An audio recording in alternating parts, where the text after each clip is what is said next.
keeps control for Thompson. Pass receiving's wide open underneath in the basket. Great pass. Backs down, now kicks out, up top to the left side, Caden Dahl. Dahl hesitates, then takes the three and knocks it home good. Dahl to get the turn. Carr trying to keep those legs underneath, then Cassette gets him down, and there's the pin. Rebounded by Kendra Severson. Severson, here comes Bevins back the other way. Bevins, little contact, roll it in, good for Elena Bevins, and we're tied. Through and Zeller with an excuse me bump, and here goes Sem for takeoff. Alston Telephone Company and R&J Broadcasting Incorporated is proud to present to you this broadcast on yourliveevent.com. And a pleasant good Friday morning inside the Fargo. This is the North Dakota State tournament for girls and boys wrestling here on yourliveevent.com. Chase Miller alongside Dan Weber and Brent Dick with you here on this Good Friday. It sounds like, just like they did yesterday, they will get things going early and often here today as well.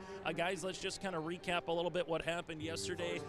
Brent and Dan here, we'll start with Brent. What are you looking most forward to two of these Wrestlebacks? I know you kind of off air before we got talking saying you could argue these are some of the biggest matches of the particular day when it comes to team points, understanding you can be in the podium, but what are you looking forward to most for the second day of this individual tournament here, Brent? Yeah, looking for a lot of excitement to build throughout the day. We start off right away. They call this the blood round, and that's for a good reason in wrestling because the wrestlers are going out. This is their chance to make that top 8 place finish in the state tournament. Some of these wrestlers come in, they're unseeded. Some are seated high in the first round. They get knocked off, and they battle their way back through the Wrestlebacks for their chance to hit a top 8 finish. So I just expect the excitement to keep on building throughout the day into our championship matches starting at 5 o'clock. And for you here, Dan, Brent alluded to the championship. We still got a lot more wrestling before we get there, but what are you most looking forward to day number 2 here of the individual tournament on either the A, B, or the girls side here, Dan?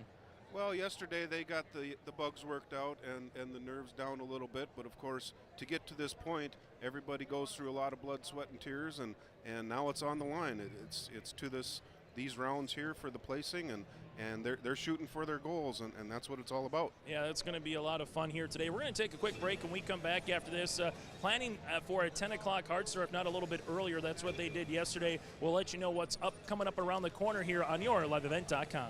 Educational lessons and lifetime values taught by school activities. Remember that one simple word, sportsmanship. It's how you play the game. This message is from the Hillsborough and Central Valley School Districts.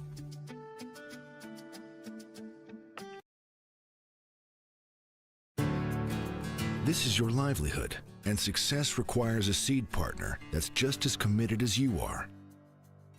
Just like you, we're farmers first, so our values are rooted just as deep and our goals are just as strong. Our team is ready to hit your fields, so no matter what each growing season brings, we'll get through it together. It's who we are. Thunderseed, first in the field.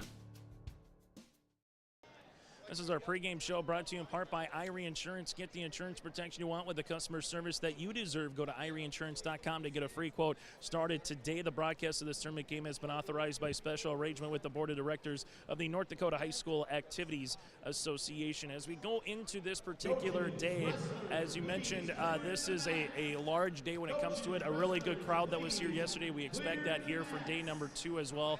Then we get to the semifinals, then we get to the dual tournament. That'll be upcoming a little bit later on tomorrow. But here's what the match schedule looks like today. All Wrestlebacks right away from A, B, and the girls. Then we get into the placing matches after that. And then roughly at 5 o'clock will be when the championships will be as well. Brent, taking a look at the side of it on the Class B side, is there any particular match that you're looking forward to with how the bracket has shaped out, whether it's a championship or a potential Wrestleback that you kind of saw yesterday that's going to be intriguing for the fans out there to listen to?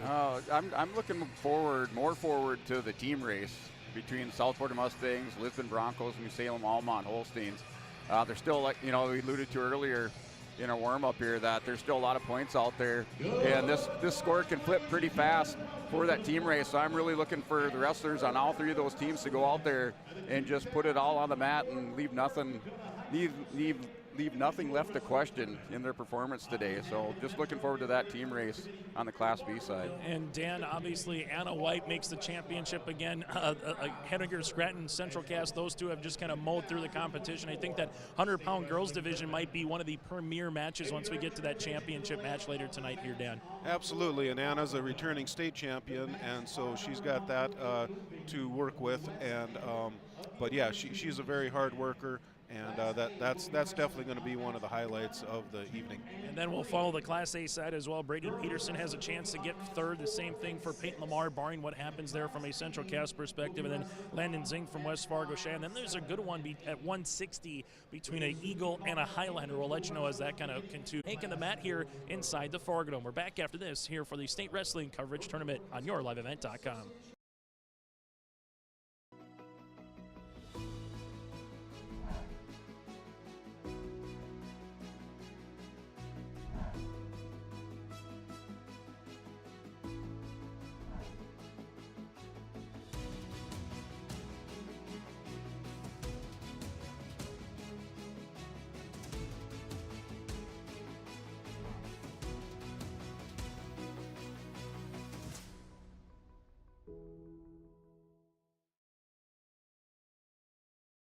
Your family farm has been adapting to challenges in the field for generations. Taupe Insurance is here to help you weather the storm when those challenges arise.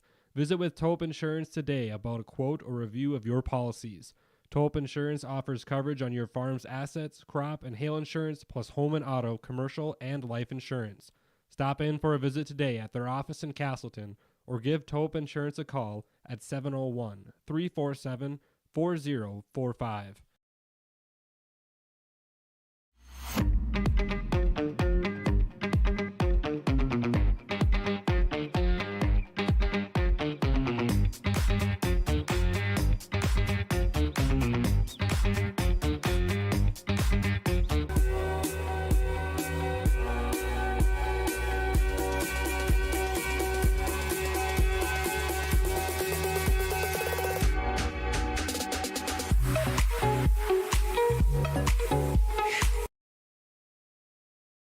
There's a new inventory of trailers at Bloomfield Enterprises of Hillsborough. You can see the latest inventory online at bloomfieldtrailers.com.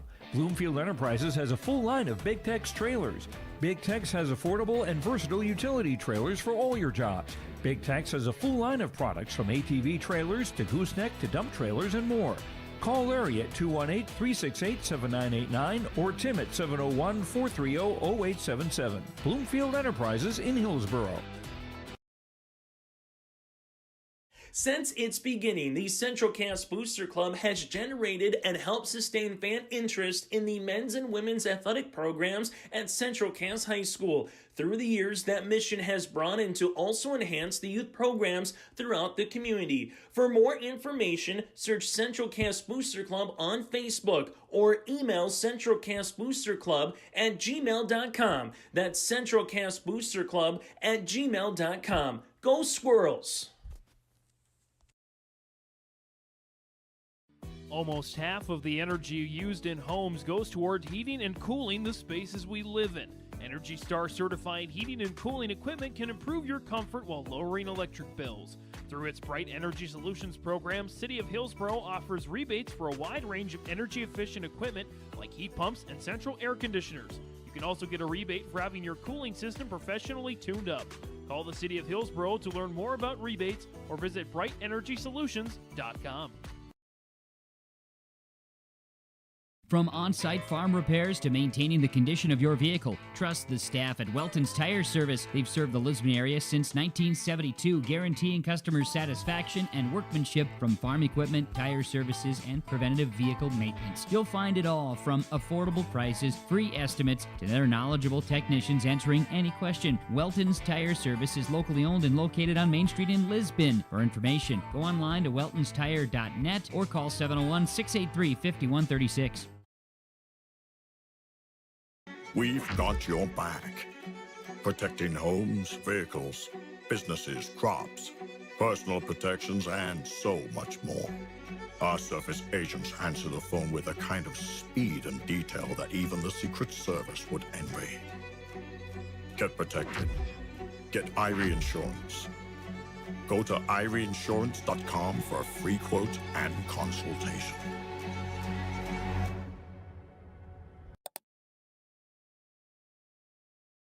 Dakota Heritage Bank is a bank on the go and on the grow, with locations in Hunter, Hope, Galesburg, Hillsboro, Grandin, Gackle, Streeter, Judd, Harvey, Medina, and Red Lake Falls. More locations and more services. Dakota Heritage Bank offers mobile banking and online banking with bill pay, so you can bank anytime, anywhere. Stop in and visit Dakota Heritage Bank today. Sharing our heritage, sharing our future.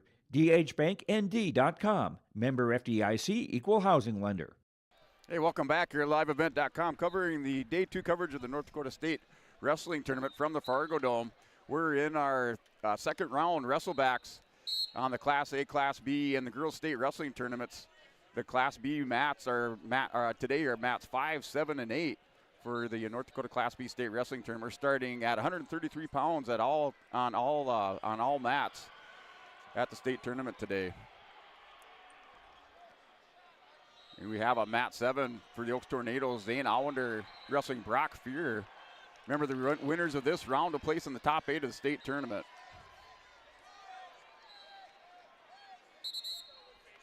And also a mat 5, Gabe Clifton wrestling Kyler Shaleski. And mat 8, Bryce Schneider wrestling Hudson Buckles Casson and New Salem Almont. Those are your matches up on the Class B on mat 7, 8, and 5.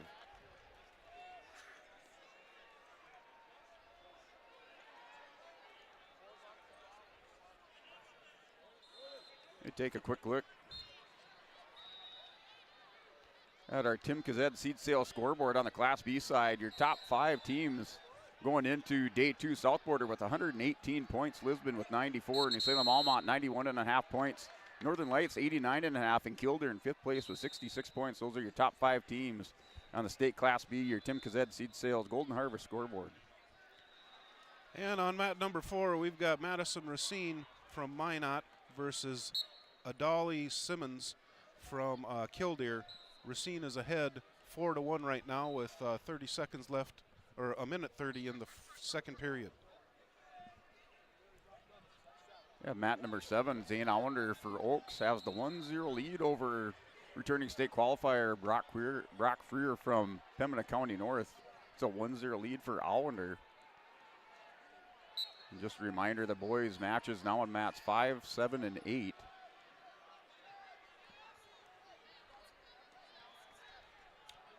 Over on mat 6, we have Cassidy Monroe from Bismarck High versus Olivia Lindstrom from Devils Lake. Lindstrom is ahead 2-0. Zane Allender takes the 3-0 lead with under 50 seconds left in the second period. These second round consolation matches, first period is 1 minute. So you have a 1 minute first period and then 2 minute second and third period of regulation. At the 124-pound weight class, Racine from Minot is ahead 5-3.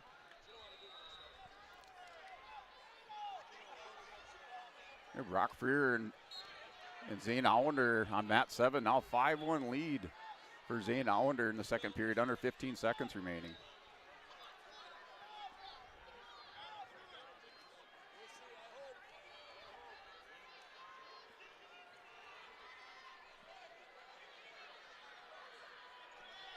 And Bryce Schneider for Napoleon coming on here at the end of the season now has a 2-0 lead over Hudson Buckles Casson and New Salem Almont on mat number 8.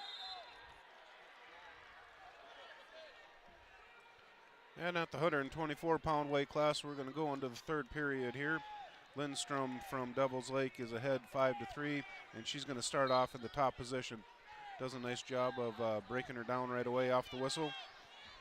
Yeah, Schneider for Napoleon entered the tournament unseeded, working for a top 8 finish. Has Buckles over, rolled on his back, picking up near fall at the end of the second period. Picks up 3 near fall. He takes a 5-0 lead for Napoleon on mat number 8 at 133 pounds. Lindstrom from Devils Lake had a cradle locked up and went to roll her over, and Monroe from Bismarck did a re-roll, and now Monroe has Lindstrom on her back getting near fall points right now, and there's the pin. Monroe from Bismarck comes back from behind and ends up pinning Lindstrom from Devil's Lake. Zane Allender for the Oaks Tornadoes working near fall, has a 7-1 lead in the third period, also wrestling for his top 8 finish in the second round Wrestlebacks. He leads 7-1. Over on mat 4, we have Jasmine Ybarra from Carrington versus Cashton Breedall from Des Lacs Burlington. Gabe Clifton for Carrington on mat 5 ties it up 2-2 with Kyler Shaleski. Shaleski in the top position. They're in the third period with 1:20 remaining. That match is tied up between Clifton and Shaleski.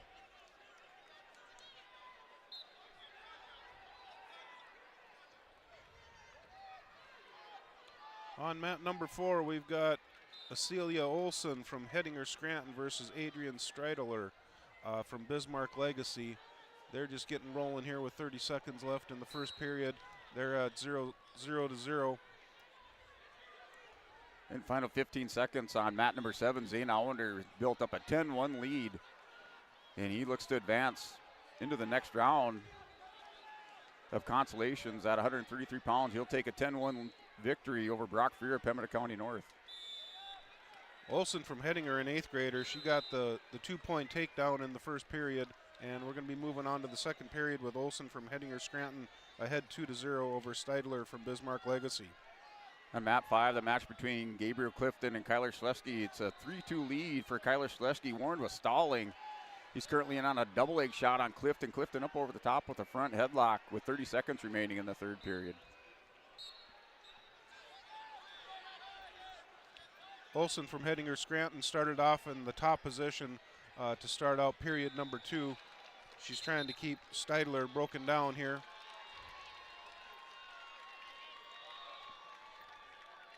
And here's Bryce Schneider for Napoleon.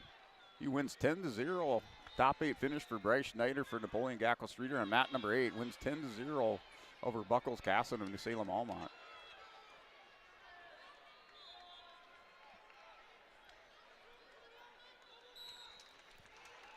Ybarra from Carrington is trying to get that escape. She's had a few different stand-ups here, but Olson from Hettinger Scranton is doing a good job of keeping control and trying to keep her in the down position. Gabe Clifton, Kyler Shaleski. Shaleski pulls out the 3-2 victory on mat number 5 for the Hettinger Scranton Nighthawks. That was Kyler Shaleski over Gabriel Clifton, 3-2 on mat 5. At the 130-pound weight class on mat 4, we have Bryn Larson from Grand Forks versus Peyton Russell from Minot. That's the 130-pound weight class. They're both in the neutral position right now trying to set up that takedown. And mat number 5, Riker Vetter for the Saltwater Mustangs steps on the mat. They're wrestling Elijah Ramos of Killdeer. That's on mat number 5. Just underway with 45 seconds remaining in the first period. Mat number 6, Olson from Hettinger Scranton just got a pin. All on Walker Sheldon of Williams County at 139 pounds on mat number 8. This round continues to roll along. Here, second round Wrestlebacks from the Fargo Dome. That's Garber picking up 3 near fall at the end of the first period. He takes a 5-0 lead. Over on mat number 4, we're still tied up at zeros with just starting the second period. And Minot Russell is starting off in the top position. She's got a half Nelson with that far wrist locked up. She's trying to get her turned over, and she's getting some near fall points right now. She's got plenty of time. She's got 1:40, and she's got Larson over on her back. Here, Maddox Campbell for the Velva Aggies wins by foul over Zach Doctor of Lytton H&B at 133 pounds. Campbell returns back as a state place winner for Velva in the top 8. That was on mat number 7. Russell from Minot got her 3-point near fall, and Larson from Grand Forks was able to get an escape. So Russell from Minot is ahead 3-1 now with a minute left in the second period. As we continue, we will get throughout the day as well some interviews with coaches and wrestlers. Those will be brought to you in part by Dakota Heritage Bank. On deck here on mat number 2 is going to be Peyton Lamar here from Central Cass. Currently on mat number 2, Carson Lardy of Bismarck High with a 4-0 advantage over Nathan Morgan from Fargo North. That's with 1:44 left in the Wrestlebacks on the 139-pound Class A side.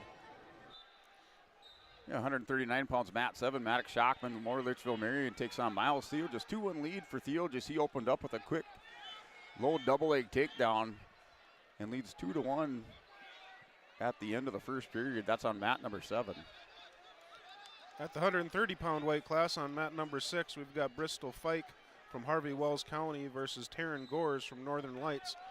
They've got a blood timeout going right now, but they're tied at 0 right now in the second period. Yeah, mat number 5, 139 between Riker Vetter, Elijah Ramos, and Kildare. They're tied up at 2 apiece in the second period, 45 seconds remaining. That's on mat number 5, 139. We've still got a close one here on mat number 4. Peyton Russell from Minot is ahead 3-1 over Bryn Larson. That match on mat number 8 between Nick Garber and Walker Sheldon. Garber opens up an 8-0 lead, working for the fall at the end of the period. As Walker Sheldon bottled up here with double legs over the top, trying to tilt him over as time expires. He picks up 3 more near fall. He leads 11-0 on mat 8. Carson Lardy is going to be looking for the tech fall here for the Bismarck High Demons. Just earned 3 near fall points and still has Nathan Morgan in a good lock position, trying to earn it off with the tech fall here. And he's able to do so with 15 seconds left in the second period at 139 pounds. Bryn Larson from Grand Forks was able to get a 2-point reversal over Russell from Minot, so we're all tied up at 3 with a minute 25 left in the third period. A Vetter from Southport takes the 4-2 lead on mat number 5 at 139 pounds. Just underway in the third period with a minute 50 on the clock. 4-2 lead for Riker Vetter over Elijah Ramos on mat 5. Now mat number 2, Peyton Lamar from Central Cass, 21-9 on this season, going up against Ray Trottier here from Turtle Mountain, the sophomore at 32-11. This at 139 pounds on the Wrestlebacks in the Class A side. Lamar goes for a single leg shot, trying to finish it off with a 2-point takedown, as now he's got him into a little bit of a cradle. There is a 2-point takedown here for Peyton Lamar, up 2-0 early in period number 1. Fike from Harvey Wells County was able to get the win at that 130-pound weight class. And we're still tied up on mat number 4 with Bryn Larson from Grand Forks versus Peyton Russell from Minot. They're still tied up at 3 apiece with 50 seconds left in the third period. Right now, Bryn Larson has the top position, and she's trying to get Russell turned over on her back, but Russell's not having it right now. Mat number 8 between Garber and Sheldon. Garber working for another near fall in a pinning combination hooked up there. Garber has 30 seconds remaining in the third period to work for the fall on mat number 8. Peyton Russell from Minot just got warned for stalling.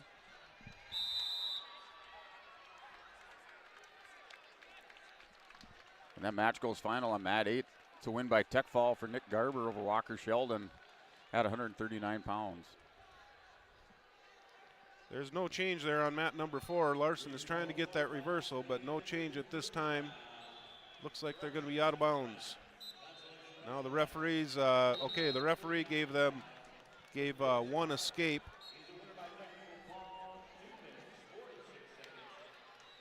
Mat 7, 139, match between Maddox Shockman and Miles Seal, just wrestling for a top 8 finish.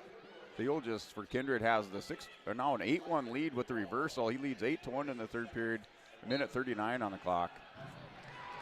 Ray Trottier able to go for a 2-point takedown here. Leads now 4-3 against Peyton Lamar with 1:35 left in this second period as Trottier continues to work on top of Lamar right now with some riding time. Mat 5, Riker Vetter and Elijah Ramos of Kildare. It's a 5-2 lead for Riker Vetter. Now works a high crotch on Ramos. They go spinning out of bounds with 19 seconds remaining. Vetter with the 3-point lead at the end of the third period. On mat number 6, we have Morgan Schneider from Bismarck Legacy versus Natalie Meyer from Dickinson.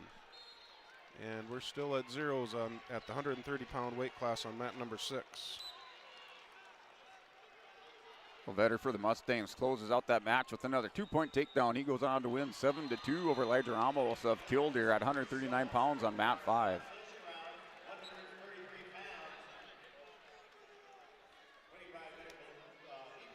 Peyton Russell over on mat number 4 is now ahead 5-3. And she ended up winning that match 5-3. Peyton Russell from Minot at the 130-pound weight class. And mat 7, Maddox Shockman, Miles Theolgis now 8-3 lead for Miles Theolgis. Theolgis up by 5. He's in the bottom position. Shockman works the crossface on him, trying to hook up a cradle on Theolgis with 25 seconds remaining in the third period. 33 seconds left in period number 2. Still 4-3. Ray Trottier from Tournament with the lead over Peyton Lamar. Potentially dangerous, so Lamar will start in the down position here against Trottier. Down by 1, 30 seconds in the second period. Natalie Meyer from Dickinson is ahead 2-0 over Morgan Schneider from Bismarck Legacy. And we're just finishing up the second period here. Meyer has got the top position, and she's trying to lock up a cradle, but she's going to run out of time. Here, mat 8, 145-pound Ryland Wald, Oaks Tornadoes wrestling Carson Glaceman. Glaceman with the 2-0 lead going into the second period. Over on mat number 4, we've got Anna Karski from Dickinson versus Carissa Mann from Napoleon Gackle Streeter. They're just starting out the first period. They're both in the neutral position. Of course, the first period is just a 1-minute period, so we're down to 20 seconds left already in the first period on mat number 4. Here, mat number 7, Lisbon's Ryan Ang up at 145 pounds, wrestles Trevor Dally, Hettinger Scranton. That match just underway on mat number 7. On mat number 6, we've got Meyer from Dickinson. She just got a 2-point takedown, so she'll extend her lead to 4-0 over Morgan Schneider from Bismarck Legacy. Here, Ryland Wald, Carson Glaceman on mat 8. Glaceman working another takedown. He has a 3-0 lead, trying to go up 5-0 at 145 pounds now with the 5-0 lead on mat number 8 in the top position. Ray Trottier with a 2-point takedown leads Peyton Lamar 6-3 right now, working the edge of the mat as Lamar's trying to get back to his base and try to get the escape, but Trottier doing a good job with his current grasp of not allowing Lamar to get to the edge of the mat and also get back to his base currently. On mat number 4, Anna Karski from Dickinson versus Carissa Mann from Napoleon Gackle Streeter. They're still tied up at 0. They're in the second period, and Karski's in the top position trying to get Mann rolled over. And mat number 5 at 145 pounds, Shaden Thomas for the Grafton Spoilers wrestling Aiden Jones. Aiden Jones is with the 6-3 lead in the second period with under a minute remaining. Now 50 seconds on the clock. That's a match between Aiden Jones and Shaden Thomas of Grafton. Trottier works up in the down position, up in the up position as Lamar's in the down position right now, and Trottier just trying to ride out Lamar with 35 seconds left in the third period with a 6-3 advantage right now. So if Peyton cannot get a reversal or an escape here, Trottier looks to advance at 139 pounds in the Wrestlebacks in the Class A side. This match between Ryan Ang, Trevor Dally going scoreless into the second period. Ang chooses the bottom position to start period number 2 on mat 7. On mat number 4, Anna Karski is behind Mann from Napoleon Gackle Streeter, 5-2 right now. We've got 43 seconds left in the second period, and they're going to get a fresh start in the center.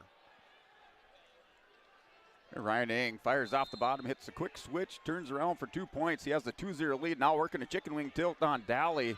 Has Dally rolled over, working for the fall on mat number 7. Mat number 4, Meyer from Dickinson is still ahead 4-0 over Morgan Schneider from Bismarck Legacy. Meyer is in the top position. She's got the legs in and trying to work that power half right now. Ang picks up the 3 near fall. He takes the 5-0 lead over Dally with a minute 5 remaining in the second period. At 130 pounds, mat number 4, Carissa Mann is ahead 5-2 over Anna Karski. Karski's in the down position, trying to get based up and trying to get work on a reversal or a stand-up. There's mat 5, 145 pounds. That match between Shaden Thomas of Grafton and Aiden Jones. Still a competitive match. Thomas down by 3. 10-7 lead for Aiden Jones and Mondack Thunder on mat 5 in the third period.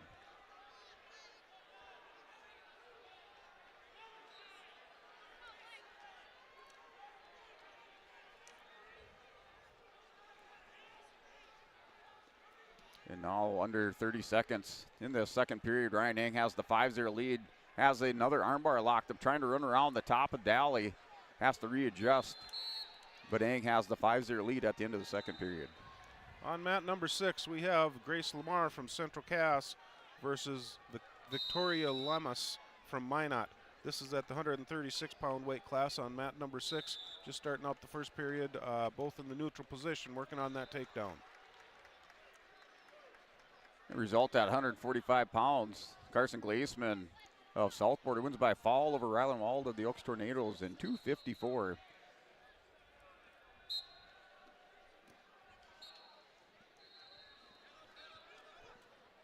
Carissa Mann from Napoleon Gackle Streeter is still ahead of Anna Karski from Dickinson, 5-2 with 1 minute left in the first period. Karski's in on a double leg takedown, and she gets the 2-point takedown, so that's going to bring our score to Carissa Mann from Napoleon Gackle Streeter 5 and Karski from Dickinson 4. 5-4. So mat number 7 going into the third period. Ryan Eng lets up Trevor Daly to start the third. 5-1 lead. Both wrestlers up on their feet working the edge of the mat on mat number 7. Grace Lamar from Central Cass versus Victoria Lamas from Minot. They're tied up at 0 going into the second period at the 136-pound weight class.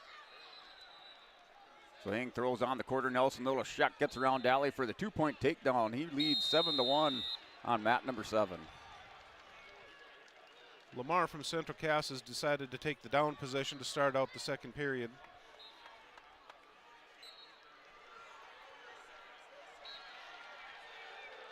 So Eng working the tilt on Daly, picks up a couple near foul. Daly trying to reverse this on Eng. Eng comes out the back, catches Daly, takes him over to his back. Now working a fall for the Broncos on mat number 7. And on mat number 4, Mann was able to beat Karski at the 136-pound weight class. So Eng takes the 11-1 lead, scores 2 more near foul. He's up 11-1, back on a high crotch on Daly. Has him on his hip, going back over with 30 seconds remaining in the third period. On mat number 6, Central Cass Grace Lamar, she's in the down position, which is where she started the second period. We've got 1:30 left in the second period. Lamar is trying to do a stand up here. She's got the stand up, she's got the 1 escape, so Lamar goes ahead 1-0. The final 10 seconds of the third period, and Ryan Eng with the 11-1 lead. He will take the victory over Trevor Daly of Hettinger Scranton and advance at 145 pounds on mat 7. On mat number 4 at the 136-pound weight class, we have Haley Carr from Minot versus Rachel Dahl from Napoleon Gackle Streeter. They're both trying to work on their takedowns. Over here on mat number 6, we have Grace Lamar from Central Cass, who's ahead 1-0 over Victoria Lamas from Minot. And mat number 5, Zeke Symington, Fisher Johnson, all tied up at 3 in the second period with 54 seconds remaining. Fisher Johnson for Kindred in the bottom position on the restart. Grace Lamar and Victoria Lamas, they're in the neutral position, both trying to work on their takedown. Lamar just threw a headlock and got the 2 takedown, and now she's getting the near fall points with 15 seconds left in the second period. Lamar's close to that pin there. She's trying to get the weight on there, get those shoulders down for that pin. They're on the edge of the mat.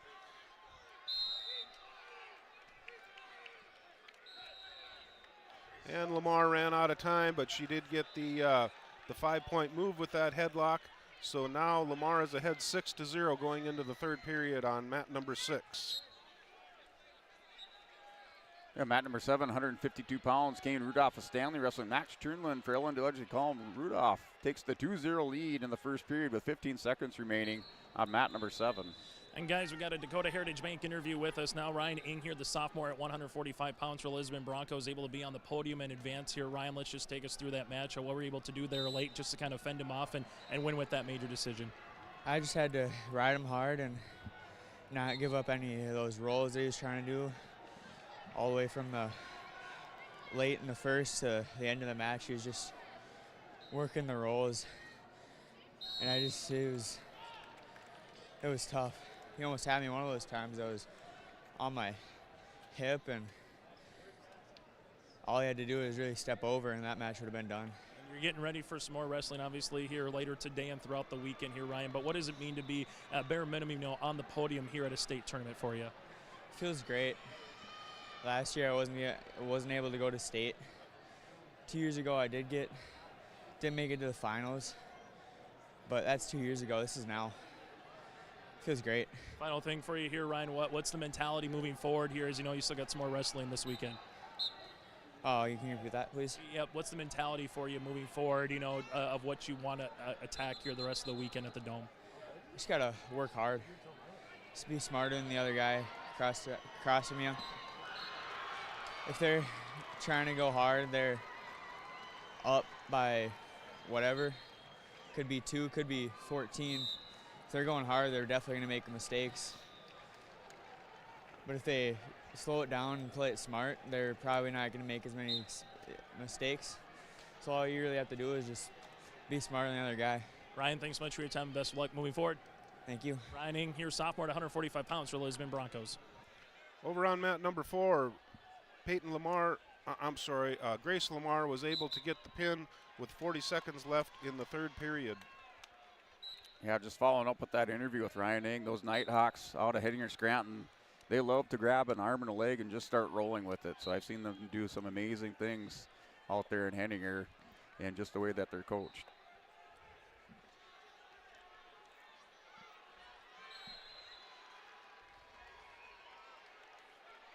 The Southwarders Cole Stock wrestling Tanner Blackwell at Hettinger Scranton. That's on mat number 7 at 160 pounds. At just underway, 30 seconds remaining in the first period. And Mayport CG's Bryce Moak out of the mat wrestling Madden Bardstead of Velva. That's on mat number 8 right here in front of the media table. And they're in the second period, scoreless going into the second period. Over on mat number 6, we've got Kendall Kovar from Carrington versus Madison Reams from Bismarck. Kovar is ahead 3-0 now with 1 minute left in the second period. And Kindred's Fisher Johnson wins by decision 4-3 over Zeke Symington and Pembroke County North. Johnson into the top 8 for the Kindred Vikings on mat number 5 at 145.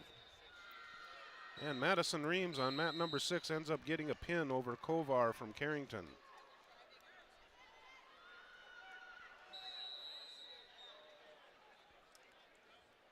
Cole Stock, Tanner Blackwell going into the second period. Now a 2-1 lead. Stock with the first takedown. Tanner Blackwell gets the escape at the end of the period. 2-1 on mat number 7 at 160 pounds.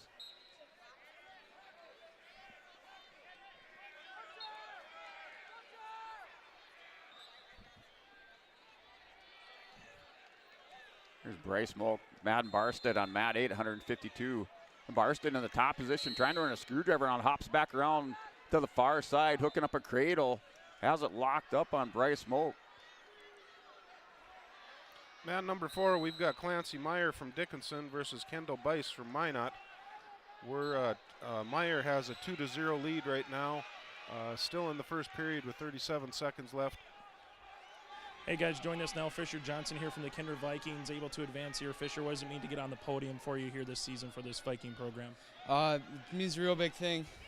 I didn't make it to state 7th or 8th grade year, and then come back and bounce back to freshman year and get on the podium, so it feels good. Go over that last couple of minutes, so it was just kind of going through your mind with the advantage, with the lead, to try to ride them out.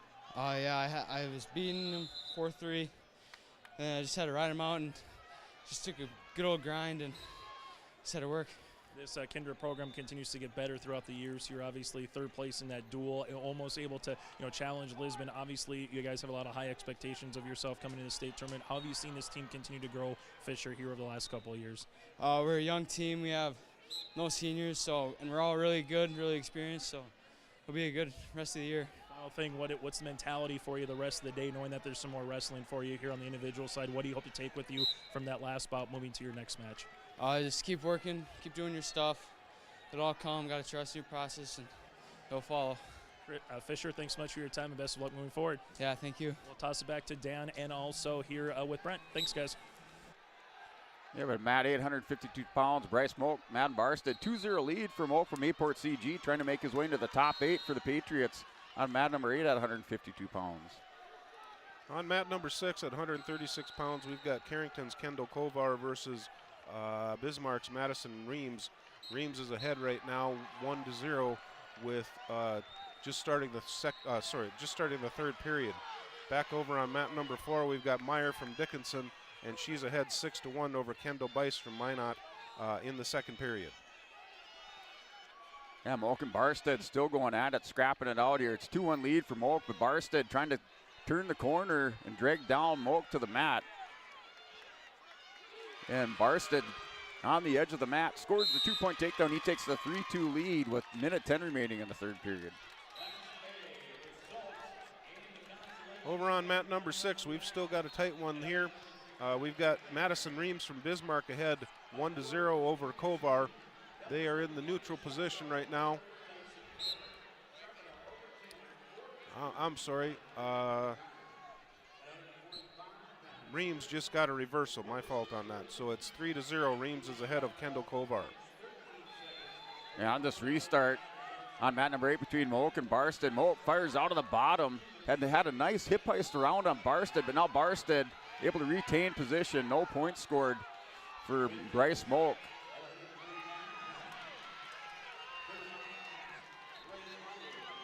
On mat number 4, 142 pounds, Meyer from Dickinson is ahead 6-2. They're both in the neutral position. Meyer is behind her, trying to get her knocked down to the mat. There she gets her down. There's a 2-point takedown for Meyer from Dickinson. So that takes the score to 8-2. Meyer over Bice right now. Well, Matt Barstead catches Moak on that roll through, takes a 6-2 lead for Matt Barstead, the freshman from Velva at 152 pounds on mat 8. Final 10 seconds, click off the top with Matt Barstead taking the win on mat 8. On mat number 6, 136 pounds, Madison Reams from Bismarck is going to win this one 3-0 over Kendall Kovar from Carrington.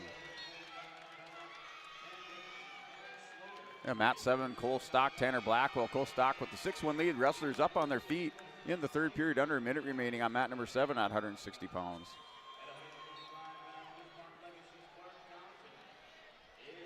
Meyer from Dickinson has a cradle in on Kendall Bice from Minot. She's trying to get her rolled over here. Got a minute 20 left in the third period. She's still got that cradle locked up, but is having trouble getting her rolled over on her back. She's got the head in the side, trying to get that tightened up a little bit so she can continue there. She's got it rolled over. They're still not counting back points over there. And mat number 8, Mason Weigel, Greg Fuhr step on the mat. Weigel with the quick 2-point takedown and near fall. Weigel dangerous from his feet with the 2 near fall, adding on to a score. He leads 4-0 under 30 seconds in the first period. At 142 pounds, we have Macy Boyce from Minot, who is ahead 2-0 over Hannah Ryberg from Bismarck Legacy. 2-0 just with 10 seconds left in the first period. The match going final on mat 7, Cole Stock with the win, 8-1 over Tanner Blackwell of the Heidegger Scranton Nighthawks on mat number 7. On mat number 4, 142 pounds, Clancy Meyer from Dickinson is ahead 10-2 over Kendall Bice from Minot with just 13 seconds left in the third period. And mat number 5, Gavin Enwich, New Salem Almont leads 9-2 over Riley Henninger. Now 9-4 is the score. Henninger from Mondack Thunder, 160 pounds on mat number 5 in the third period, under a minute on the clock. Hannah Ryberg from Bismarck's Legacy was able to get a 1-point escape, so Macy Boyce from Minot is now ahead 2-1, just starting the second period. And Henninger with a nice hip toss. Gavin Enwich rolls out of bounds, but Henninger throwing everything he has at Gavin Enwich here in the third period. Now a 10-4 lead, 1-point escape awarded to Gavin Enwich in New Salem on mat number 5. And now Henninger catches Enwich, working for the fall on mat 5 at 160 pounds for Mondack Thunder.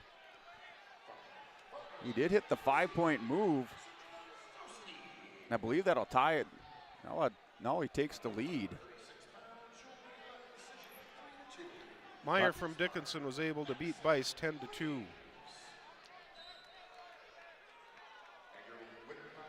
So we'll see. It is an 11-8 score. So it looks like Enwich does have the 3-point lead, 11-8. And now it's back 10-9. So going through some scoring issues, but 10-9 is the score on the scoreboard here inside the dome. 10-9 win for Gavin Enrich. He survives that onslaught by Riley Henninger, Mondack Thunder on mat 5. On mat number 4, we've got Alexis Renke from Lisbon versus Reagan Ulmer from South Border. They're in the first period, and it is 2-0. Ulmer's ahead. We've got a tight one over here on mat number 6. Macy Boyce from Minot is ahead 2-1 over Hannah Ryberg from Bismarck Legacy, and we have just a few seconds left in the second period. Yeah, mat number 8, 160 pounds, Mason Wagle putting on a wrestling clinic. He leads 14-2 over Greg Fear of EEK in the second period. Final 5 seconds, tick off the clock in the second period. Wagle leads 14-2 at 160 pounds on mat 8. We're going to start the third period here on mat number 6. And Minot Macy Boyce is going to take the top position to start the third period. She's ahead 2-1. Ryberg got a 1 point escape, so we're tied up at 2s here early on in the second period. Mat 5, 160 pounds. Kindred's Tanner Mengi wrestling Henry Lettmeyer. Mengi working for the takedown, trying to drag Lettmeyer down. Lettmeyer hip ice over the top on Mengi. Mengi trying to turn the corner on mat number 5 at 160 pounds. At 142 pounds, Ulmer from South Border is still ahead of Renke from Lisbon, 2-0. Tanner Mengi gets the takedown, scores that 2-point takedown. He leads 2-0 over Henry Lettmeyer of Lemoore Litchfield Marion on mat 5. We're still tied up on mat number 6. Hannah Ryberg from Bismarck Legacy versus Macy Boyce from Minot. They're still tied up at 2 with 1 minute left. Here, Greg Fear says not so faster to Mason Wagle. Wagle had the 15-2 lead. Now Wagle rolls through. Fear had Wagle in a headlock. Scored some near fall in his takedown. Wagle powers through. Now 15-6 is the score. Mason Wagle on top of Greg Fear on mat number 8. Macy Boyce was able to get a takedown here with about a minute left in the third period, so she takes a lead 4-2 over Hannah Ryberg. Hannah Ryberg did get a warning for stalling during that exchange. Wagle, now they have the score 17-6 in favor of Wagle. Wagle walks up a cradle on Fear. Fear trying to reverse this on Wagle on the edge of the mat. Wagle does have it locked up, picks up his 3 near fall. That's mat 8 at 160 pounds, under 30 seconds remaining in the third period. On mat 4, Reagan Ulmer has taken a 4-0 lead over Alexis Renke from Lisbon. And now 3 more in a near fall for Mason Wagle. Napoleon, he leads 20-6 on mat number 8 with 24 seconds remaining in the third period. And Wagle goes in, lets Fear up, working for the 2-point takedown to try to end this one a little bit early. Wagle in on the legs of Fear. Fear still fighting. Macy Boyce was able to beat Hannah Ryberg 6-3 at the 142-pound weight class. And they do give the 2-point takedown to Mason Wagle. He wins by tech foul over Greg Fear on mat 8 at 160 pounds. 142 pounds, mat 4. Reagan Ulmer is still ahead 4-0 over Alexis Renke. Megan Ulmer is from South Border and Ranke's from Lisbon. They're in the neutral position, both trying to set up their takedown here with a minute 30 left in the third period. And Tanner Mengi for Kindred Vikings on mat 5 at 160 pounds leads 4-0 over Henry Lettmeyer, Lemoore Litchfield Marion. Mengi working another takedown at the end of the second period, and he goes into the fourth with that 4-0, or in the third period with that 4-0 lead. Reagan Ulmer from South Border was able to get another takedown on Alexis Renke, so she extends her lead to 6-0 with a minute left in the third period. So mat 8, 172 pounds. Lemoore's Kayla Hebel takes the mat against Jaron Frank. Hebel with the quick 2-point takedown up on top, working a crossface on Jaron Frank. On mat number 6, 142 pounds, we have Aaliyah Dakota from Northern Lights versus Lois Schneider from Central Cass. And we're tied up at 0 with just 4 seconds left in the first period.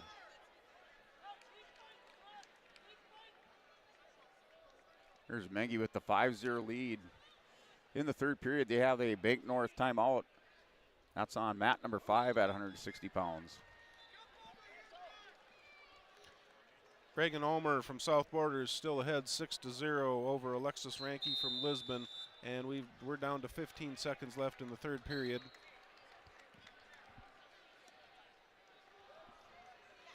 Lois Schneider, they're going to start the second period, and she's going to be, Lois Schneider from Central Cass is going to be in the down position to start the second period at 142 pounds. And mat 7, Hillsborough Central Valley's Ben Thompson wrestles Kenny Smith. This match just underway on mat number 7. And mat 8, Cale Hubel with the now 4-0 lead over Jaron Frank of Hettinger Scranton on mat number 8. Hebel in the top position, back to work in the crossface on Frank. Reagan Ulmer was able to get the win over Alexis Ranke 6-0. Lois Schneider from Central Cass just got a 1-point escape, so Lois Schneider is ahead 1-0 over Aaliyah Dakota. And Mengi has a 5-0 lead in the third period. Under a minute remaining, Tanner Mengi for the Kindred Vikings has now a 7-0 lead over Henry Lettmeyer of Lemoore Litchfield Marion. At 142 pounds, Lois Schneider and Aaliyah Dakota are in the neutral position trying to set up their takedown. They're tied up right now, trying to get something set up.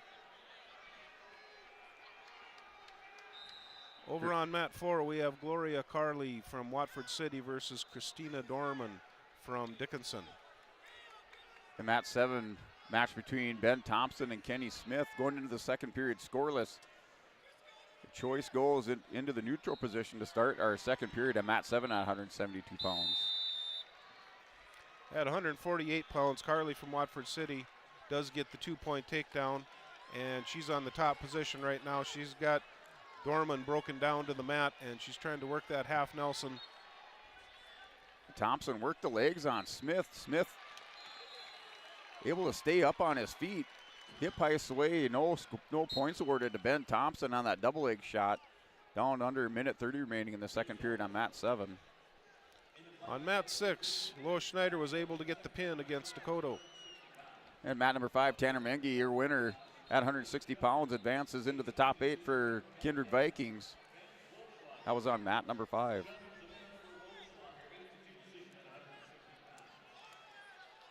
On mat number 4, Carley from Watford City is still ahead 2-0, but Dorman from Dickinson has the top position and trying to keep her broken down here. So mat 8, 172 pounds. Cale Hebel for Lemoore has the 4-0 lead, keeping the pressure on top of Jaron Frank on mat 8. Now with 12 seconds remaining in the second period, Hebel with the 4-0 lead. Dorman from Dickinson was able to lock up a cradle. She kind of got caught there. I thought Carley from Watford City might get a reversal, but Dorman was able to follow through with that cradle and get a 3-point near fall. So Dorman takes the lead 3-2 over Carley from Watford City. Into the second period, Cale Hebel on mat number 8 takes the 4-0 lead into the third. Jaron Frank has choice. He chooses the bottom position to start the third period on mat 8. On mat number 6, 148 pounds, Sophia Meyer from Bismarck Legacy versus Emma Johnner from Grafton. And they just finished the first period, and Johnner is ahead 5-1. And mat number 7, 172 pounds, Ben Thompson of Hillsborough Central Valley has the 2-0 lead over Kenny Smith. Smith working reversal on Thompson. Thompson has to give it up. Now we're tied up at 2 at the end of the second period. Dorman from Dickinson on mat number 4 has Carley from Watford City on her back again. They're counting the near fall points. Dorman's trying to get that pressure on and finish this off with a pin. Yeah, Kenny Smith, Ben Thompson battling it out. Smith at the end of the period had locked up a cradle on Thompson. He runs out of time They go into the third period tied up at 2 apiece with Kenny Smith choosing the bottom position. Now Thompson's going to let him up with the 1 point to start the third period. Now 3-2 lead for Smith over Thompson. All right, guys, with us now, Lois Schneider here from the Central Cass Squirrels. Lois, let's just talk about that fall. What move were you able to use out there and finish it off? Well, I was on my back, but I used her momentum to roll out of that, and it worked really well in my favor. And then able to be, on the podium here for the Central Cass Girls Wrestling program. What does that mean this season? Oh, it means a lot, and I'm just going to keep on climbing. And final thing for you here, Lois. You mentioned climbing, so what's the mentality onto your next match to keep climbing and keep getting higher in that podium? Being hungry, never settling, always wanting more and more. Hey, Lois, congratulations and best of luck moving forward. Thank you. And again, a Dakota Heritage Bank interview with Lois Schneider here from Central Cass. Yeah, Kenny Smith grabs a 5-2 lead over Ben Thompson on mat number 7 at 172 pounds. A minute 15 remaining in the third period. On mat number 4, 148 pounds, we have Dorman from Dickinson ahead of Carly from Watford City, 6-3 right now with a minute 15 left in the third period. And Smith for Deslax Burlington wins by fall over Ben Thompson on mat number 7 at 172. So Kenny Smith advances into the top 8 for Deslax Burlington. On mat number 6, 148 pounds, we have Emerson Flighty from Central Cass versus Megan Ebach from Minot. The score is 0-0 in the first period, and they're both in the neutral position. They're just coming out of a Bank North timeout on mat number 8 between Cale Hebel, Jaron Frank. Hebel having his knee taped up on mat number 8. He has the 4-0 lead with a minute 17 remaining in the third period. On mat number 6, Felighty and Ebach have neither one scored any points in the first period, so we're going to go into the second period, 0-0. And Felighty is going to take the top position to start out the second period. On the Class A side, you have Stone Thornton from the Central Cass Squirrels at 189 pounds, just getting underway against Juan Gonzalez of West Fargo Cheyenne. Then on mat number 3, Kate Olsen Tinglestead leads Voorhees from Grand Forks Central 4-0 with 140 left in the third period. Flighty on mat number 6 has a half Nelson locked in. She's getting some near fall points right now. Ebach was able to roll through on that and get a reversal. So Flighty got a 2-point near fall, and Ebach comes right back with a 2-point reversal. So we're tied up at 2 with a minute 25 left in the second period. Now, Cale Hebel, Jaron Frank, we got a scramble here. Hebel trying to Turk over Frank. Frank working reversal. He has Hebel high, now catches him on his hip.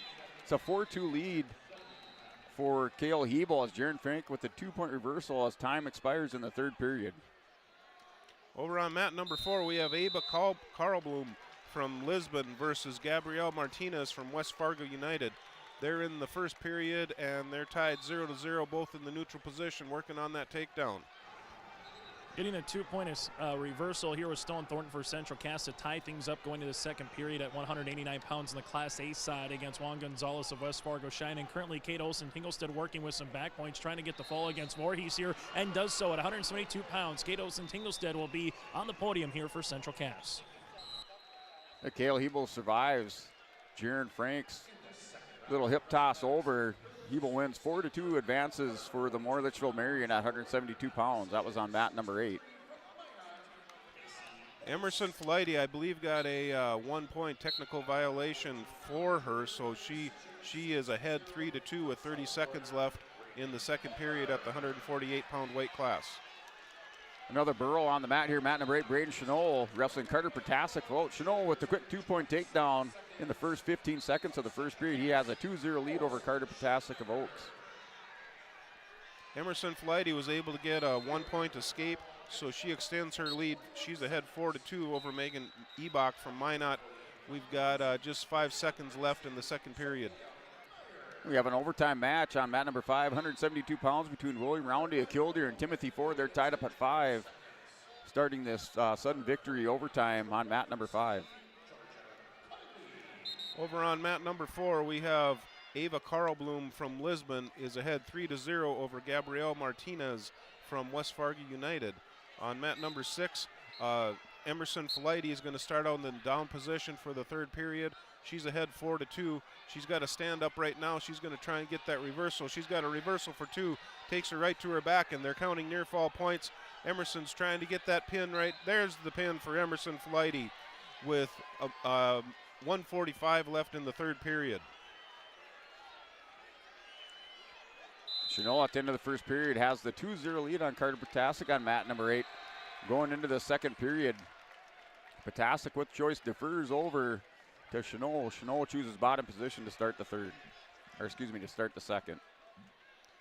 At 148 pounds, mat number 4, Ava Karlblum, is still ahead 3-0 over Gabrielle Martinez from West Fargo United. They've got 20 seconds left in the second period. And Timothy Ford picks up the takedown in sudden victory overtime for Kenmare Bullbells. He defeats William Roundy by a score of 7-5 on mat 5 at 172. And a tight one on mat number 2, still tied at 2 with 20 seconds left in the second period. Stone Thornton trying to ride on top here of Juan Gonzalez, but Juan Gonzalez has done a really good job sprawling to the edge of the mat and getting a restart as trying to get a 2-pointer here as Stone Thornton as they go off the mat with 14 seconds left in period number 2 at 189. And Braden Chanel, Hillsborough Central Valley, throws over Carter Potasic to his back. Chanel with the 5-0 lead, working for the fall on mat number 8 at 189 pounds. Moving to 155 pounds on mat number 6, Lexi Beckler from Bismarck is ahead of Kylie Klein from Beulah Hazen, 2-1 right now with just 5 seconds left in the first period, 155 pounds.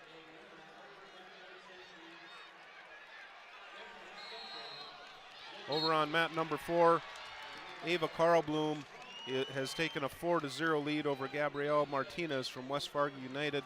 They've got 1:35 left in the third period. Here, the strong man from Hillsborough Central Valley, Braden Chanel, wins by fall over Carter Potasic on mat number 8 at 189 pounds. We've started the second period here on mat number 6. Lexi Beckler is ahead 2-1 over Kelly Klein. They're both in the neutral position. They're both tied up. Looks like Beckler's trying to work on a throw here. And mat number 5, LLM's Tucker Jones wrestling Christian Mertz on mat 5 at 189 pounds. That's a 2-0 lead for Mertz. Working up top here is Juan Gonzalez of West Fargo Cheyenne on Stone Thornton. 90 seconds left in the third period. Tied at 2 apiece here in this Wrestleback on the Class A side. Stone Thornton does a great job. 2-point reversal here to get back on top of Juan Gonzalez. Takes the right hand down. Now trying to see if he can wrap Gonzalez around. It's a 4-2 lead here for Stone. And map 5, Tucker Jones, Christian Mertz. Mertz building that 7-0 lead now with the pin over Tucker Jones. Christian Mertz, Harvey Wells County advances on mat number 5.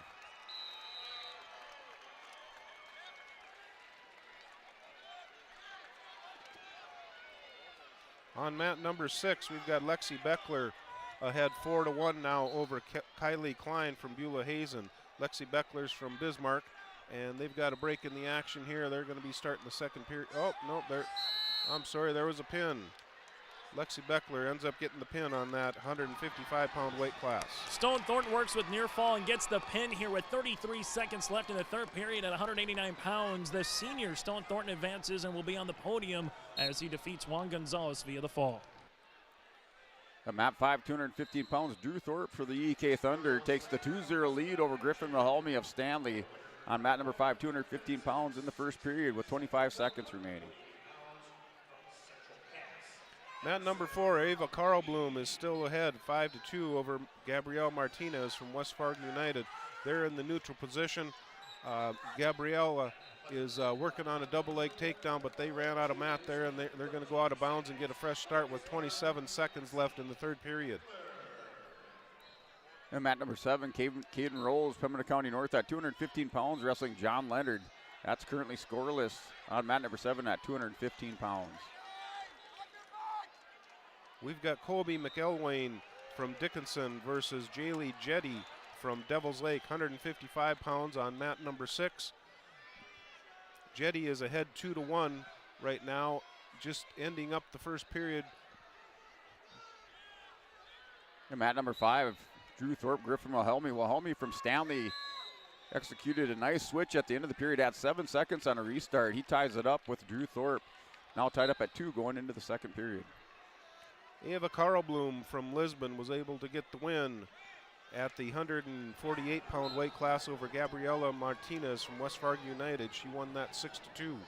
All right, guys, with us now in our Dakota Heritage Bank interviews here, part of the state wrestling tournament. Stone Thornton at 189 pounds. Just take us through that final, 15 seconds there. What was the move, and how were you able to finish via the fall here in advance in the state tournament?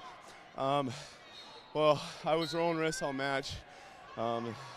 That's just how I've always rode, and he was strong for the first 2 periods. I couldn't get wrists on him, so I think I gassed him out towards the end there, and wrist popped out and sunk a half, and it was over from there.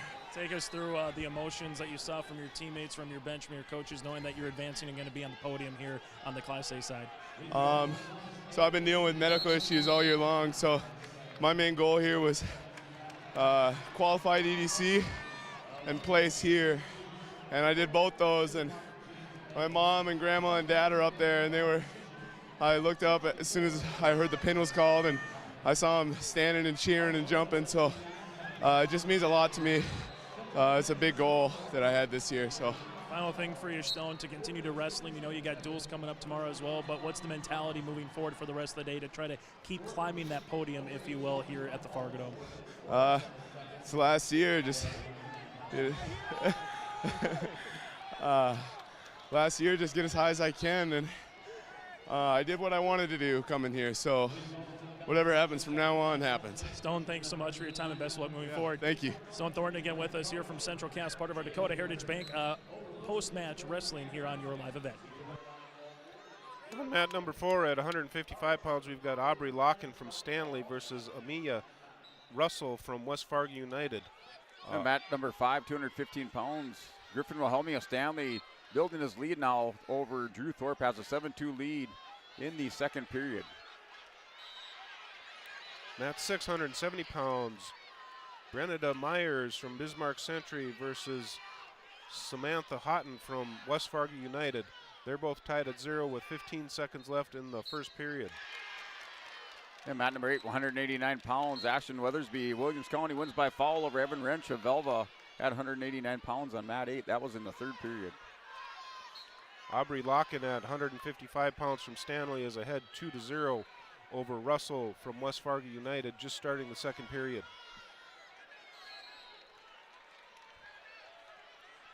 The mat 7 match at 215 pounds between John Leonard and Caden Rose, battling out in the second period. 4-2 lead for John Leonard, and a stall warning issued on Leonard in the top position on mat number 7. No one scored in the first period between Brenita Myers from Bismarck Century and Samantha Houghton from West Fargo United. So they're going into the second period tied at 0.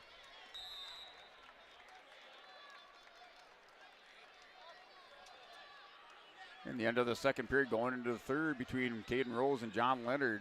Leonard with the 4-2 lead on mat number 7. Over on mat number 4, Aubrey Locken has a 3-2 lead over Amia Russell from West Fargo United. They've got 1 minute left. And mat number 8, 215 pounds, Andre Dahl for the Imperials, wrestling Birch Bang of the Killdeer Cowboys. That match underway on mat number 8 at 215 pounds.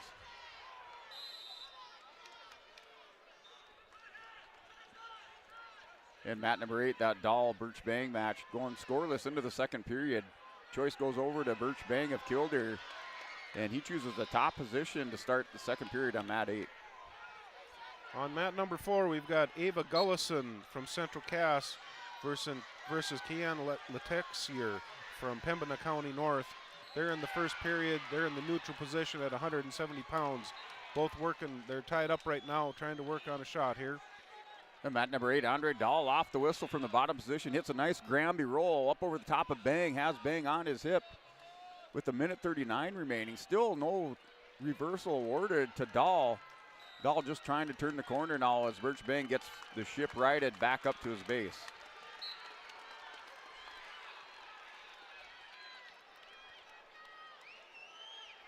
Over on mat 4, Ava Gullison is trying to get that takedown. They haven't awarded it yet. And let's see what, they did not award a takedown. She was very close on that. But so we're going to end the first period at 170 pounds. Ava Gullison 0 and Letexier 0 from Pembina County North. And mat number 8, Birch Bang, ends that match by fall over Andre Dahl at 215 pounds. On mat number 6, we've got 45 seconds left in the second period. Bernida Myers from Bismarck Century and Samantha Houghton are tied up. Well, mat number 7, 215 pounds, Northern Cass Jaguars, Brody Gueston wrestling Callan Garber. Gueston trying to become the first state place winner for the Jaguars. That's on mat 7 at 215 pounds. Match in the first period with 15 seconds remaining. Houghton from West Fargo United ended up getting a pin. Lisbon Broncos wrestling Cutter Call, Deslex Burlington. Hinkle with the early 2-0 lead. Working in the top position with 15 seconds remaining in the first period.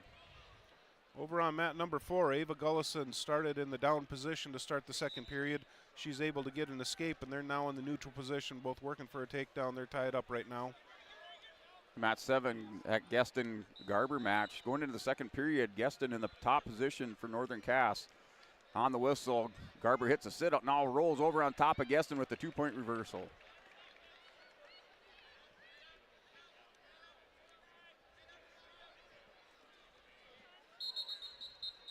Ava Gullison from Central Cass and Letexier from Pembina County North. They're still in the neutral position with 1 minute left in the second period, trying to set up their next move.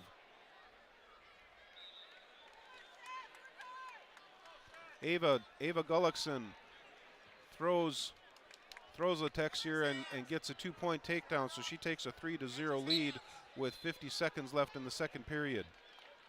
And mat 5, Aiden Hinkle scores the 1-point escape, goes into Carter Call. Over-under's locked up. Hinkle trying to tip Call to the mat on mat number 5.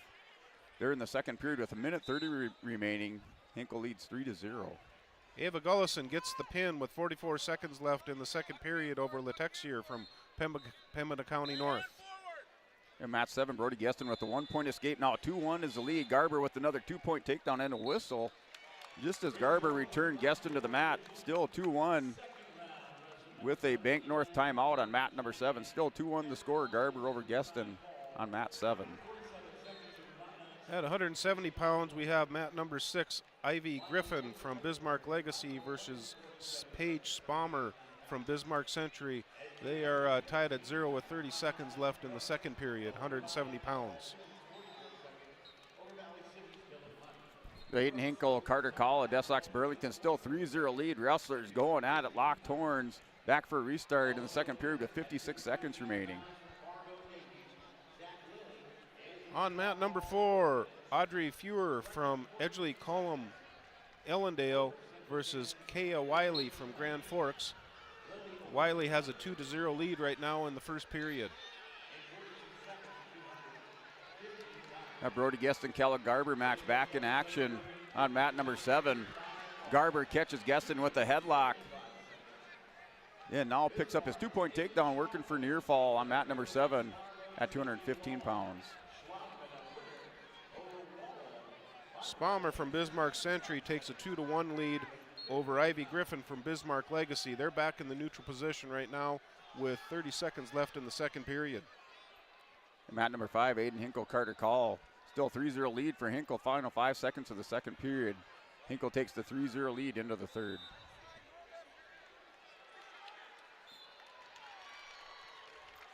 Kaya Wiley from Grand Forks has a 2-0 lead over Audrey Fewer from Ellendale Edgley Column, and they are just starting the second period.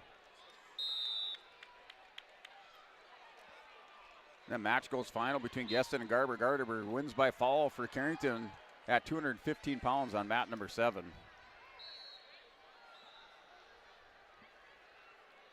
Mat number 6, Bismarck Legacy's Ivy Griffin is going to start out in the down position to start the third period. Paige Spalmer from Bismarck Century is ahead 2-1. And mat number 5, 285 pounds between Hinkle and Carter Call. Call had the choice to start the third period, goes with Hinkle. Hinkle with the big throw. Lat drops called to the mat, working for the fall, and a pin by Aiden Hinkle on mat number 5 at 285 pounds. Just like that, Hinkle explodes to the edge of the mat, wins by fall over Carter Call of Wrestlebacks Burlington. At 170 pounds, mat number 4, Wiley from Grand Forks is ahead 4-0 over Audrey Fuhrer from Ellendale Edgley Calm. We've got a tight one here over on mat number 6. We're tied up at 2. Ivy Griffin from Bismarck Legacy versus Paige Spalmer from Bismarck Century.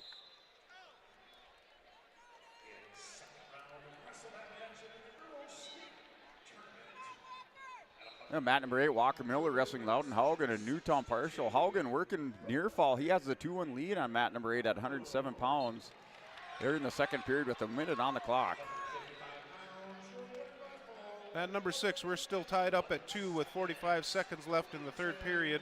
We've got Ivy Griffin from Bismarck Legacy versus Paige Spalmer from Bismarck Century. They're in the neutral position. They're tied up right now.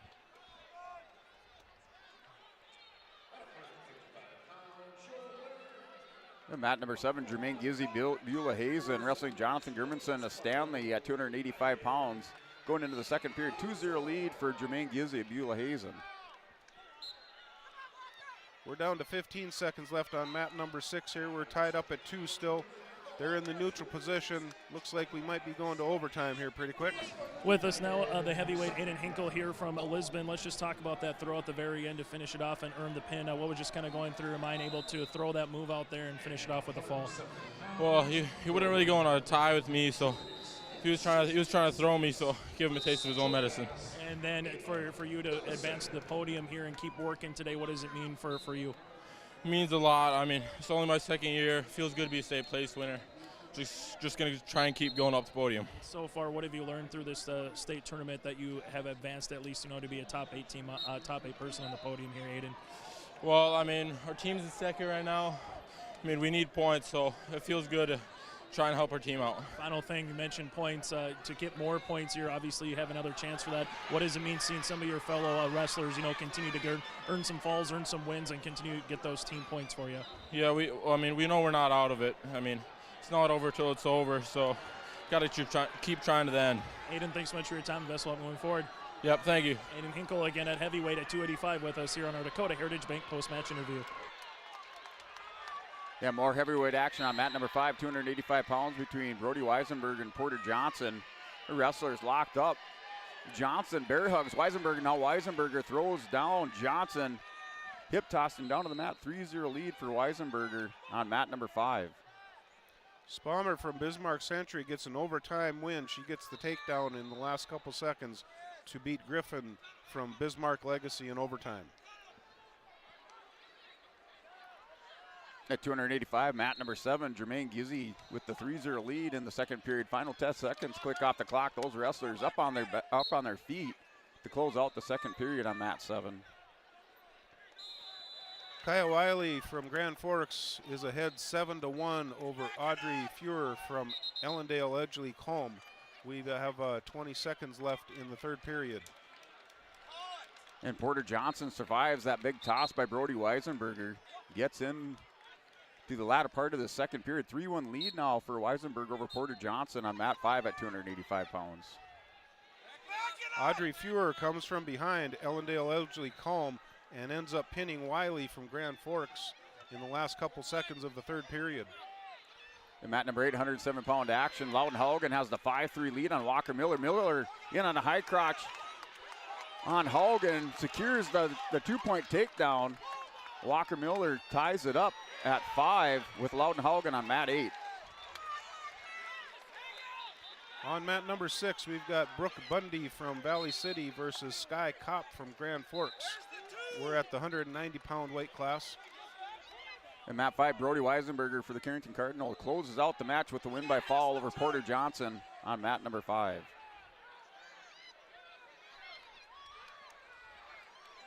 On mat number 6, Sky Kopp is going to start out in the down position to start out the second period. Brooke Bundy will be in the top position.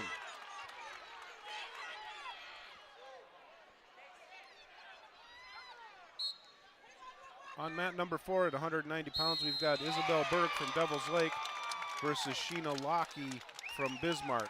Berg is ahead 2-0 right now. And mat number 8, 107 pounds, Walker Miller secured that takedown, tied it up. Wrestlers rolled out of mount for the restart. Haugen with another violation, a false start violation, resulted in a point to Walker Miller.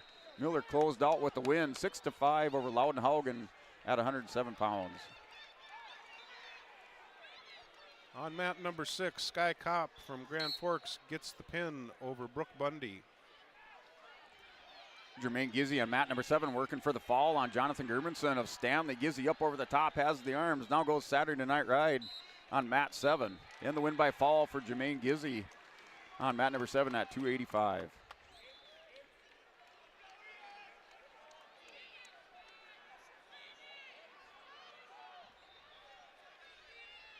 In mat number 8, 107-pound action, Gavin Rude for the Kindred Vikings wrestling Sky Kramlich. That match just underway. First 33 seconds off the clock. Wrestlers roll out of bounds. That's on mat number 8 at 107 pounds. On mat number 4, 250 pounds, Belinda Perry from Bismarck Century versus Azani Martin from Turtle Mountain. Well, mat number 7, 107-pound action. Ian Anderson wrestling Regan Gustafson from Stanley. That match just underway. Wrestlers in the neutral position on mat number 7. Perry and Martin are in the neutral position in the first period. They're tied. They're in a tie-up right now, trying to set something up. And that's going to be the end of the first period. That'll be 0-0, starting the third period or second period. Gustafson with another double leg shot on Anderson. Anderson sprawls out. Gustafson hip tosses Anderson down to the mat for the 2-point takedown. Gustafson with the early 2-0 lead over Ian Anderson.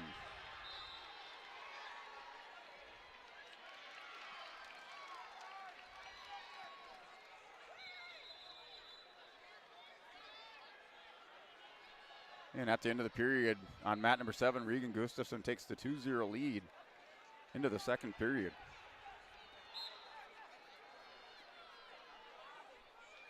Over on mat number 4, still 0-0 with 1:30 left in the second period. They're in the neutral position. Century tried to get a single leg there, but lost it, so they're back in the tie-up. Gavin Rude, Sky Kramlich. Kramlich has a 6-0 lead on mat 8 at 107 pounds. 6-0 lead for Sky Kramlich over Gavin Rude.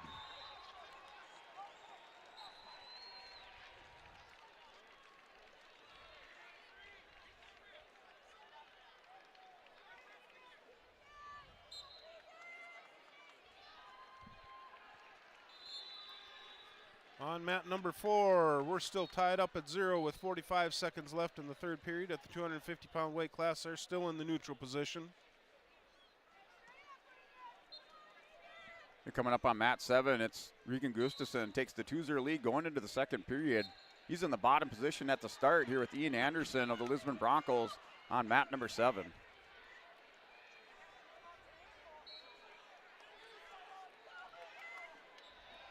On mat number 4, Perry was able to get a takedown to take a 2-0 lead. Gustafson scores a 2-point reversal on Anderson. Now has a cradle locked up over the top on mat 7 at 107 pounds. Gustafson tried to roll through. Anderson catches Gustafson on his back. Anderson with the reversal. No near fall awarded to Anderson, but he does get the reversal. And 2 near fall ties it up at 4. On mat number 6, Lily and Luga from Bismarck versus Caden Schumann from Grand Forks. Schumann has a 2-0 lead, and we're going to start the second period at the 190-pound weight class. Anderson locks up a cradle on mat number 7. They're tied up at 4 apiece. With 1:08, Anderson has Gustafson on his hip, trying to work for near fall and take the lead here on mat number 7 at 107 pounds. Mat number 4, we've got Belinda Perry from Bismarck Century versus Azani Martin from Turtle Mountain. Perry is ahead 2-0 right now going into the third period.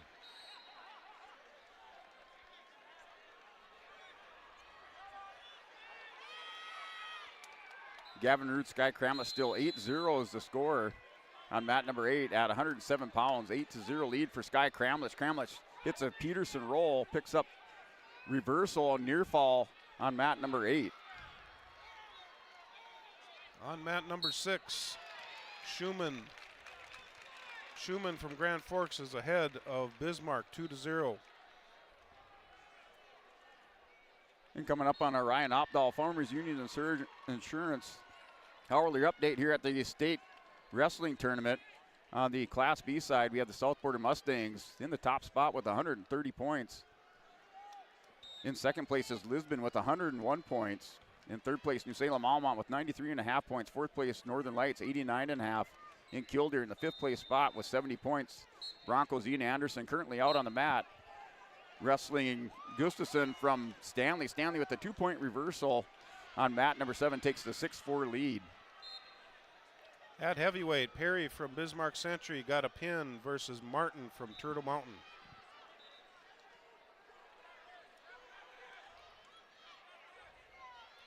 On mat number 4, we've got Jalen Forey from Pembina County North versus Ava Mosier from Napoleon Gackle Streeter. That's at the 250-pound weight class, mat number 4.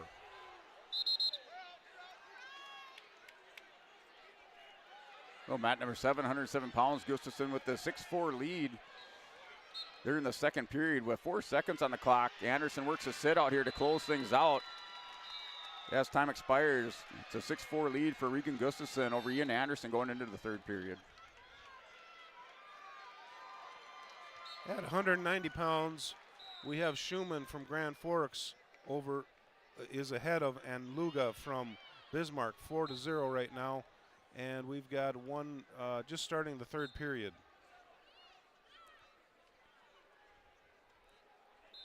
The start of the third period between Gustafson and Anderson. Anderson catches Gustafson in a headlock, takes him down to the mat, and Ian Anderson has Gustafson going over. And now slips through there, 2-point reversal. It's the pin over Anluga from Bismarck in the third period.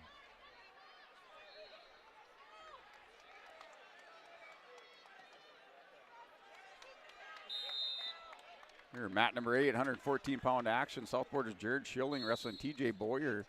It's a 4-0 lead for Jared Schilling of South Border on mat number 8 at 114 pounds. We've got 1:30 left in the second period. We have Jalen Forey from Pembina County North and Ava Mosier from Napoleon Gackle Streeter. They're both still tied up at 0 with 1:20 left in the second period at the 250-pound weight class.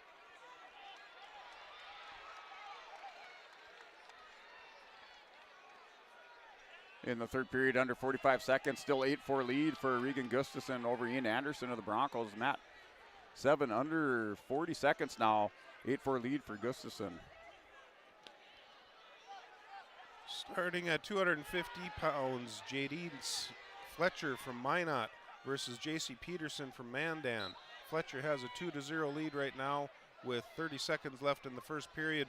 She's working on rolling her up. She's getting near fall points right now, working for that pin, and there's the pin. Fletcher from Minot gets the pin over Peterson from Mandan with 20 seconds left in the first period. Well, mat number 7, Regan Gustafson wins by fall, locks up the armbar on Anderson, walks around for the win by fall at 107 pounds on mat number 7.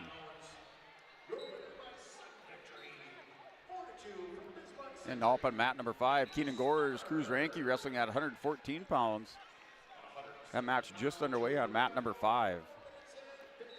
Ava Mosier from Napoleon Gackle Streeter has a 2-0 lead over Jalen Forey from Pembina County North. And Forey just got an escape, so now we've got 2-1 with 20 seconds left in the second period. Mosier is ahead of Forey.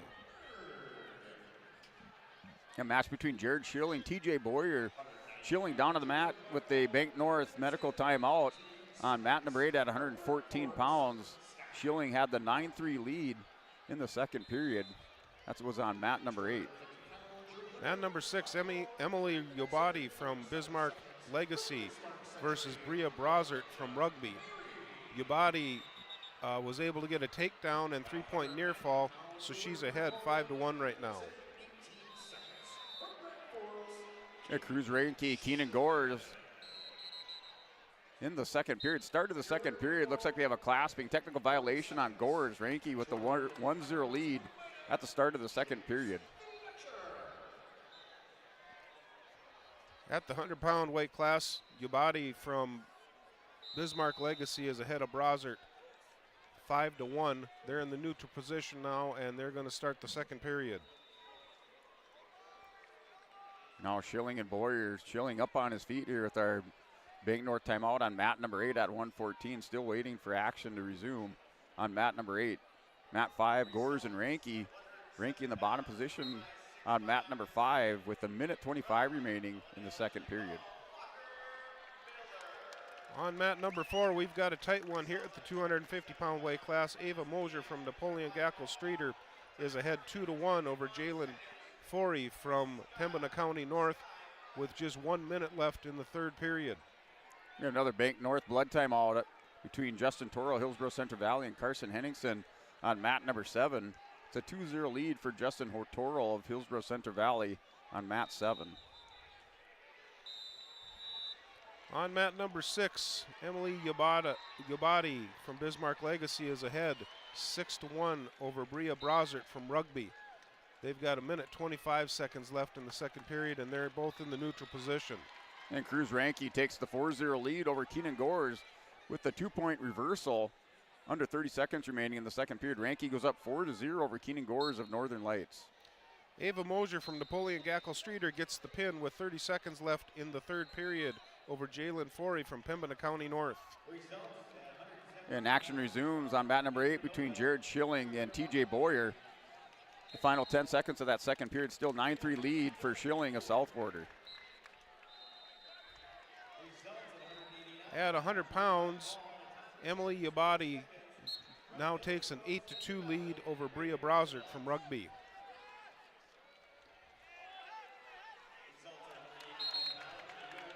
And now that score is 4-1 between Reinke and Gores.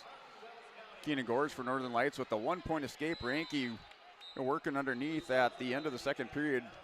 Cruz Reinke will take the 4-1 lead into the third. On mat number 4, 250-pound weight class, we have Miley LaFontaine from Northern Lights versus Kiera Williams from West Fargo United. And Jared Schilling catches TJ Boyer, throws him to his back. 10-3 lead for Schilling, working for near fall on TJ Boyer on mat number 8 at 114 pounds. Cruz Reinke, Keenan Gores on mat number 5. That's a 4-1 lead for Reinke. Gores with the choice to start the third, chooses the neutral position with wrestlers locked up in the center of the mat. Yobati from Bismarck Legacy extends her lead 12-3 right now over Bria Brazert from Rugby. And Justin Toro, Carson Henningsen back in a Bank North blood time out at 114 pounds on mat 7 as blood time continues to wind down. On mat number 4, 250 pounds, Miley LaFontaine versus Kiera Williams. They are tied up at 0, just starting the second period. West Fargo United Williams is starting in the down position. Big scramble between Schilling and Boyer. 13-5's the score. Schilling comes out on top with the 2-point reversal, now 15-5, and blood time on mat number 8.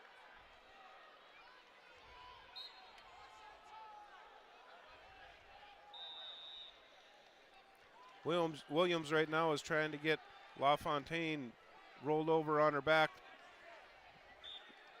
I don't think she got any near fall points there. And Cruz Reinke, the 8th grader, drops down on a double on Keenan Gores. Scramble, Gores catches Gores on his hips, working for the fall as Cruz Reinke. Reinke hops over the top, goes chest on chest, and the fall for Cruz Reinke and the Lisbon Broncos on mat number 5. We're still tied up at 0s over here on mat number 4.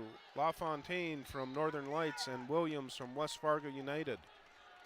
We've got 1:20 left in the second period. And still blood time on mat number 7 here for Justin Torrell and Carson Henningsen. So the trainers are out there taking a look at the nose of Henningsen as blood time continues to wind down on mat 7.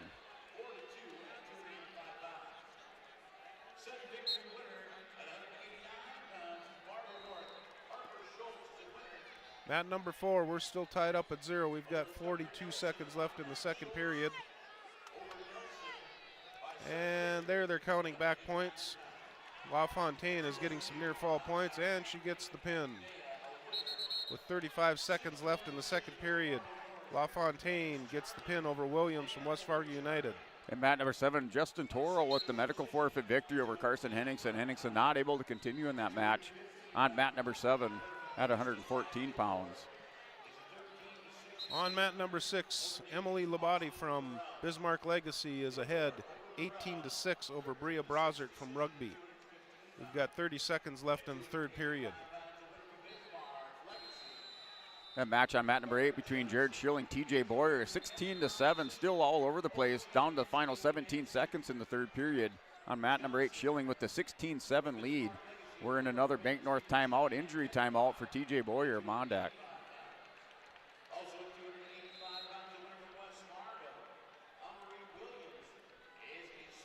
On mat number 4, we've got Sydney Huber from Bismarck Century versus Eloise Jenner from South Border. That's at the 100-pound weight class. Huber just gets a 2-point takedown. Hey guys, join us now. Justin Terrell here with Hillsborough Central Valley, able to head on to the podium here, Justin. Maybe not how the match that you thought it was going to go, but regardless, you're able to be a top 8 and try to move on. So what does it mean for you to be on the podium here this season? I work hard this season. I know it was going to be a hard match and stuff, so I focused up, got my work done. I didn't know it was going to end like that, but still. I got the match. I'm on the podium this year, so it's going to be good. Yeah, take us through that time, almost 4 minutes of blood time that kind of goes off. What's going through your mind as a wrestler to try to stay sharp and think that you got to get back on the mat?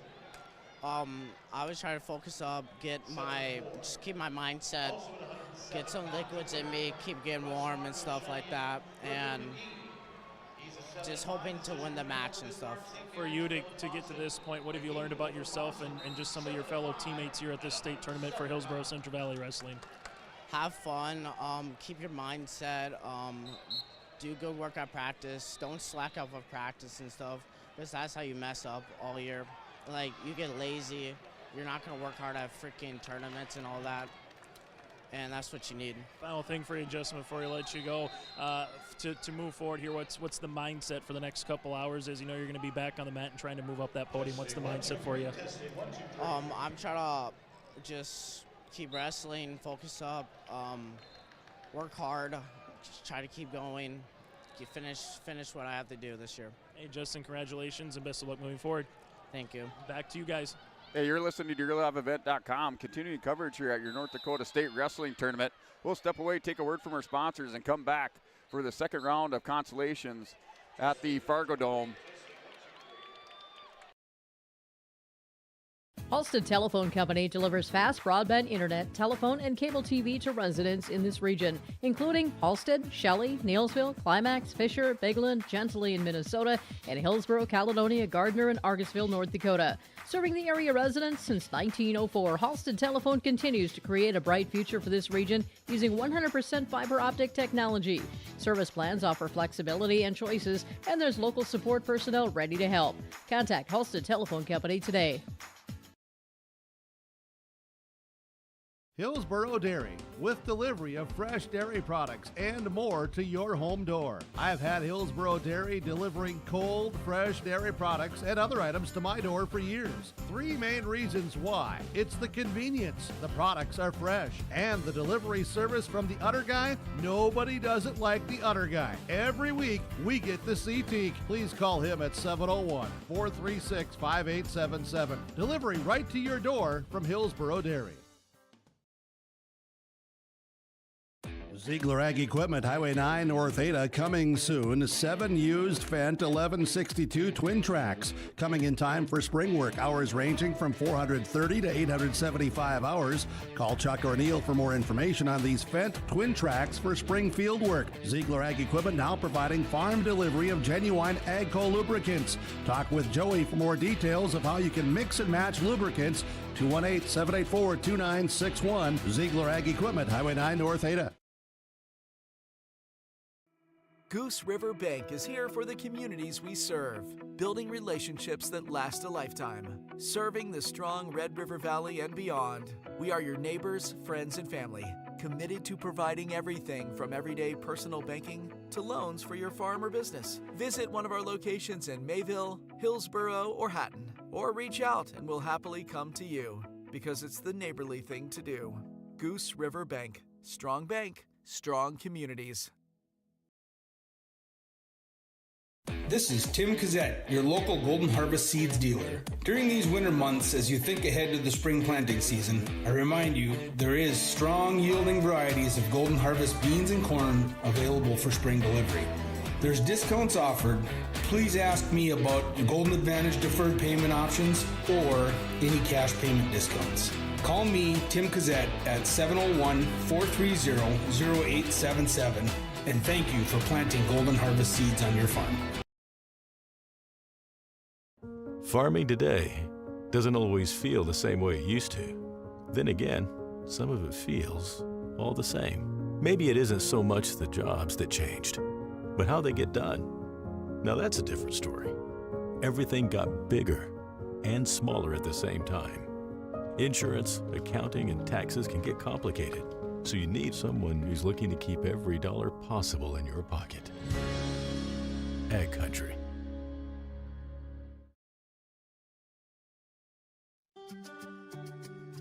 Hi, this is Chrissy Thompson from the Hillsborough and Central Valley School District, reminding you that ethics, integrity, and respect are values important to our daily lives. In our sporting events, educational lessons, and lifetime values taught by school activities. Remember that one simple word, sportsmanship.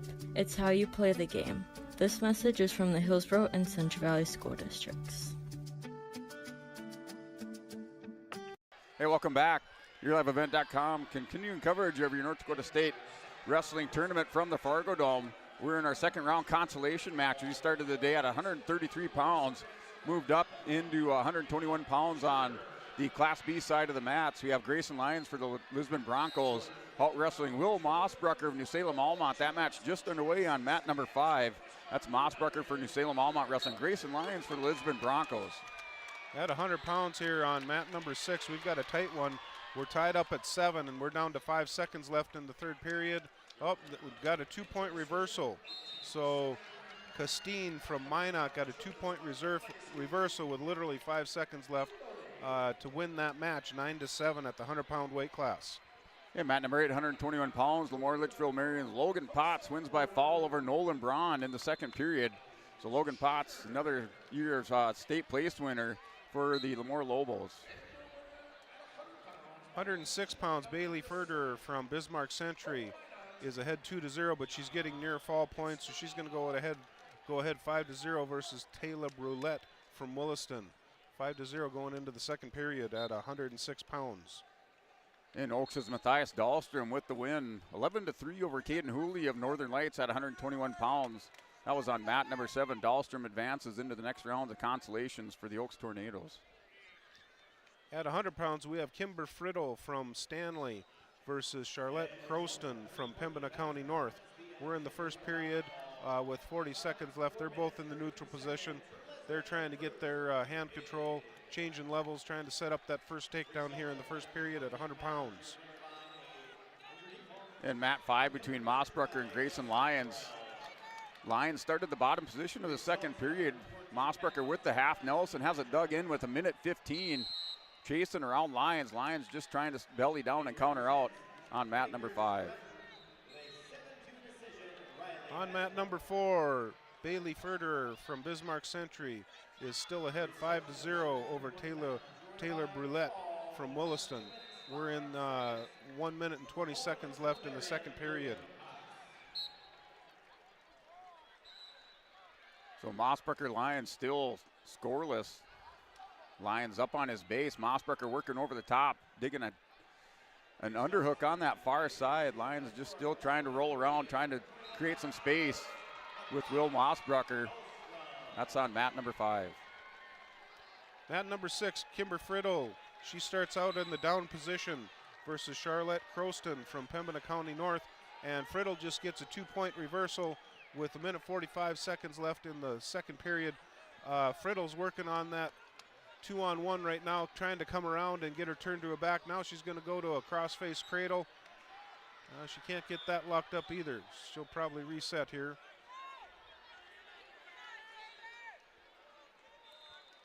As time winds down, going into the third period, it's scoreless. Will Mossbrucker with the choice. He'll choose the bottom position to go into the third period on mat number 5 at 121 pounds. Mat number 4, 106 pounds. Bailey Furter from Bismarck Century is still ahead. Now she just went ahead 7-0 against Brulette from Williston. And Grayson Lyons able to get Mossbrucker on his hips, and we do have a 1-point technical violation going to Will Mossbrucker. Lyons now is down 1-0 on mat number 5 at 121 pounds. Kimber Friddle from Stanley is still in the top position. She's doing a nice job working on those cross-face cradles. She's got it locked up, but she just can't quite get her turned over. There she lost her grip again, so she's going to reset. She's got that cross-face in again. Now she's spinning around, trying to get those back points, but Croston is doing a good job of staying off her back. And mat number 7, Jager Sand, eligible calm, wrestling Kate Elsey, Mondack Thunder at 127 pounds. That's a 1-0 lead for Sand in the second period with 45 seconds on the clock. At 100 pounds, Kimber Friddle finally gets her rolled over enough. She's getting some near fall points right now. And Mossbrucker holds that 1-0 lead over Grayson Lyons. Mossbrucker hops over for the 2-point reversal. Still no score, still no reversal given up by Lyons. Lyons caught the far arm of Mossbrucker. Now Mossbrucker rode to the 2-point reversal. He takes the 3-0 lead on mat 5. Kimber Friddle from Stanley was able to get that 3-point near fall, so she takes a 5-0 lead going into the third period. They're in the neutral position right now, working on their takedown. On mat number 4, Bailey Furter is ahead 10-2 versus Brulette from Williston. They've got a minute left in the third period at 106 pounds. Yeah, mat number 7, 127 pounds, Jager Sand, Kate Elsey. 1-0 lead for Sand going into the third period on mat 7. Croston from Pembina County North was able to get a reversal versus Kimber Friddle from Stanley, so she closes the gap. Friddle is now ahead 5-2. Will Mossbrucker, Grayson Lyons. Mossbrucker trying to roll through Grayson Lyons. Lyons caught with the bar half. Final seconds tick off the clock. Will Mossbrucker, New Salem Almond advances over Grayson Lyons on mat number 5. Croston from Pembina County North throws in a cradle, gets a 2-point near fall, and now she throws in another cradle, gets another 2-point near fall, but Kimber Friddle comes right back with a reversal, and she's trying to throw in a cross-face cradle. So Croston is ahead, Kimber Friddle is ahead right now, 7-6 with 28 seconds left in the third period. We've got a tight one going on here on mat number 6. Kate Elsey, Jager Sand. Elsey had the 2-1 lead. Sand stands up with the escape, tied it up at 2 apiece. Elsey double leg Sand, took him out of bounds, but no takedown awarded with 1:09 remaining in the third period. Croston from Pembina County North comes back with a reversal, so she's ahead 8-7 right now. And Friddle, and that's the end of the match. Croston comes from behind. Croston from Pembina County North beats Kimber Friddle from Stanley 8-7 in a nail biter right at the end of the third period. So Jager Sand, Kate Elsey. Sand steps around behind Elsey. Elsey's able to hip heist back around, faces Sand with 35 seconds remaining in the third period. Still tied up at 2 on mat 7. Mat number 4, we've got Taryn Raisler from Kindred versus Addison Yates from Harvey Wells County.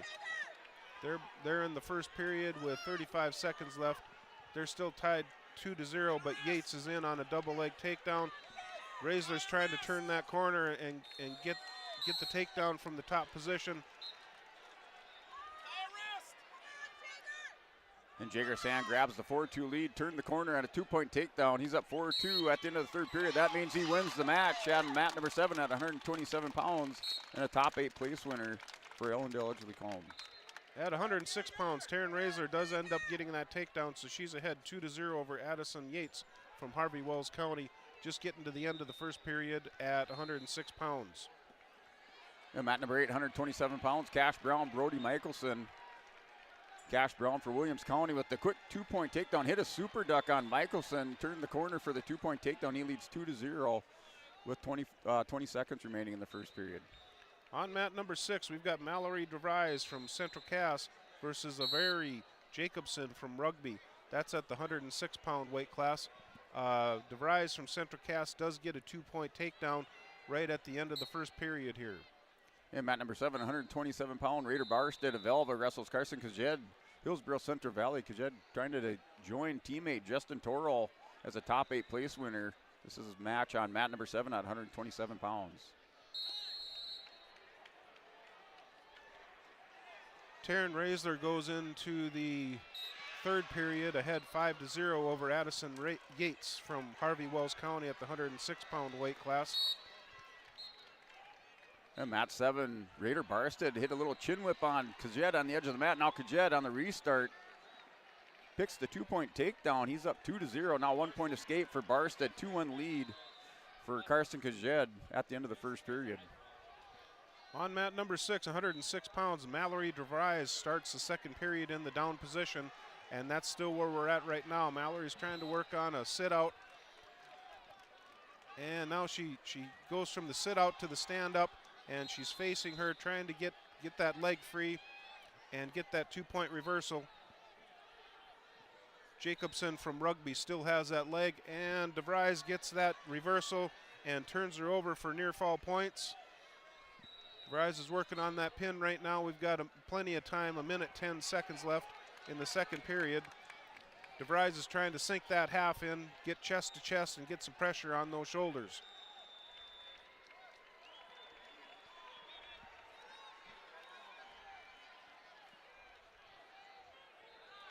DeVries gets the pin with 52 seconds left in the second period. Mallory DeVries from Central Cass gets the pin over Avari Jacobson from Rugby at the 106-pound weight class. It was at the end of the first period. Carson Kajed tossed over Raider Barstead to the mat, picked up 2 near fall. It's a 6-1 lead for Carson Kajed in the second period. It's now 6-1 with a 1:20 on the clock. Raisler from Yates gets the win from Kindred.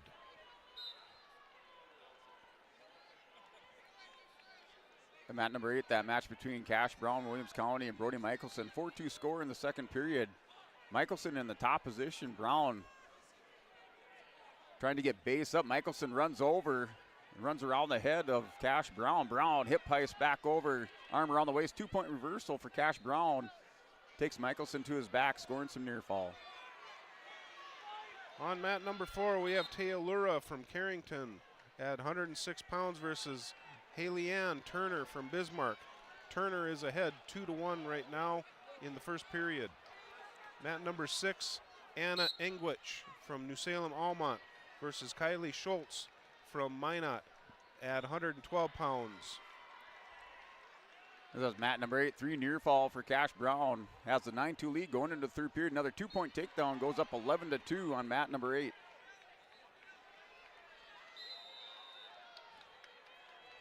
Now match between Karsten Kajed, Raider Barstead. Kajed with the 8-1 lead at the end of the second period. Karsten Kajed goes into the third, up by 7 on mat number 7. Kylie Schultz from Minot takes a 2-0 lead over Anna Engwich from New Salem Almont. They're just starting the second period in the neutral position.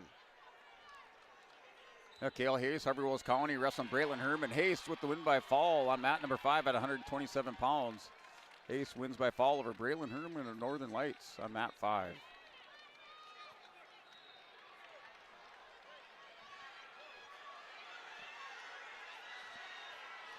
And a scramble between Kajed and Barstead. Barstead has the arm overhooked on Kajed.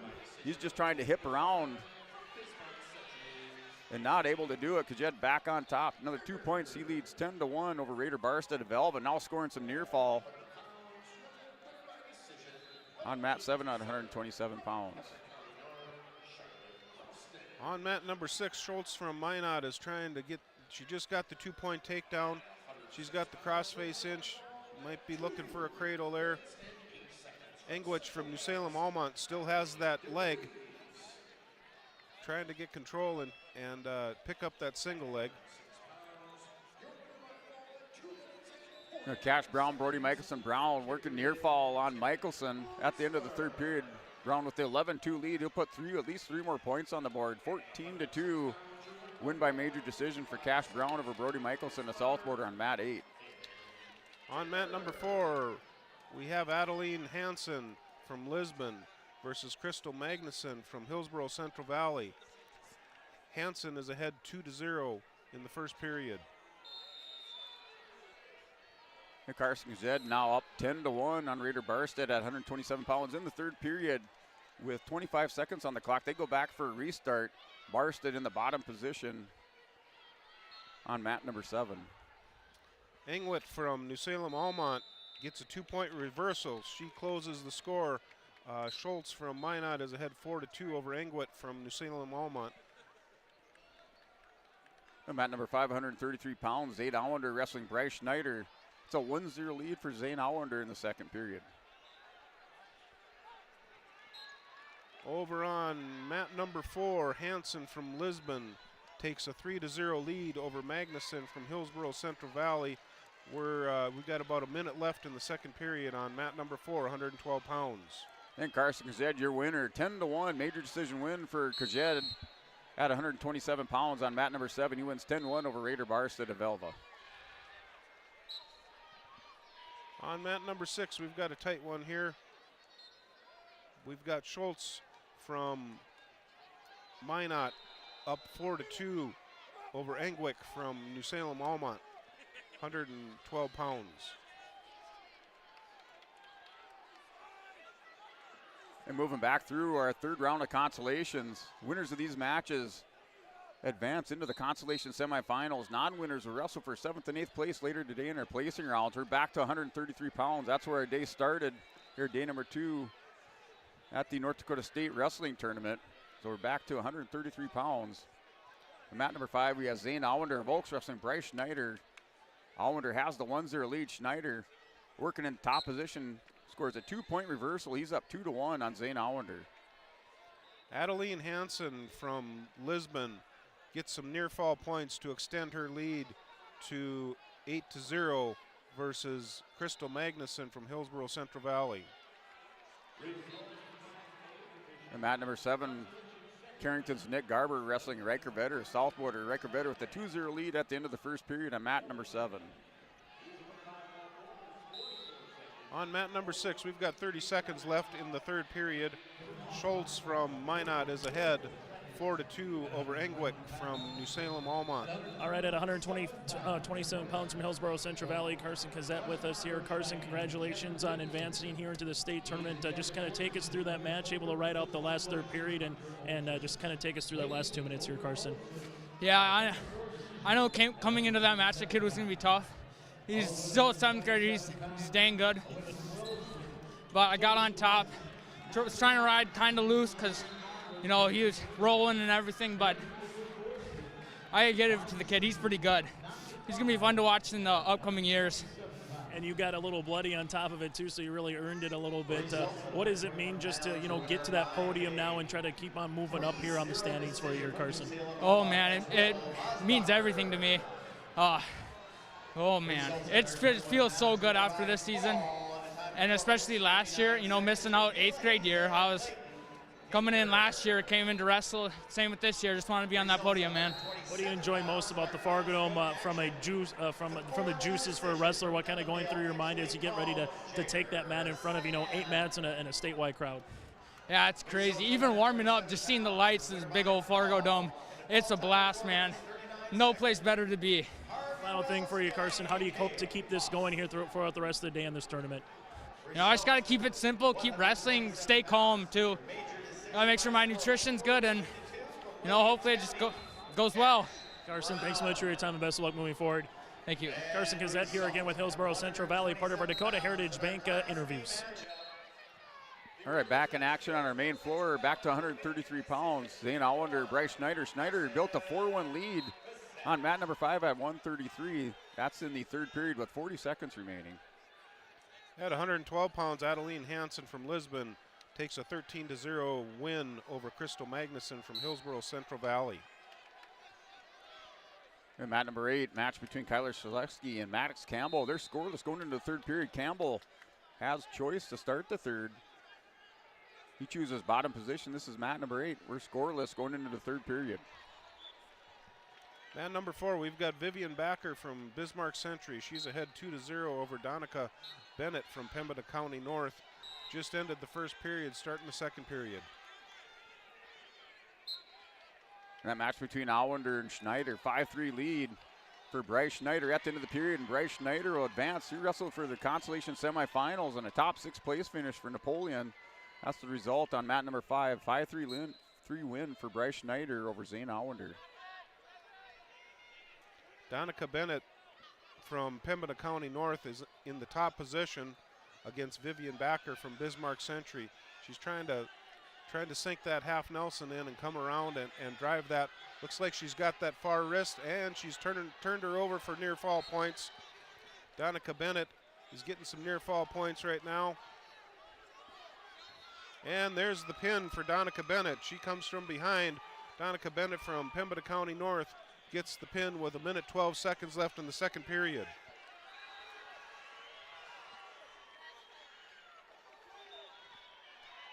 That match between Nick Garber, Riker Vetter. Now the score is 10-4 on mat 7 there in the third period. Minute 8, wrestlers up on their feet. Riker Vetter for the Southport Mustangs up 10-4 on mat number 7. At 112 pounds on mat number 4, Emily Schilling from Dickinson versus Deja Ireland from Bismarck. And they are tied 0-0, and we're just starting the second period. And mat number 5, 139-pound action. Miles Steele just for the Kindred Vikings wrestling Case Allender, the Oaks Tornadoes. That match at the end of the first period, scoreless at the end of 1. And Kyler Shaleski, Maddox Campbell. Campbell with the 2-point reversal goes up 2-0 on Kyler Shaleski of Henninger Scranton. On mat number 6, 118-pound weight class, Brianna Mayer from Central Cass is up against Ella Wald from Bismarck Century. 118-pound weight class, they're in the neutral position. 20 seconds left there. Mayer is in for a double leg. Wald does a nice job of sprawling out. Now Wald picks up the single leg and gets a 2-point takedown, and she's getting near fall points right now. Wald from Bismarck Century. Mayer does a good job of rolling off her back. She only got 2 near fall, so Wald is ahead 4-0. Mayer's up with a stand up and has a 1-point escape. So we've got a 4-1 match here going on mat number 6, 118 pounds. And on mat number 7, Nick Garber hit the counter to the half Nelson. Rolls over on top of Riker Vetter, pins him, and Nick Garber, the Carrington Cardinal, advances into the consolation semifinals for the Carrington Cardinals. Wins by fall over Riker Vetter, Southporter. At the end of the third period, as time was expiring, Nick Garber advances into the consolation semifinals. On mat number 4, Emily Schilling from Dickinson has a 1-0 lead over Deja Ireland from Bismarck, and she just extends that to 3-0 with 1:30 left in the second period. On mat number 6, Brianna Meyer versus Ella Wald from Bismarck Century. Ella Wald has a 4-1 lead with 1:30 left in the second period. They're in the neutral position.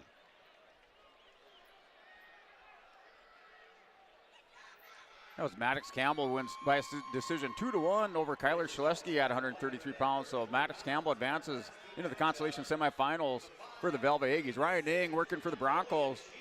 Has a head cradle locked up, working for the fall. That's on mat number 8. That's in the first period. Ing has a 2-0 lead, working for the fall on mat 8. We've got a tight one down on mat 4. Emily Schilling from Dickinson has a 4-2 lead over Deja Ireland. We're going into the third period on that match. On mat number 6, Ella Wald has extended her lead to 6-2 over Brianna Mayer from Central Cass. They're in the neutral position again. And Eng readjusts. He picks up 3 near fall at the end of the first period. He has a 5-0 lead. Going into the second period, Ryan Ing with the 5-0 lead. Now with the Bank North blood timeout on mat number 8. On mat number 4, Emily Schilling from Dickinson is still ahead 4-2 over Deja Ireland from Bismarck. And we've got a minute 30 left in the third period. And mat number 5, Miles Steele, just Case Allender wrestling a tight one, 1-0 at the end of the second period. Allender with the 1-0 lead over Miles Steele, just at 139 pounds on mat number 5. At 118 pounds, just going to start the third period. Ella Wald from Bismarck Century is ahead 6-2 over Brianna Meyer from Central Cass. Looks like Wald's going to take the down position for the start of the third period. And mat number 7, the match between Carson Glaze and Fisher Johnson. Carson Glazeman with the win by fall in the second period over Kindred's Fisher Johnson. Johnson wrestling for 7th and 8th place for the Vikings. Glazeman wrestling for a top 6th place finish for the South Border Mustangs. Brianna Meyer on mat number 6 from Central Cass is doing a nice job of keeping Ella Wald down to the mat, trying to work on a pinning move here. Looks like she's got a crossface, maybe going to try for a cradle here. We're in the third period with a minute 30 left. Ella Wald is ahead 6-2 over Brianna Meyer. Brianna just can't quite get that crossface cradle locked up. She gets really close, and Ella Wald does a nice job of defense. Wald just got called for stalling. She got warned for stalling. Ella's still working on that crossface cradle, trying to get that locked up. Now she's going to go with the 2-on-1. And mat number 8, Aiden Jones, Ryan Ing. A little bit of injury time for Ryan Ing. And it's a 5-0 lead. They're minute 29 into the second period. So 5-0 lead for Ryan Ing over Aiden Jones. Ing in the bottom position. Jones on top, chops the far arm of Ryan. That's on mat number 8 at 145 pounds. At 118 pounds, Brianna Meyer from Central Cass is still in the top position where she started this period. We're down to 30 seconds left. She's trying her best to get her turned over for back points, but Ella Wald's doing a great job at defense, not allowing to go to her back.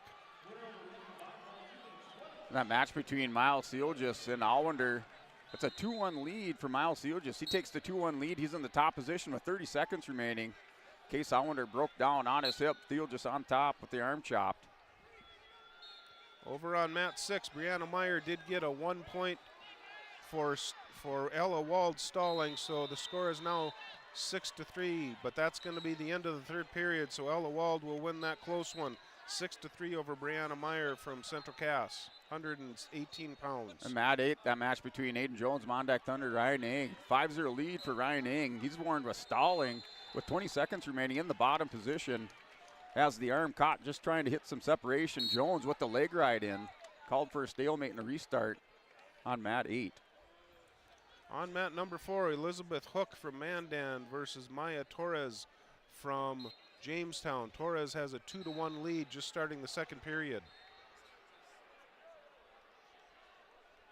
And Theologis and Allender. That match goes final. Miles Theologis wins by decision over Case Allender at 139 pounds on mat number 5. Maya Torres from Jamestown gets a technical violation. So Elizabeth Hook gets 1 point. That's going to tie this match up at 118 pounds. 2 apiece right now with a minute 35 left in the second period.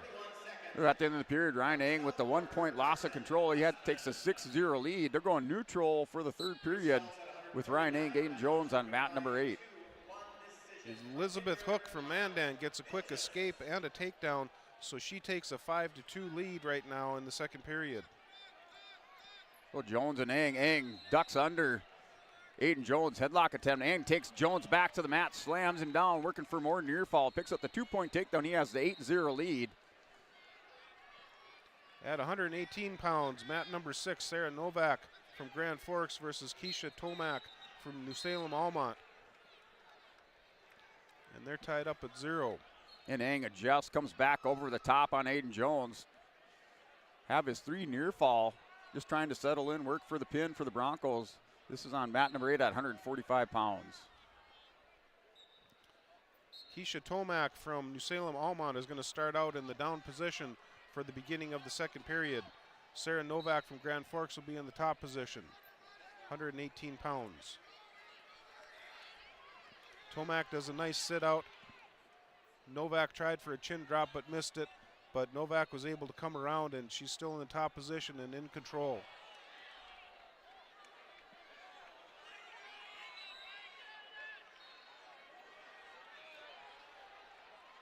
On mat number 4, Elizabeth Hook from Mandan has a 5-2 lead over Maya Torres from Jamestown with 29 seconds left in the second period at the 118-pound weight class. Ryan Eng has 11-2 lead. Aiden Jones reverses. Ryan Eng has the half Nelson buried in. Eng gets back to his base. 3 near fall. Now 11-5's your score. Eng working the inside leg on Jones. Jones over the top has the cradle locked up. As time winds down, 10 seconds. Ryan Eng looks like he'll hang on. Back to a restart with 7 seconds. 11-5 lead for Ryan Eng over Aiden Jones on mat 8. Tomac gets the pin over Novak from Grand Forks. So Tomac from New Salem Almont at 118 pounds gets the pin. Update on our Golden Harvest Tim Kazette seed sales scoreboard here on the State A boys team points so far. Bismarck high in first at 153 points with West Fargo Cheyenne second and Dickinson number 3. On the girls side, Bismarck high with 151 points, followed by Minot second, Legacy third with Central Cass at number 4. That is again a look at the State A boys and the girls as well here from the Tim Kazette seed sales scoreboard. So mat number 5, 152 pounds. Oaks is Zaid Higher wrestling Kane Rudolph. Rudolph working for the fall on Higher. Drops Higher down to his back. And that's on mat number 5, 152. That's a win for Kane Rudolph of Stanley. Wins by fall over Zaid Higher of Oaks. Mat number 6, 124 pounds. Madison Racine from Minot versus Cassidy Monroe from Bismarck. Racine has a 5-4 lead in that match right now. I'm sorry, a 2-0 lead. Mat number 7, 160 pounds between Cole Stock and Gavin Enwich. It's a 5-2 lead for Cole Stock. Hits a little goal behind, trying to drag Enwich down to the mat. Now another 2 points for Cole Stock. He goes up 7-2 on mat number 7 at 160 pounds during the third period. We've got a tight one on mat number 4. Elizabeth Hook from Mandan is behind 9-5 with just 45 seconds left in the third period. And mat number 5, Mason Wagle wrestling Tanner Mengi out here in mat 5 at 160 pounds. That is scoreless in the first period. And Hook was able to tie that match up here in the 118-pound weight class on mat number 4. So Elizabeth Hook from Mandan is tied with Maya Torres from Jamestown. Here in Enwich, Cole Stock. Cole Stock, another 2 points on the board. He leads 9-3 over Gavin Enwich. That's at the end of the third period, 160-pound match. So Cole Stock will advance into the top 6 on mat number 7.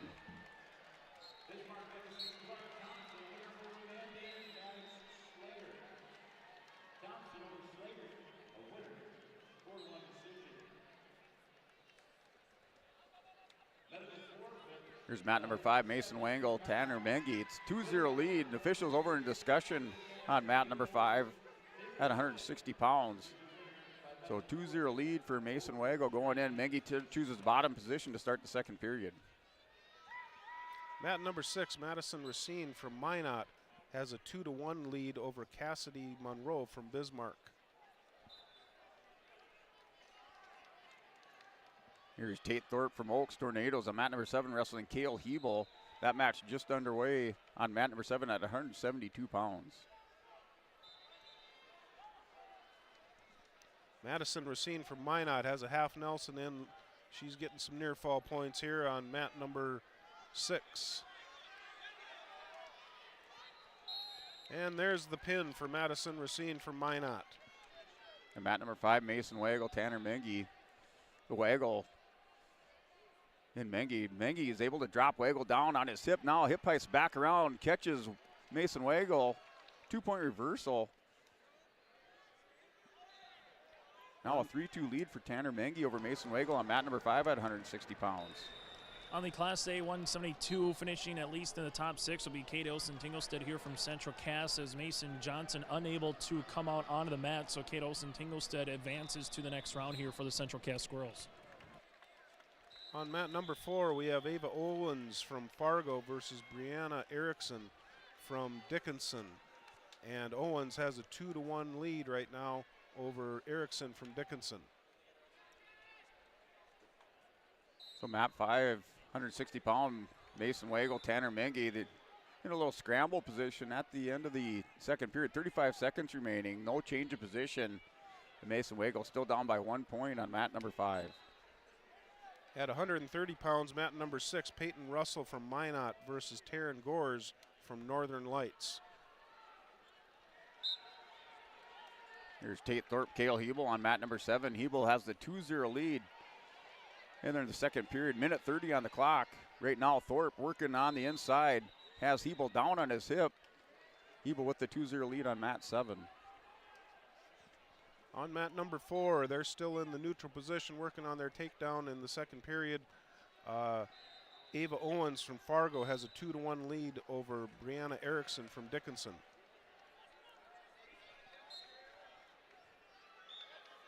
And trading reversals on mat number 5, Mason Wagle, Tanner Mengi, 5-4 lead going into the third period on mat number 5 at 160 pounds. Wagle in the bottom position, off the whistle, hits a stand-up. Mengi has to drop down the leg of Wagle. That's on mat number 5.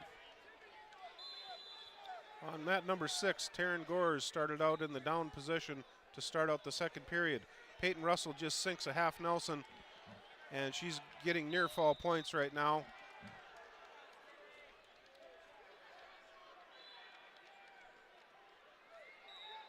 Tate Thorpe, Cale Hebel. Hebel up to his feet. He was in the bottom position to start the second. Nice little hip pass around, hits the switch for 2-point reversal. He has the 4-0 lead on Tate Thorpe in the second period. We've still got a tight match here on mat number 4. Ava Owens from Fargo is ahead of Brianna Erickson 2-1 with only 15 seconds left in the second period. They're in the neutral position. Erickson's trying to jack Owens up right now and get in on a leg. And Mason Wagle, Tanner Mengi back in a restart. Little headgear adjustment for Tanner Mengi of the Kindred Vikings, the 8th grader, trying to come through with the top 6 place finish for Kindred. Wagle off the whistle, hits a switch, trying to turn the corner on Mengi. Mengi hanging on to Wagle. It's a 1-point lead for Tanner Mengi. On mat number 6, Peyton Russell was able to sink that half and get that 3-point near fall. And now Taryn Gores from Northern Lights gets a 1-point escape. And Wagle up over the top, still no change of position or loss of control, as Wagle is just trying to hook the back ankle of Tanner Mengi. And that's in the third period with 30 seconds remaining. Now Wagle working a guillotine, still not given any points by the official. Peyton Russell was able to come back with another takedown, so she takes a 5-1 lead right now at the end of the second period. The final 15 seconds, Wagle works the 2-point reversal. Now Mengi tries to get back up. We're tied up at 6. Going into overtime here. Final 3 seconds tick off the clock. Both wrestlers take a look at each other. We're going into overtime between Mason Wagle and Tanner Mengi on mat number 5 at 160 pounds. Brianna Erickson from Dickinson was able to come from behind. She's now ahead 5-4 over Ava Owens from Fargo, and we've got a blood timeout right now with 1:18 left in the third period. The Waggle in overtime. Sudden victory. Drops down on Mengi. Takes him down to the mat. Trying to turn the corner on the edge of the mat. Mason Waggle steps around. 2-point takedown. Mason Waggle advances into the top 6 at 160 pounds. That was on mat number 5.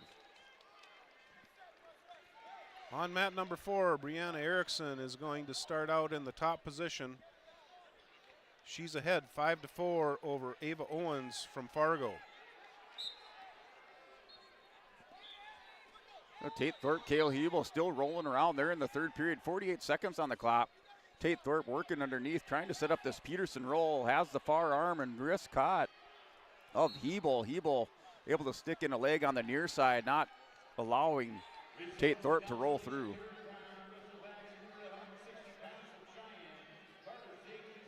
Over on mat 4, Ava Owens just gets a 2-point reversal over Brianna Erickson, so she takes a 6-5 lead with 50 seconds left in the third period. Brianna Erickson is going to start out in the bottom position. Looks like we got another blood timeout here.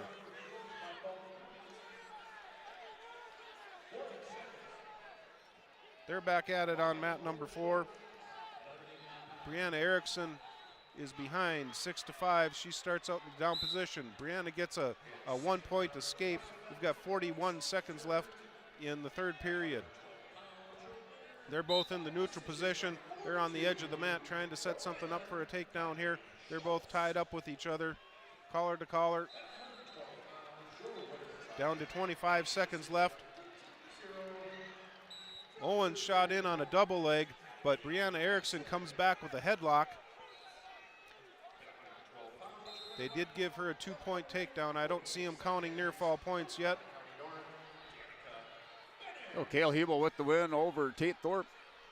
4-2 is the score. That's your final on mat number 7 at 172 pounds. Hebel wrestling for a top 6 place finish for Lemoore Lobos.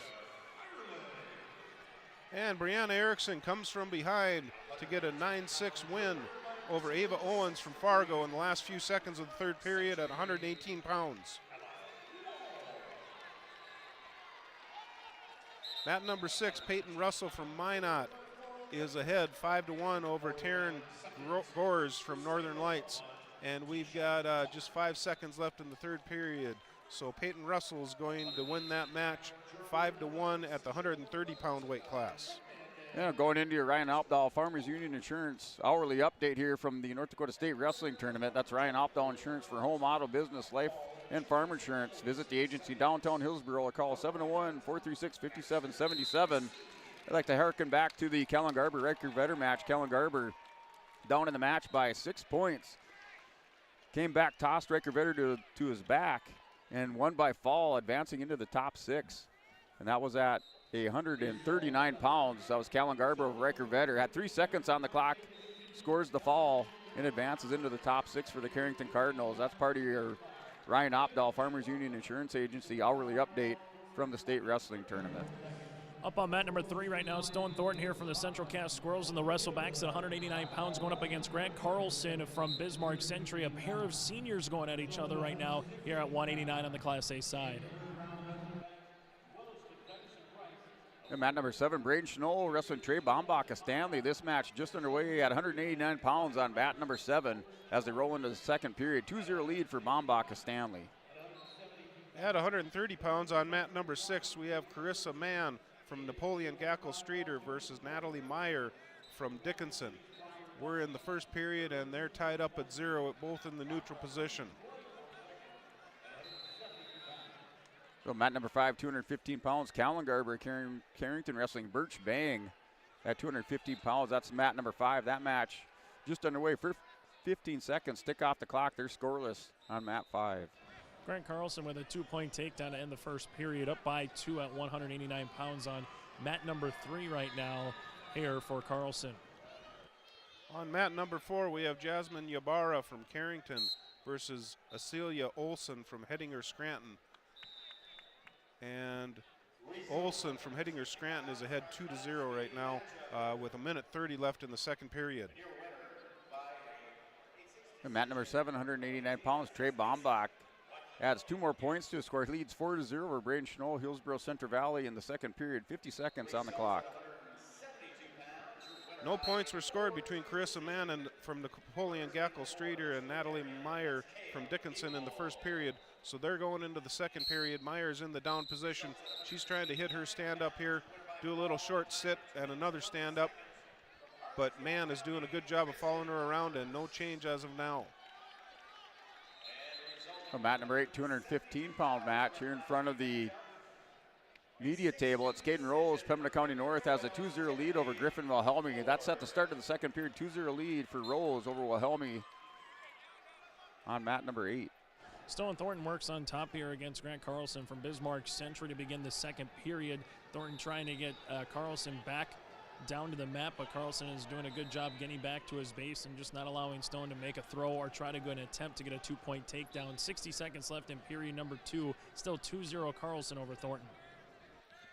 Natalie Meyer at the 130-pound weight class was able to get a 1-point escape, and now she just gets the pin.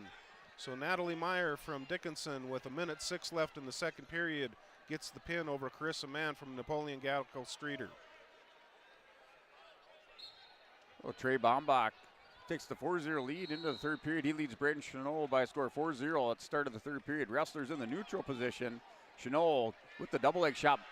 Bombach hits an arm spin or a shoulder spin on Chenot, throws him to his back and working for the fall in the third period. Celia Olson from Hettinger Scranton scores a 3-point near fall to extend her lead to 5-0 over Jasmine Ybarra from Carrington. And we're just starting the third period over on mat number 4. 1-point escape coming for Grant Carlson here. And Grant Carlson working Thornton on the near side of the bench in front of the Central Cass coaches. Still 3-0 now with 15 seconds left in the second period at 189 in the Wrestlebacks. And mat number 5, Callan Garber working for the foul on Birch Bang. He has a 2-0 lead, has Bang over on his back. He has the head and arm in the win by foul for Callan Garber of Carrington over Birch Bang on mat 5, 215 pounds.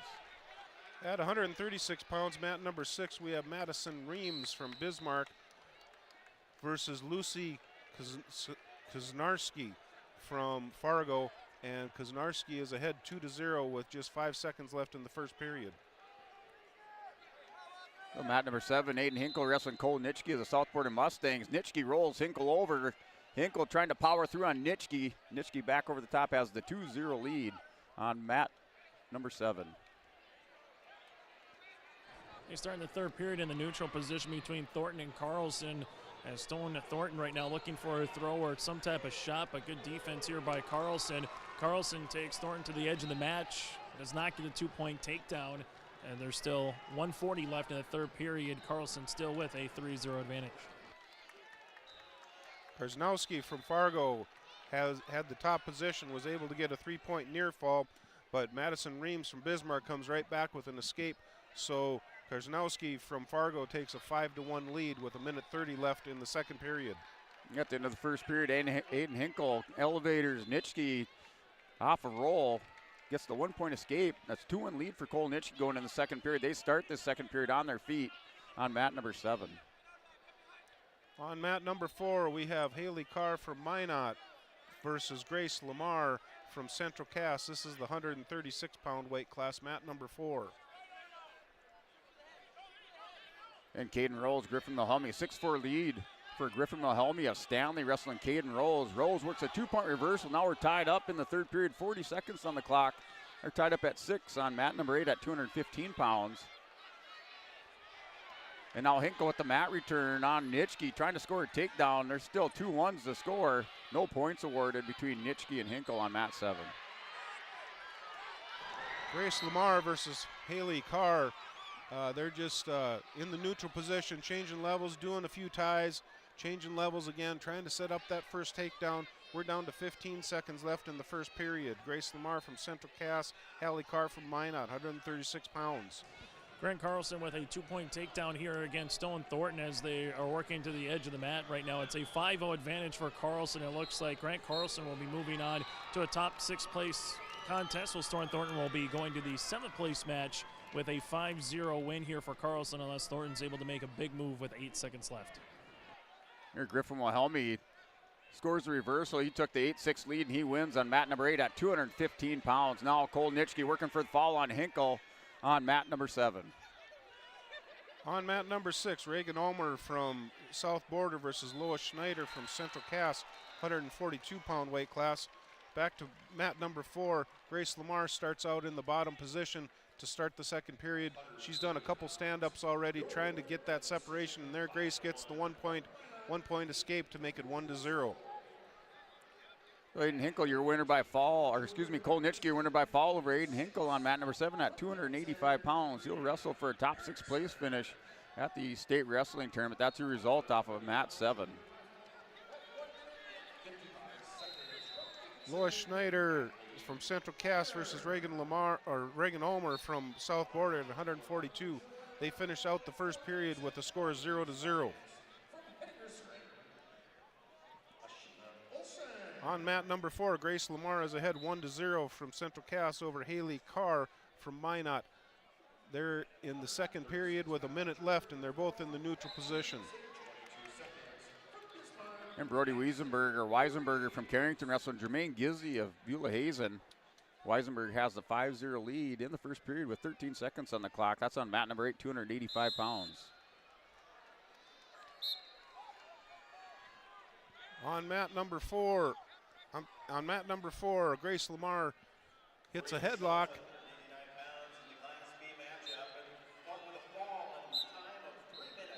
She's ahead 3-1.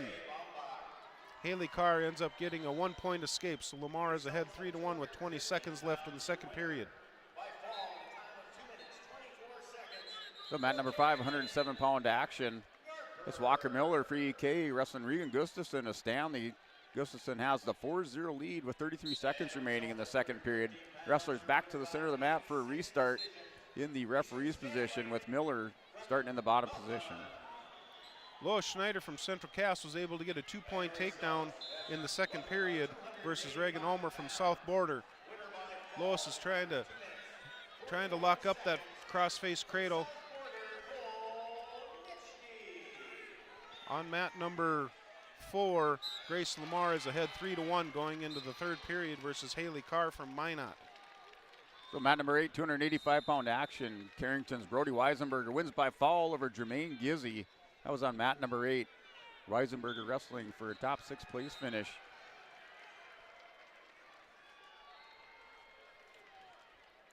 On mat number 4, Grace Lamar is starting out in the bottom position. She has a stand-up. She couldn't quite get her hips cleared. Carr did a nice job of taking her back down to the mat.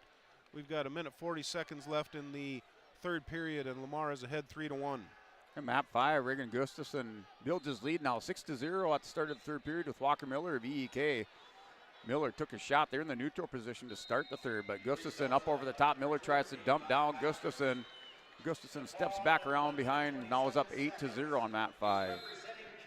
And Lois Schneider from Central Cass gets the pin over Reagan Ulmer with 1 second left in the second period. The mat 8, 114-pound Hillsborough Central Valley's Justin Torrell back on the mat, wrestling Jared Shielding of the South Border Mustangs. Mat number 8, that match just underway. On mat number 4, Haley Carr gets a pin over Grace Lamar. Your mat 707 pounds, Isaiah Hackman for Velva wrestling Sky Kramlich. Hackman has the 3-0 lead. That's in the second period, under 40 seconds remaining.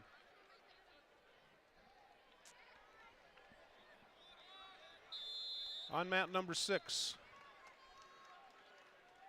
Georgia Carley from Watford City over Sophia Meyer from Bismarck Century at the 148-pound weight class.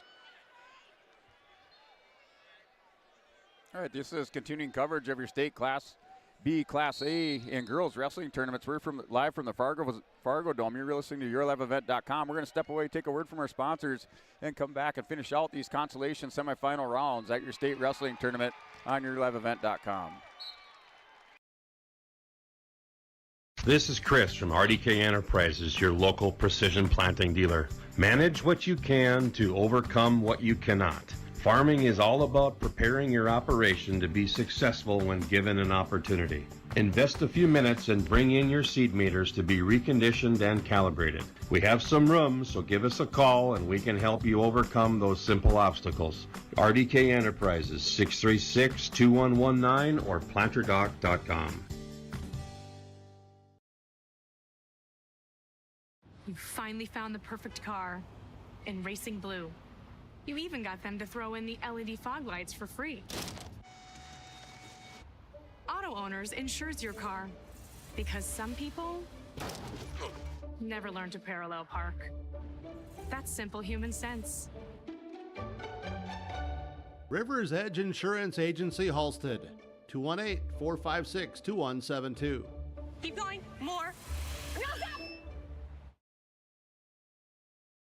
Full Service Foods in Hillsboro provides contract packaging and private label foods for your local and regional retail stores. Full Service Foods is a leader in the upper Midwest for less than truckload quantities for contract manufactured sauces and dressings. They are a privately held company with a reputation for quality and customer service. Full Service Foods is proud to be in Hillsboro and bringing employment opportunities to the area. Find out more at fullservicefoods.com. Full Service Foods of Hillsboro, proud to support this community event.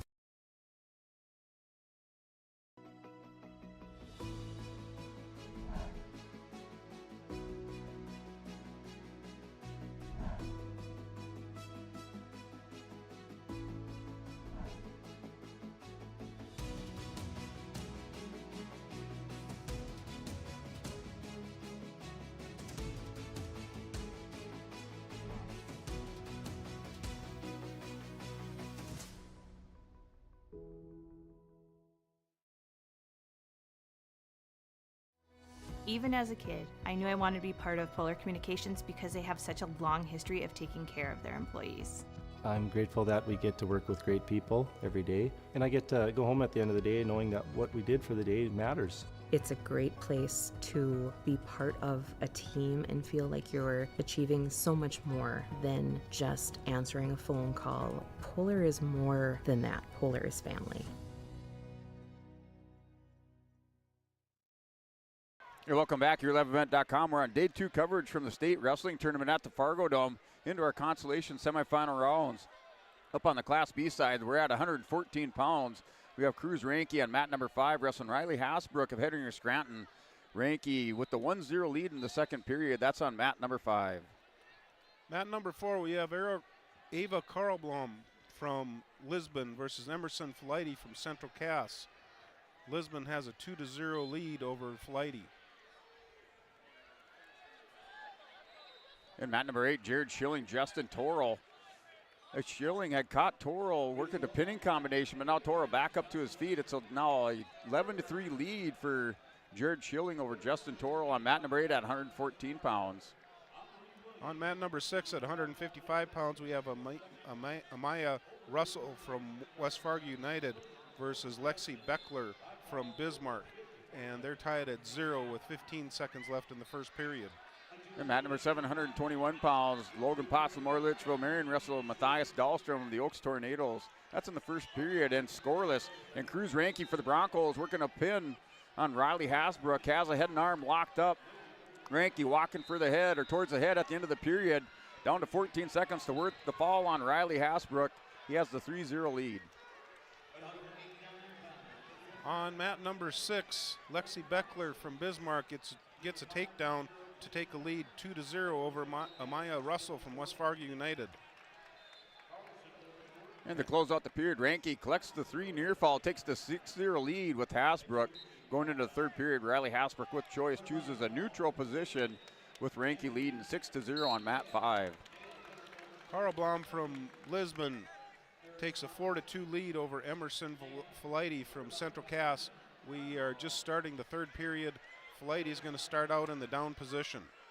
Ranke with another big headlock throws Hasbrook down to the mat. Ranke trying to work for a fall. Now Hasbrook rolls through on Ranke. Ranke still has the head and arm locked up, stays with it. Trying to tighten this up. He has the 8-0 lead on Riley Hasbrook of Headringer Scranton. Emerson Flighty from Central Cass started out in the down position. She's doing a good job of trying to get a stand-up going here. and Carl Blom from Lisbon's doing a good job of riding her, keeping her down to the mat.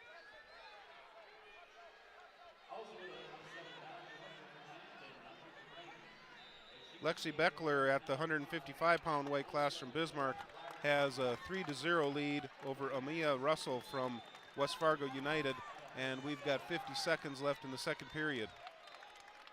And Cruz Ranke wins by fall. Kept that head and arm locked up as Riley Husbrook kept on trying to roll through. Ranke advances into the consolation, or sent into the top 6 here on mat number 5 at 114 pounds. Cruz Ranke wins by fall.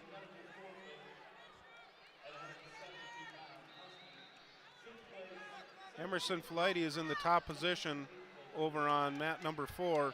She's behind 2-4 over Carl Blom from Lisbon.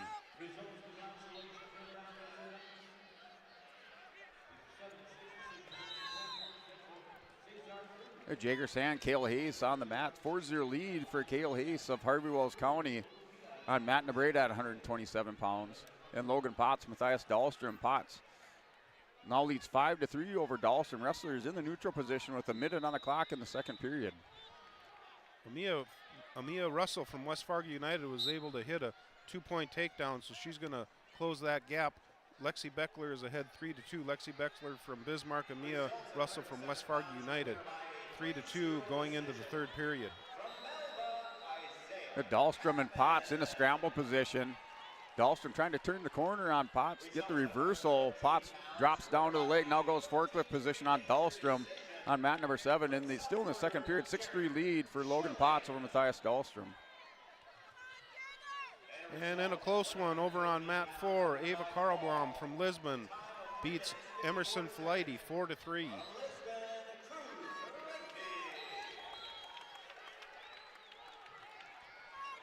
Jager Sand, Kayla Hayes in scramble position in the second period, minute 13 on the clock.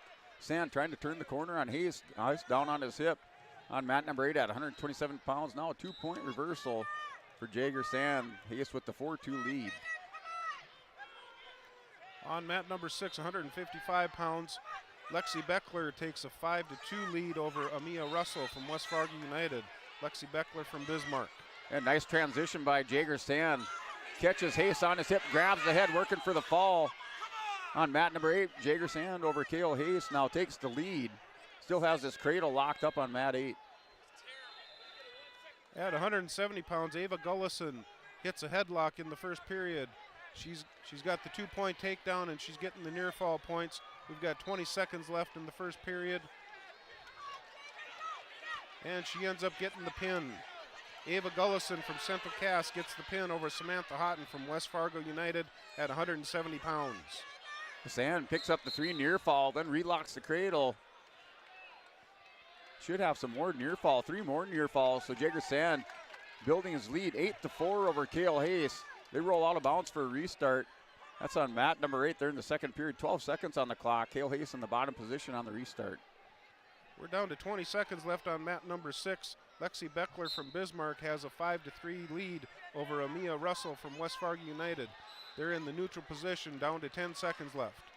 In the third period between Matthias Dahlstrom and Logan Potts.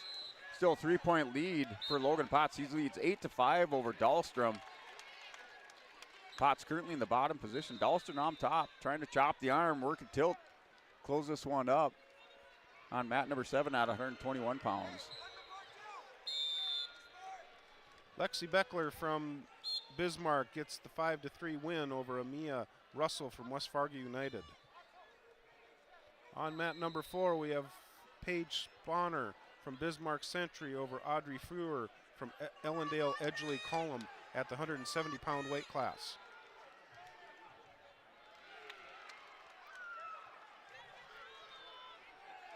And Sand still has an 8-4 lead into the third period, minute 35 on the clock. Kale Hayes in the bottom position trying to work a reversal.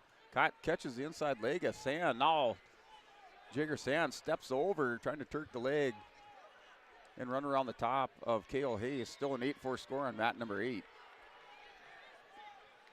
And number 6, 155-pound weight class, Kira Charfos versus Colby McElwin from Dickinson. Logan Potts on mat 7 collects some more near fall. He has the 11-5 lead. Now 14-5 over Matthias Dahlstrom. At the end of the third period, Logan Potts will advance with the 11-5 win. Now 14-5 win over Matthias Dahlstrom on mat number 7. McElwain from Dickinson was in on a nice double leg, but wasn't able to finish that. Bismarck Legacy, Charfus was able to sprawl and get out of that. They're still in the neutral position. Dickinson's in on another single leg, and there she gets a 2-point takedown with 15 seconds left. McElwain is ahead 2-0 right now. Jager Sand, Kale Hayes. Hayes with the reversal. 10-6 is your score. Sand in the bottom position on the restart. 30 seconds on the clock in the third period. Kale Hayes in the top position on mat number 8.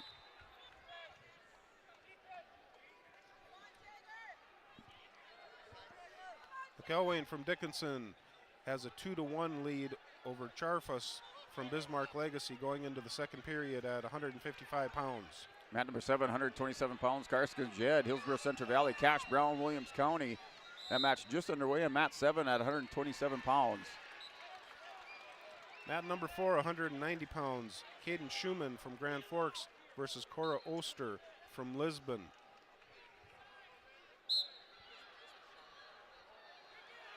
So final 7 seconds on mat number 7. Jager Sand, Kale Hayes. Jager Sand for Ellendale Edgerly Calm advances into the consolation semifinals on mat number 8 at 127. He wins 10-6 over Kale Hayes. McElwain from Dickinson is getting near fall points right now. We've got 1:40 left in the second period. She's got that pretty tight, pretty close, and there's the pin. Colby McElwain from Dickinson gets the pin over Charfus from Bismarck Legacy.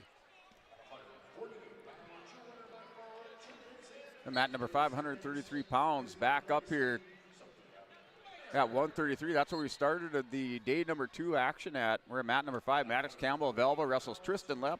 We're now in the consolation semifinal rounds. The winners of these matches coming up will wrestle for 3rd and 4th. Non-winners wrestle for 5th and 6th. This is mat number 5, 133-pound action. Maddox Campbell, Tristan Lepp. Also Noah Anderson wrestling Bryce Schneider.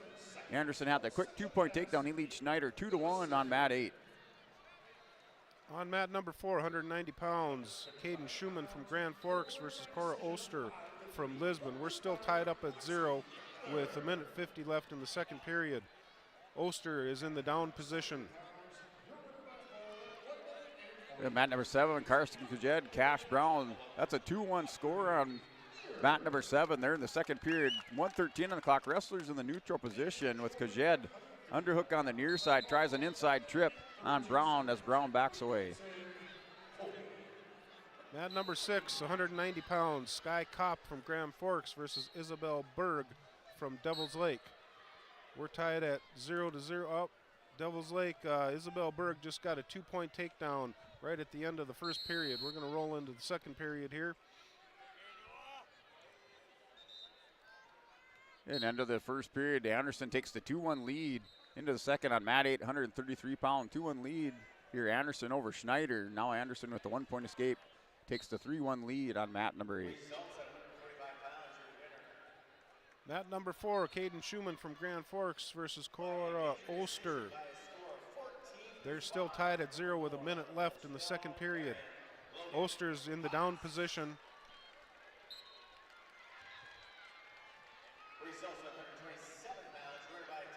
So mat number 5, Maddox Campbell, Tristan Lepp with the 2-point reversal. He takes the 2-0 lead in the second period. He's in the top position on Campbell. Campbell catches the inside leg of Lepp as he tries to go leg right on the far side. They're called with the stalemate on mat 5. We're down to 45 seconds left in the second period at 190 pounds. Caden Schumann from Grand Forks, Cora Oster from Lisbon, still tied at 0. Here Anderson working for the fall on Bryce Schneider, collecting his near fall. He has the 5-1 lead on mat number 8 at 133 pounds as Anderson trying to settle in on top on mat 8. On mat number 4, Caden Schumann from Grand Forks was able to do a chin drop and take Cora Oster to her back. She's getting some near fall points. We're down to 9 seconds left. And there's the pin. Caden Schumann from Grand Forks over Cora Oster from Lisbon. Anderson takes the 7-1 lead on mat number 8 at 133 pounds. He's currently in the top position, collected those 3 near falls at the end of the second period with 15 seconds remaining. Anderson has the 7-1 lead. At 250 pounds, Ava Mosier from Napoleon Gackle Streeter versus Kira Williams from West Fargo United. There's just 5 seconds left in the first period, and they're tied up at 0. Mattis Campbell, Tristan Lepp are tied up at 2 here with Tristan Lepp in the bottom of the situation position. Campbell still on top, no loss of control given up at the end of the second period. And go to the officials, no score. We're tied up at 2 going into the third between Maddox Campbell and Tristan Lepp. Lepp with the choice, he chooses bottom position. Another 250-pound match on mat number 4. Belinda Perry from Bismarck Century versus Jaden Fletcher from Minot. They're tied up 0-0 in the first period with 30 seconds left. And Cash Brown, Carson Kajed. It's an 8-5 score. Kajed had closed the gap. Now gives up a couple near fall to Cash Brown. Cash Brown in the top position at the end of the third period. And he'll hang on to win this one on mat number 7 at 127. Mat number 6, 250 pounds. Ava Mosier was on top, but Ava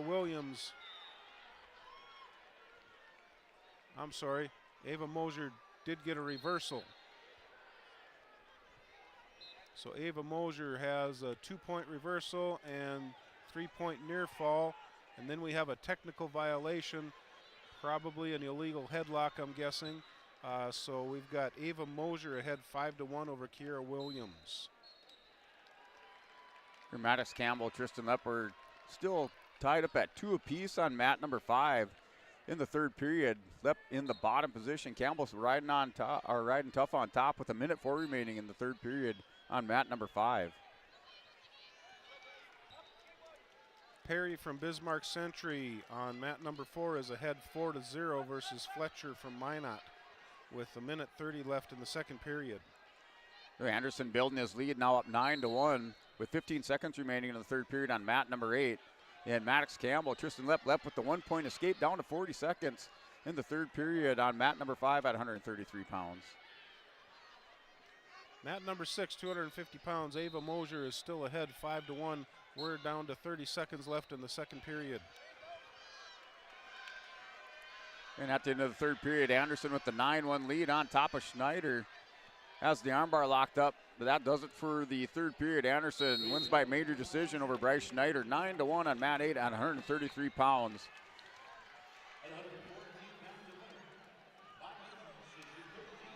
Mat number 4, 250 pounds. Belinda Perry has a 4-2 lead over Fletcher from Minot. And Tristan Lepp, your winner over Maddox Campbell. He went 7-2, built his lead up there in the third period on mat number 5. So Tristan Lepp and Noah Anderson will battle it out for third place at 133 pounds.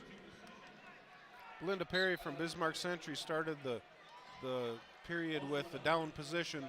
She's trying for a stand-up right now, but Fletcher from Minot's doing a good job of keeping her broken down. And mat number 8, Miles Sealgis for Kindred, Brexton Yanish for Velva at 139 pounds. That match has just started on mat number 8.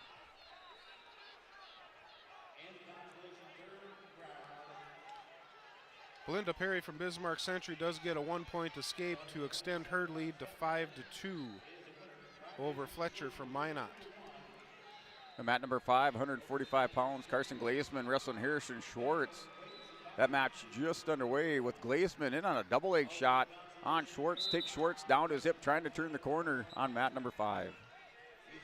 We're going to start the third period here on mat number 4. Belinda Perry has a 5-2 lead over Fletcher from Minot, starting the third period.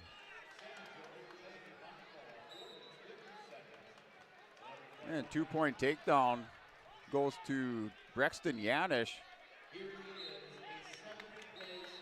With a 2-0 lead, looks like Brexton Yanish has the lead 2-0. Now gives it over to Miles Sealgis. Sealgis caught the front head cradle on Yanish, took him down to the mat. 2-0 lead for Miles Sealgis on mat number 8 going into the second period. Ava Mosier from Napoleon Gackle Strader was able to score a near fall 3 points, so she'll extend her lead to 8-1 versus Kiera Williams from West Fargo United with 30 seconds left in the third period.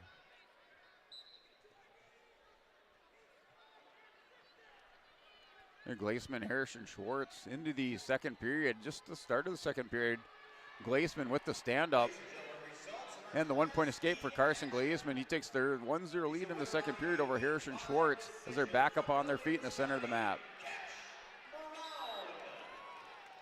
Over on mat number 4, Belinda Perry from Bismarck Century is ahead 5-2. She's in the bottom position trying to get an escape here. And Yanish and Theolgis to drop down on a single leg on Brexton Yanish on the edge of the mat.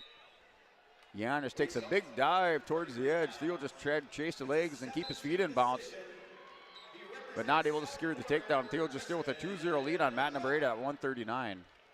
Ava Mosier from Napoleon Gackle Strader was able to get an 8-1 win.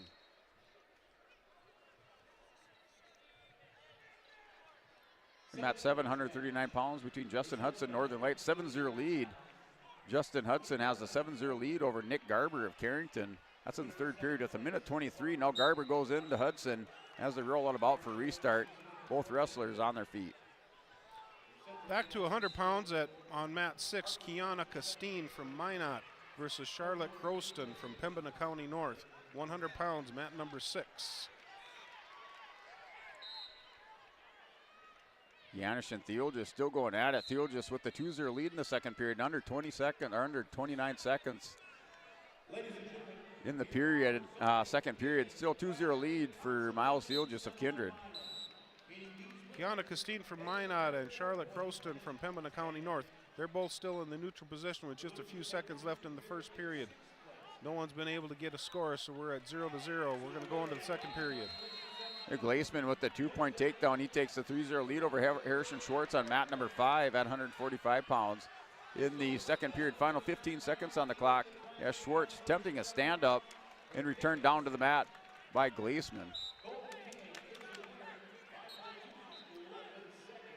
Fletcher from Minot had an escape with a takedown. So Fletcher from Minot comes from behind and is now ahead 6-5 with only 16 seconds left in the third period. And Miles Theolgis, Brexton Yanish. Yanish with the 1 point escape this start of the third period on mat number 8 at 139 pounds. Theolgis has the 4-1 lead in the third period. We've got a tight one here down on mat number 4. Perry gets a last-minute escape to take a 7-6 win over Fletcher from Minot. That was in the last couple seconds. Perry over Fletcher. Oh, Hudson and Garber, that's a win by major decision. 12-0 for Justin Hudson of Northern Lights at 139 pounds over Nick Garber of Carrington. Charlotte Croston just landed a cradle versus Kiana Castine from Minot, and she gets the pin with 1:03 left in the second period. Oh, Theolgis and Yanish in the third period. It's a 5-3 lead for Miles Theolgis. Theolgis' arm tied up in some injury time. Big North timeout at mat number 8 at 139 pounds. At 100 pounds, we have Emily Yobati from Bismarck Legacy versus Eloise Jenner from South Border at 100 pounds. Mat number 4. And mat 5, another injury timeout. Bank North timeout at mat number 5. Carson Glaceman and Harrison Schwartz. Glaceman has the 5-0 lead. They're in the third period of, let's see, injury time still ticking down. So last 10 seconds of injury time, but they're in the third period. Glaceman leads 5-0 over Harrison Schwartz at Deslax Burlington. On mat number 6, we have Bailey Furter from Bismarck Century versus Taryn Raisler from Kindred at the 106-pound weight class. Furter has Raisler on her back. Or no, I'm sorry. Raisler has Furter on her back right now, getting some near fall points. Only 10 seconds left. Raisler's trying to finish this one off with a pin. Yeah, Theolgis and Yanish still battling out under 30 seconds now on the clock in the third period. Yanish in on another single leg on Theolgis. Theolgis keeping that whizzer tucked in. Janusz having a hard time dealing with it, trying to lip wrist out of it. Gets behind. Theo just on the edge of the mat. And they go to the officials, but it's a 5-3 lead. Janusz did get behind Theo just as the officials discuss it with 18 seconds in the third period.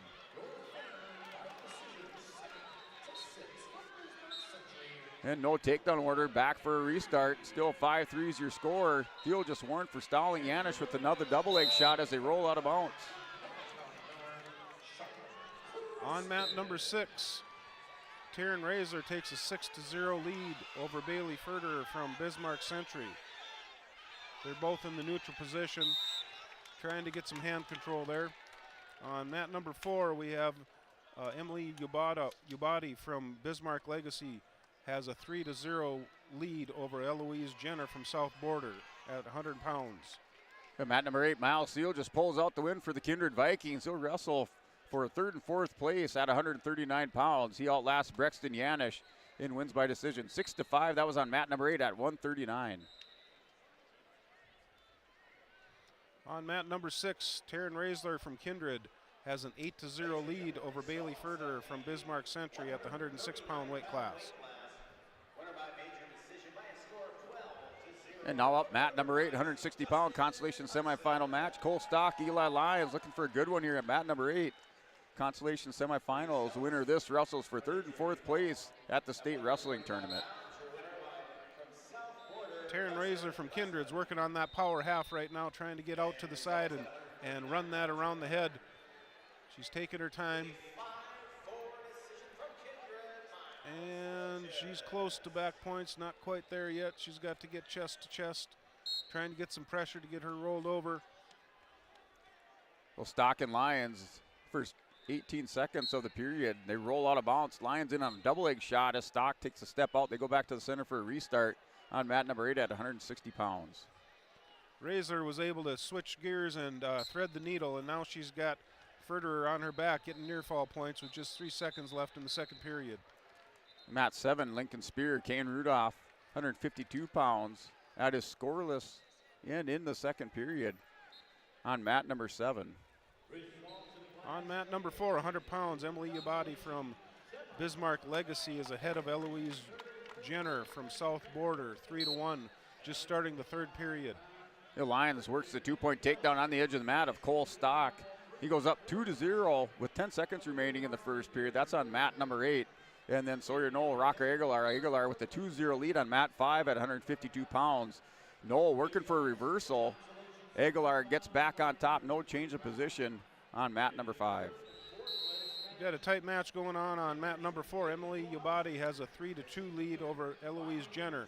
They're in the neutral position with 1:20 left in the third period. And mat 8 between Stock and Lyons. They're at the end of the first period. 2-0 lead for Eli Lyons going into the second. He chooses bottom position on mat number 8. On mat 6 at 106 pounds, Taryn Razor has a commanding 12-0 lead over Bailey Ferderer from Bismarck Century. Lyons with the 1-point escape, drops down. He has a 3-0 lead on Stock, trying to return Stock down the mat, catches the ankle, and works his way up for another 2-point takedown. He takes the 5-0 lead over Cole Stock on mat 8. On mat number 4, we've got a tight one here. 40 seconds left in the third period. Ubadi from Bismarck Legacy is ahead, 3-2. And Eloise Jenner just got a 2-point takedown, so Jenner takes a 4-3 lead with 25 seconds left in the third period. Jenner is on the top, trying to keep Ubadi down. Lyons and Stock roll out of bounds. Eli Lyons had a chicken wing hooked up, arm across the back, and Stock and Lyons roll out of bounds for a restart. With 1:10 on the clock in the second period, Lyons has the 5-0 lead. Eloise Jenner from South Border has been able to keep Ubadi down, and she's going to win this one 4-3. Had a nice come from behind win. Wins it in the last few seconds in the third period, 4-3. Rocker Aguilar wrestling Sawyer Knoll. That's 2-1's a score in the third period. Aguilar in the bottom position. Knoll working on top as Aguilar with the tripod. And no change of position. Still 2-1 lead for Rocker Aguilar. He's in the bottom position in the third period. Taryn Razor from Kindred beats Bailey Furter from Bismarck Century, 15-2 at the 106-pound weight class. And Mat 8 Lions riding on top of Stock.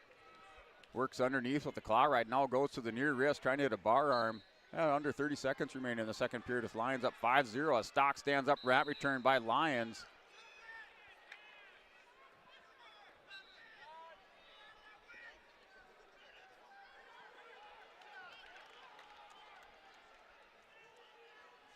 And a 2-point reversal for Cole Stock, a series of sit-throughs and hip heists, and Stock on top has a 5-2 lead with 10 seconds remaining in the second period. This one isn't over with a 5-2 lead for Lions in the second period, 10 seconds on the clock. On mat number 6, we've got Kylie Schultz from Minot versus Adeline Hansen from Lisbon. Schultz has a 2-0 lead right now with 20 seconds left in the first period at the 112-pound weight class. At number 4, we have Mallory DeVries from Central Cass versus Halen Turner from Central Cass. That third period, 31 seconds on the clock. Rocker Aguilar with a 2-1 lead over Sawyer Knoll from Bowman County Beach. Aguilar in the bottom position on the restart. A chop of the arm by Sawyer Knoll puts Aguilar on his belly. And a stall warning issued to Aguilar. He's up 2-1, now stands up as Knoll works on the inside leg on mat 5. On mat number 6, we have Schultz from Minot still with a 2-0 lead over Adeline Hansen from Lisbon at the 112-pound weight class. They're both in the neutral position, trying to get a takedown set up. Our score is now 5-3 between Cole Stock, Eli Lyons on mat number 8, 160 pounds. Wrestlers up on their feet. Lyons takes a shot on Stock. They roll out of bounds. So 5-3 is our score. Mat number 8, 160 pounds with a minute 20 on the clock in the third period. On mat number 4, Mallory DeVries is in nice on a single leg. Joining us now from Kindred, that is Taryn Raisler here, going to be in the top 6 at least here at state on the girls' side. Taryn, congratulations. Just take us through that last match. What was working for you here against Bismarck Century's opponent? I like to stick with my key shots, which are like double legs and high crotches and stuff. And I just like to keep a calm mind before, and then I just go after it. What does it mean to be at least top 6? Obviously, you still have a chance to climb a little bit more, but what does it mean to at least be top 6 here this season, Taryn? I've been working a lot for it, and it just feels good to get a reward out of it. What does it mean this year for this Kindred Girls Wrestling program, for the 4 of you to continue to show that this program can continue to grow and put your hard work out on the mat? It's really cool that more girls are coming out, and I think that they're realizing how cool of a sport that it is. And it's really cool that they're all trying to get better and with each practice and stuff. Final thing for you, Taryn, what do you enjoy most about state wrestling tournament? What do you enjoy most about this weekend? The thrill of it, that it's like you're in a huge stadium and wrestling people that you know are good and that they qualify for this, and your entire hometown is here cheering for you. Taryn, congratulations. Best of luck moving forward. Thank you. Taryn Raisler with us here. Back to you guys. All right, in our consolation semifinal matches between Cole Stock, Eli Lyons. Stock at the end of the period here, Lyons and Stock roll out about 5-3, 6 seconds on the clock. Wrestlers roll out of bounds on mat number 8, Lyons with the 2-point lead. At 106 pounds, mat number 4, Mallory DeVries from Central Cass was able to get a 1-point escape, so she's leading Haley Ann Turner from Bismarck 1-0 right now with 55 seconds left in the second period. And the officials walk over to the scorer's table now as if they're working at the time with the scorer. We have a Bank North timeout here at mat number 8. Officials timeout as they go back into the center of the mat here for the restart with 6 seconds on the clock. Lions has the 5-3 lead of Cole Stock. We've got a tight one here on mat number 6. Kylie Schultz from Minot was just called for a clasping infraction, so now the score is 2-1. Schultz from Minot is ahead of Adeline Hansen from Lisbon with a minute 35 left in the third period. And Lyons with the 2-point win over Cole Stock. He's wrestling for third place at 160 pounds for the Lisbon Broncos. That was the result on mat 8. Also, Mike Nelson out for Lisbon. He has the 1-0 lead on Timothy Ford. Returns Ford down to the mat. Nelson with the 2-point takedown takes the 3-0 lead in the second period. Over on mat number 4, Mallory DeVries versus Haley Ann Turner from Bismarck. They're going to go into the third period. Mallory DeVries from Central Cass is ahead 1-0 going into the third period at 106 pounds. On mat number 6, Adeline Hansen from Lisbon was able to tie it up. We've got 50 seconds left in the third period. We're tied up at 2.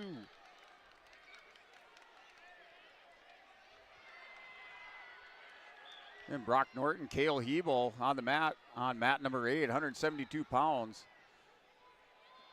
And that's a 2-0 lead for Brock Norton. Takes the early 2-0 lead over Hebel. They roll out of bounds in the first period. 28 seconds on the restart. Wrestlers back to the center of the mat with Hebel in the bottom position on mat 8.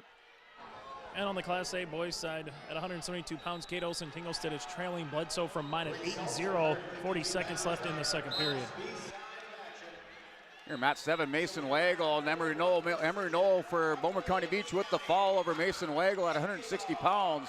Emery Knoll wrestling for third place. He'll wrestle Eli Lyons of the Lisbon Broncos.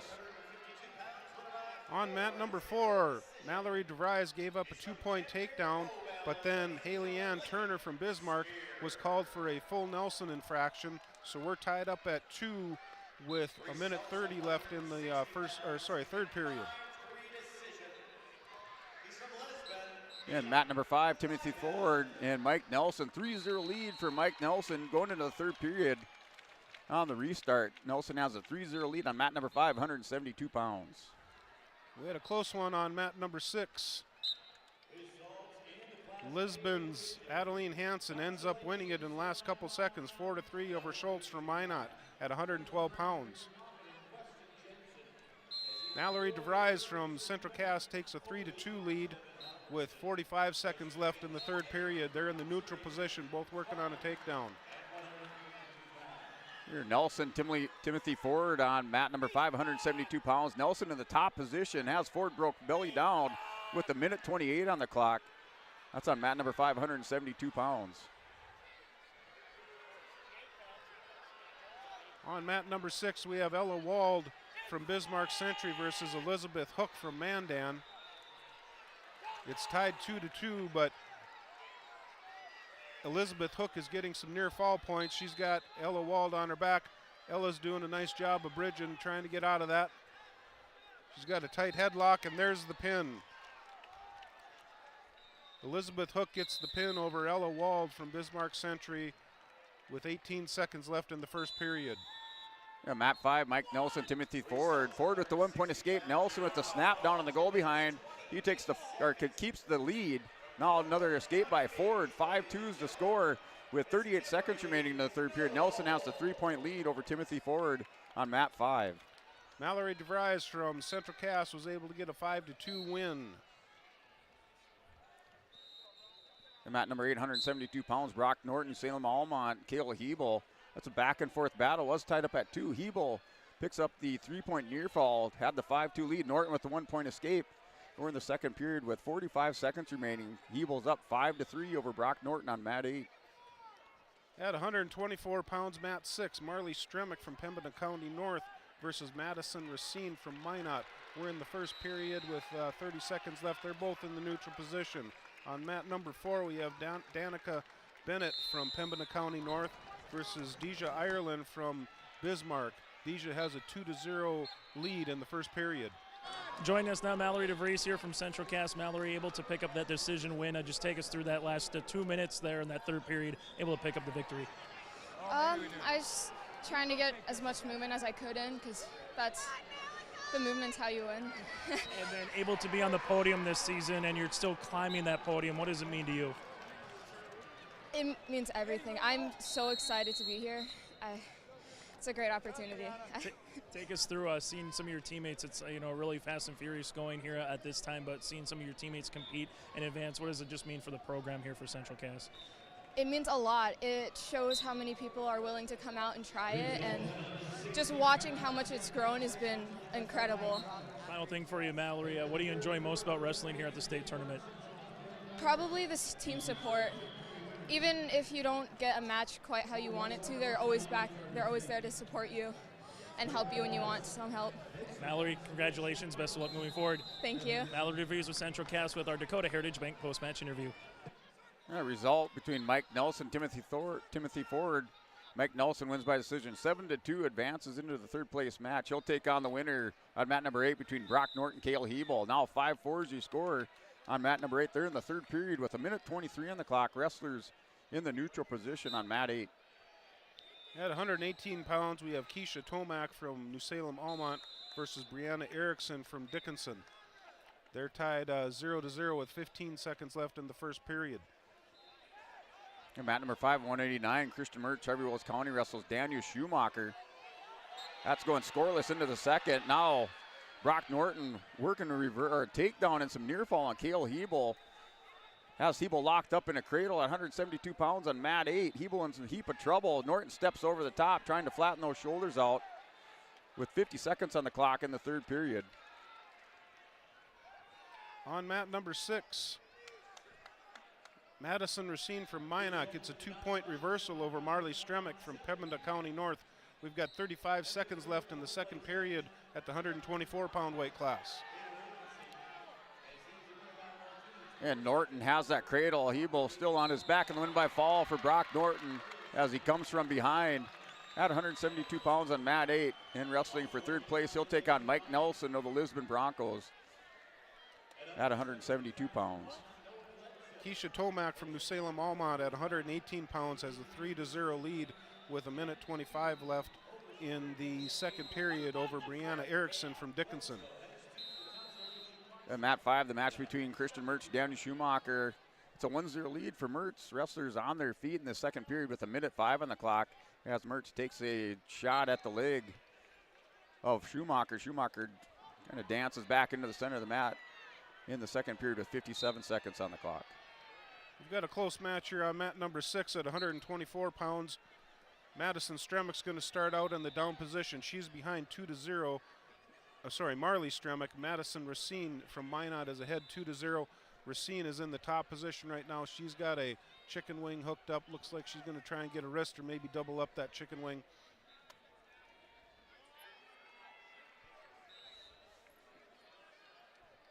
Over on mat number 4, Keisha Tomac has extended her lead to 5-0 against Brianna Erickson from Dickinson. We've got 40 seconds left in the second period. And Mertz and Schumacher still in the neutral position with 13 seconds on the clock. Mertz takes a shot on Schumacher with a little level change. Tried to double it up. They roll out of bounds for a restart on mat number 5.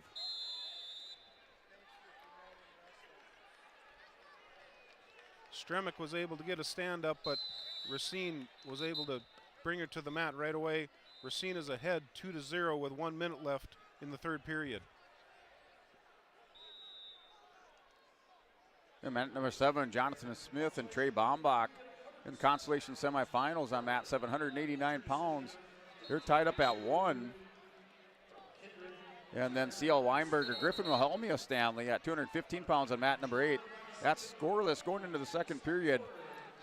And Weinberger in the bottom position tries to hip heist down the edge of the mat as Wilhelmi drops down, trying to return Weinberger here on mat number 8 at 215 pounds.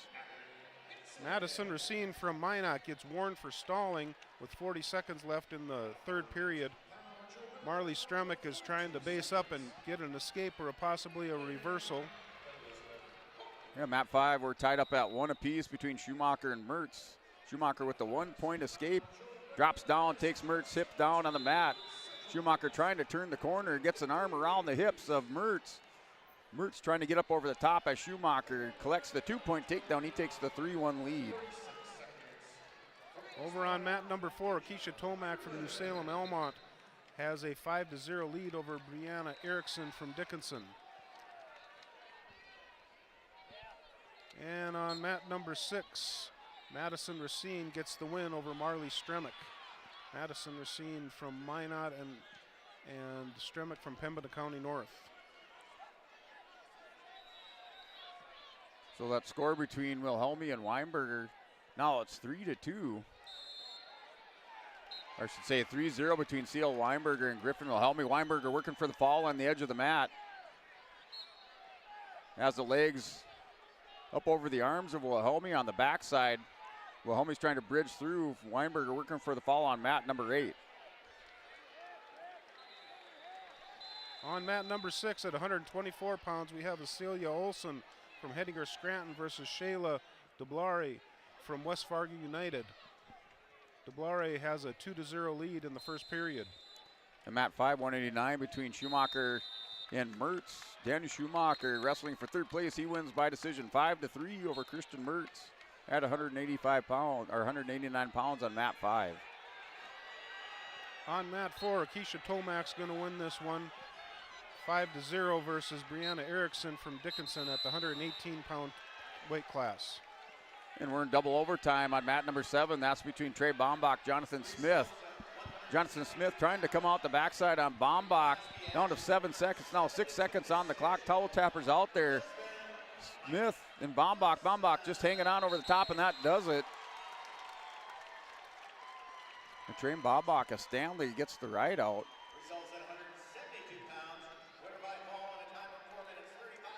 So that's your mat 7, 189 pounds in double overtime.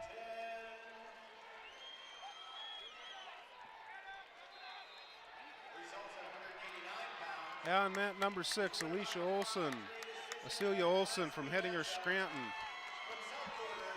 versus DeBlare from West Fargo United. Shayla DeBlare just took a 4-0 lead over Acelia Olson from Hettinger Scranton. We're in the second period with 1:30 left. Trey Bombach with that double overtime victory at 189 for the Stanley Blue Jays over Jonathan Smith, wrestling for third place at 189 pounds. At 130 pounds on mat number 4, we have Natalie Meyer from Dickinson versus Emerson Schwab from Lisbon. Back at 215 pounds, Kate Okeson, Minot Bishop Ryan has a 2-0 lead on Callan Garber over on mat 5 at the start. Now it's a 2-1 lead for Okeson over Garber on mat 5. That started the second period. And C.L. Weinberger and Wilhelmi, a 6-0 lead for Weinberger in the third period, 1:02 on the clock.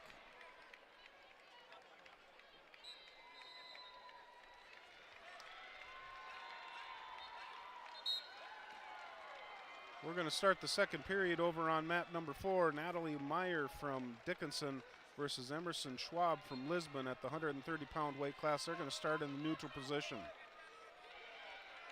And mat 7, 285 pounds is Clayton Grove and Cole Nitschke. And they're in a Bank North blood timeout. That's on mat 7 at 285 pounds.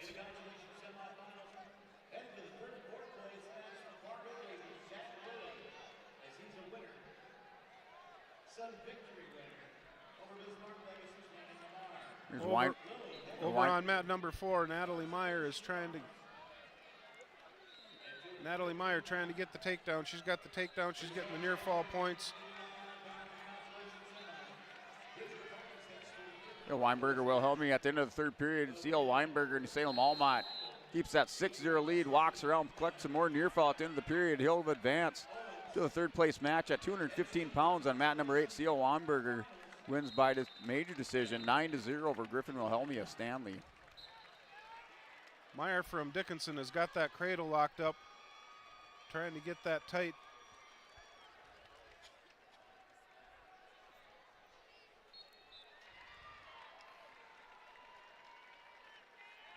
And Natalie Meyer gets the pin with 51 seconds left in the second period over Emerson Schwab from Lisbon at the 130-pound weight class. Here, Clayton Grove, Cole Nitschke still scoreless at the end of the first period on mat number 7, 285 pounds. Wrestler out of bounds for the restart with 5 seconds in the first period. That one's scoreless on mat number 7.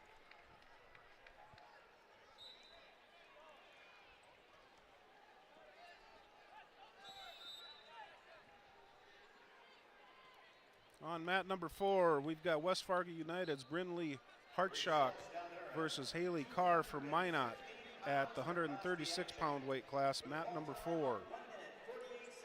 You're looking at your Ryan Opdahl, Farmers Union Insurance hourly update here at your state wrestling tournament. For home, auto, and business life farm insurance, visit the agency downtown Hillsborough. Call 701-436-5777. We'll take a look at that Tim Kazed Golden Harvest Seed Sale scoreboard here with South Border Mustangs on the Class B side, up with 167 points. So the might of the Mustangs being flexed here in these Wrestleback rounds. They lead the Lisbon Broncos in second place. Broncos with 129 points. New Salem Almont Northern Lights tied for third with 102.5 points. In Carrington in fifth place with 74.5 points. That's on the Class B side. for your individual team race here at the Fargo Dome for your state Class B wrestling tournament. On mat number 6, we've got Deegan Kirschman from Valley City versus Peyton Russell at the 130-pound weight class. Peyton Russell's from Minot, and Kirschman from Valley City has a 2-point takedown. I'm moving back up through our lighter weights, starting at 107 pounds on mat number 5, Isaiah Hackman, Ryan Vetter. Consolation semifinal match. That match underway on mat number 5. And back to our heavyweights here, 285 pounds on mat 7 and 8. Brody Weisenberger, Carrington, Rodney Wolf, 2-0 lead for Rodney Wolf over Brody Weisenberger. That's in the second period. Clayton Grove, Cole Nitschke with the win for the South Border Mustangs. Peyton Russell from Minot was able to get a 2-point reversal to tie things up at 2. And she's on top right now. And that's the end of the first period. So we'll go into the second period tied at 2.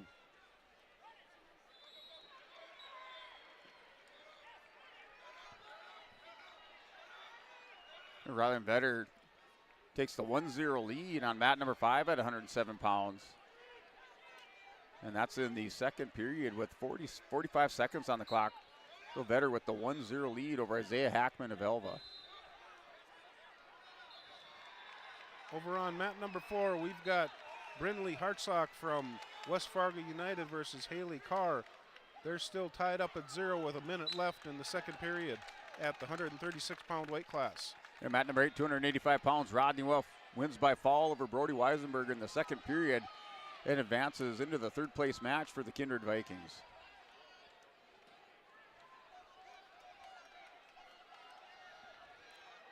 On mat number 6, Kirschman from Valley City versus Russell from Minot. We're tied up at 2 with a minute 20 left in the second period.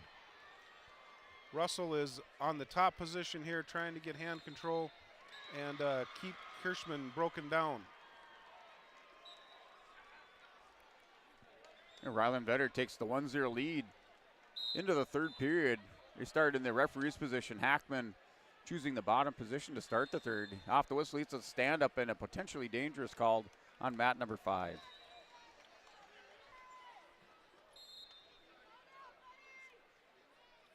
We're still tied up at 2 down here on mat number 6. Kirschman from Valley City versus Peyton Russell from Minot. This is your continuing coverage of the North Dakota State Wrestling Tournament on YourLiveEvent.com. We'll step away, take a word from our sponsors, and come back and finish up our consolation semifinal matches and roll right into our placing rounds on YourLiveEvent.com. Dakota Heritage Bank, serving you with 10 locations across North Dakota and northwestern Minnesota, has a strong background in ag and business lending, but they can also help with auto, recreational, personal, or home loans, including home equity lines of credit. Dakota Heritage Bank is a family-owned community bank where decisions are made locally. Our friendly staff greets you with a smile, takes the time to get to know you, and can help you with your banking needs. Visit us online, dhbanknd.com. Dakota Heritage Bank, Equal Housing Lender, member FDIC.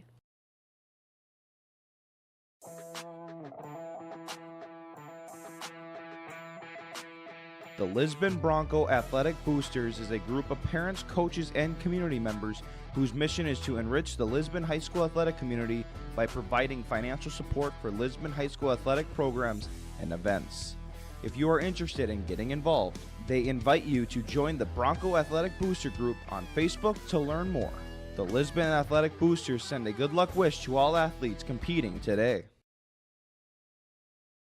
Wallach Johnson Insurance is your friendly neighborhood team of qualified insurance professionals celebrating over 40 years of service. As an experienced independent insurance agency, they have access to highly rated insurance companies and can shop around to find you an affordable solution for farm, crop, business, home, and auto insurance. Visit them at one of their locations in Lisbon, Winter, or Rutland and get a free quote started today. For more information, go to nd-insure.com.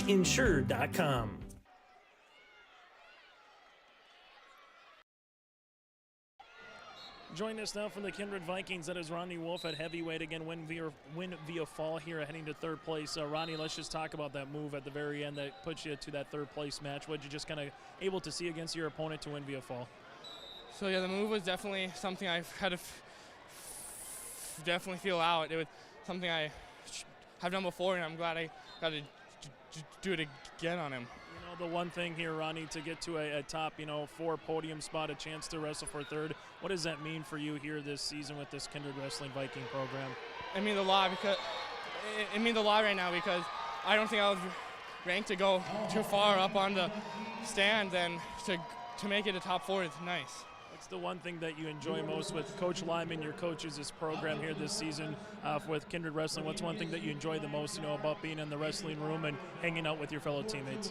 One thing I most enjoy is just like the family aspect of the team.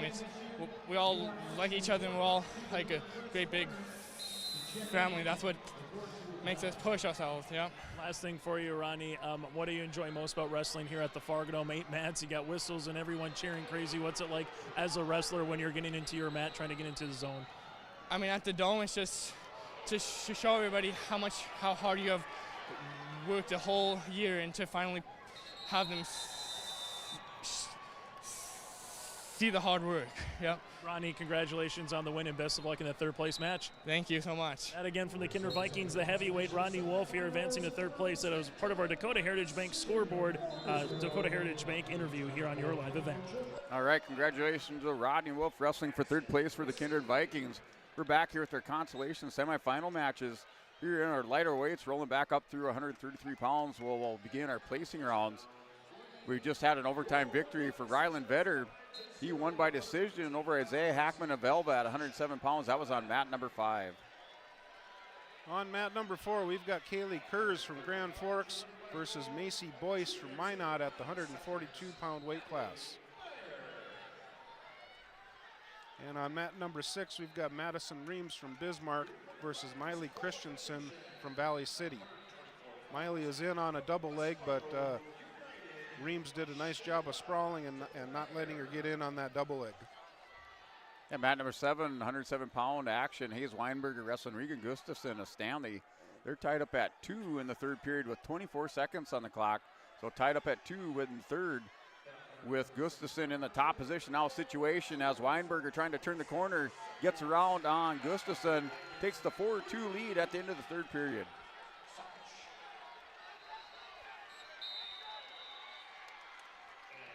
Over on mat number 4, Kaylee Kurz versus Macy Boyce. Macy Boyce is ahead 2-1 with 30 seconds left in the third period.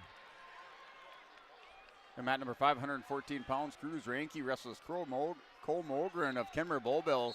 Mogren takes the 2-0 lead with the takedown in the first 30 seconds. Now a little hip heist away and clearing the wrist as Ranke stands up for the 1-point escape. Score is 2-1 on mat number 5. At 142 pounds, Kaylee Kurz from Grand Forks was able to get a reversal at the end of the third period to win this one 3-2 over Macy Boyce from Minot at 142 pounds. And Ranke and Mogren trying to turn the corner at the end of the period on Ranke as time expires, and another 2-point takedown for Cole Mogren. He takes the 3-1 lead, or excuse me, the 4-1 lead at the end of the first period on mat number 5. On mat number 6, Madison Reams from Bismarck has a 1-0 lead over Miley Christensen from Valley City. In mat number 7, 121-pound action, Pitch Hager and Logan Potts out on the mat.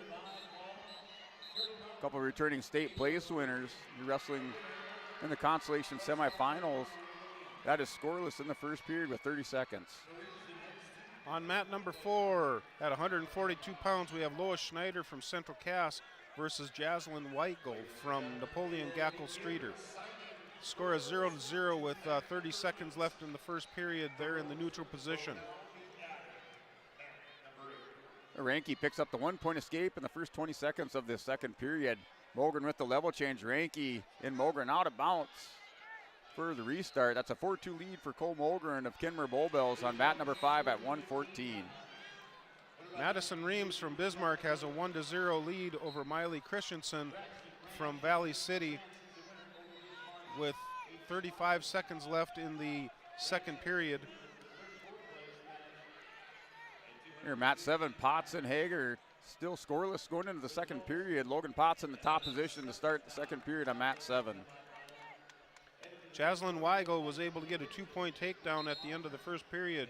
She's ahead of Lois Schneider 2-0 going into the second period at 142 pounds. And mat 5 between Cole Mulgren and Cruz Ranke. Under a minute now in the second period. Ranke in the situation with Mulgren in the top position, trying to catch the ankle and turn the corner on Cole Mulgren. Mulgren double up on Ranke and looking for the mat return, and a 2-point takedown for Cole Mulgren. He takes the 6-2 lead over Cruz Ranke. Jaslyn Weigel was able to get an escape, and so she leads Lois Schneider 3-0 with a minute 30 left in the second period at 142 pounds. And mat number 8, 127 pounds, Logan Werger, Jagger Sand Werner for Pembina County North with the 4-0 lead. Returning state place winner for Pembina County on mat number 8 has the 4-0 lead with a minute 28 remaining in the second period. On mat number 6 at 136 pounds, Madison Reams from Bismarck is holding on to a 3-0 lead versus Miley Christensen from Valley City. Miley's got to stand up right now, trying to turn. So Miley Christensen gets a 2-point reversal over Madison Reams. So that brings the score Madison Reams 3 versus Miley Christensen 2 right now, and we've got a minute 30 left in the third period. So Mulgren in control on top of Ranke on mat number 5. Final 5 seconds, tick out the clock in the second period. Mulgren takes the 6-2 lead into the third period on mat 5. Jaslyn Weigel from Napoleon Gackle Streeter was able to pin Lois Schneider from Central Cass. Werner Jagger Sand on mat number 8, 127 pounds. And Jagger Sand picks up 2 points. 4-2 is the score in the second period, under 30 seconds on mat number 8 at 127 pounds. We've got a close one here on mat 6. We've got a minute left in the third period. Madison Reams from Bismarck is ahead of Miley Christensen from Valley City, 3-2. Christensen has the top position right now. She's trying to get Reams broken down. She's going to break her loose and go for a takedown. So Madison Reams is ahead 4-2. Christensen from Valley City let her loose, and she's going to go for a takedown and try and tie this thing up here with 30 seconds left in the third period. And mat number 7, 121 pounds between Logan Potts, Pitch Hager. 1-0 lead for Pitch Hager. He gets the escape, has the 1-0 lead on Logan Potts in the second period at 121 pounds on mat number 7. On mat number 4, Ava Karlblom from Lisbon versus Gabby Romans from Jamestown. That's at the 148-pound weight class. Only 7 seconds left, and they're at 0-0. A restart back to the center of the mat on mat number 5 between Cruz Ranke, Cole Mulgren. Mulgren keeping pressure on Ranke. Has that head buried down on the mat. They have the restart. Ranke in the bottom position. Madison Reams from Bismarck was able to extend her win 6-2 over Miley Christensen from Valley City. And Maddox Campbell working for the fall on Logan Potts, Pitch Hager working for the fall, has the inside cradle locked up on Potts. Potts able to get back, or back belly down. Campbell runs it over, picking up near fall on mat number 7 at 121 pounds. Karlblom from Lisbon is in the top position to start out the second period. She's doing a nice job of keeping Romans broken down to the mat. And that's the win by fall. Pitch Hager over Logan Potts at 121 pounds for the Bellevue Aggies on mat number 7. On mat number 6, Caitlin Vetter from Minot versus Sophia Meyer from Bismarck Legacy. That's at the 148-pound weight class. Here's Ranke and Cole Mulgren. Final 20 seconds on the clock. Ranke finally stands up at the end of the period, has Mulgren in a head and arm. Mulgren's going to try to drop down and counter this headlock attempt by Ranke. The final 10 seconds on the clock. It's a 6-2 lead for Mulgren.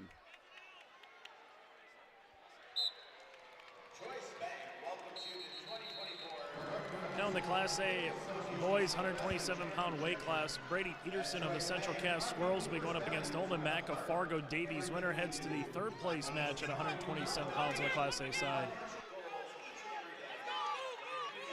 And mat 5, your final score, Cole Mulgren over Cruz Ranke at 114 pounds, 6-2. Cole Mulgren wrestling for third place at 114. On mat number 4, Gabby Romans from Jamestown has a 2-0 lead over Ava Karlblom from Lisbon at the 148-pound weight class. Lisbon is on the bottom position right now, trying to get an escape here. And she turned the corner. She's close to a reversal. We've got short time left, only 10 seconds. There, she's got the 2-point reversal. So we're tied here at 2. Karlblom from Lisbon is tied with Romans from Jamestown, 148 pounds. Cash Brown, Brock Johnson out of the mat. And going into the second period, it's scoreless. Brock Johnson representing the Kindred Vikings, wrestling in the consolation semifinals at 127 pounds. On mat number 6, 148 pounds, Caitlin Vetter takes a 9-0 lead over Sophia Meyer from Bismarck Legacy.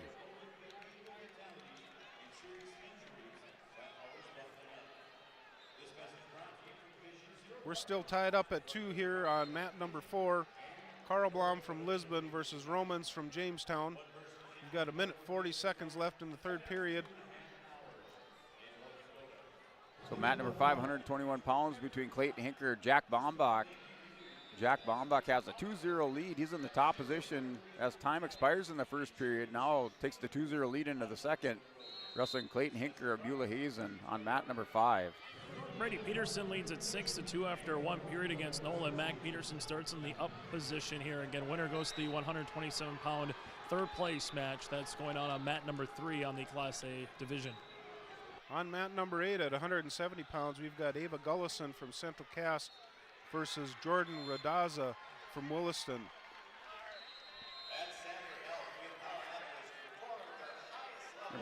Ava gets a 2-point takedown here in the first period. There's Brock Johnson, Cash Brown. Brock Johnson has the 1-0 lead in the second period, 40 seconds on the clock. That's on mat number 7, 127-pound Johnson up on top in the situation position, called for a restart. Wrestlers back up to their feet in the center of the mat. Over on mat number 4, we've got a close one over there. Ava Karlblom from Lisbon is ahead 4-2 with 25 seconds left in the third period. Hinker and Bombach on mat number 5. 4-0 lead for Jack Bombach. He's in the top position. Picks up the 2-point takedown. It goes up 4-0. 1:12 on the clock in the second period on mat number 5. On mat number 8, we're tied up at 2. Jordan Radaza from Williston versus Ava Gullison from Central Cass at the 170-pound weight class. Ava's going to take the down position to start the second period. Brady Peterson sees Nolan Mack have the escape. Now both are a little bit with some head fighting going on right now. It's a 3-point advantage here for Peterson, 6-3 with 15 seconds left in the second period.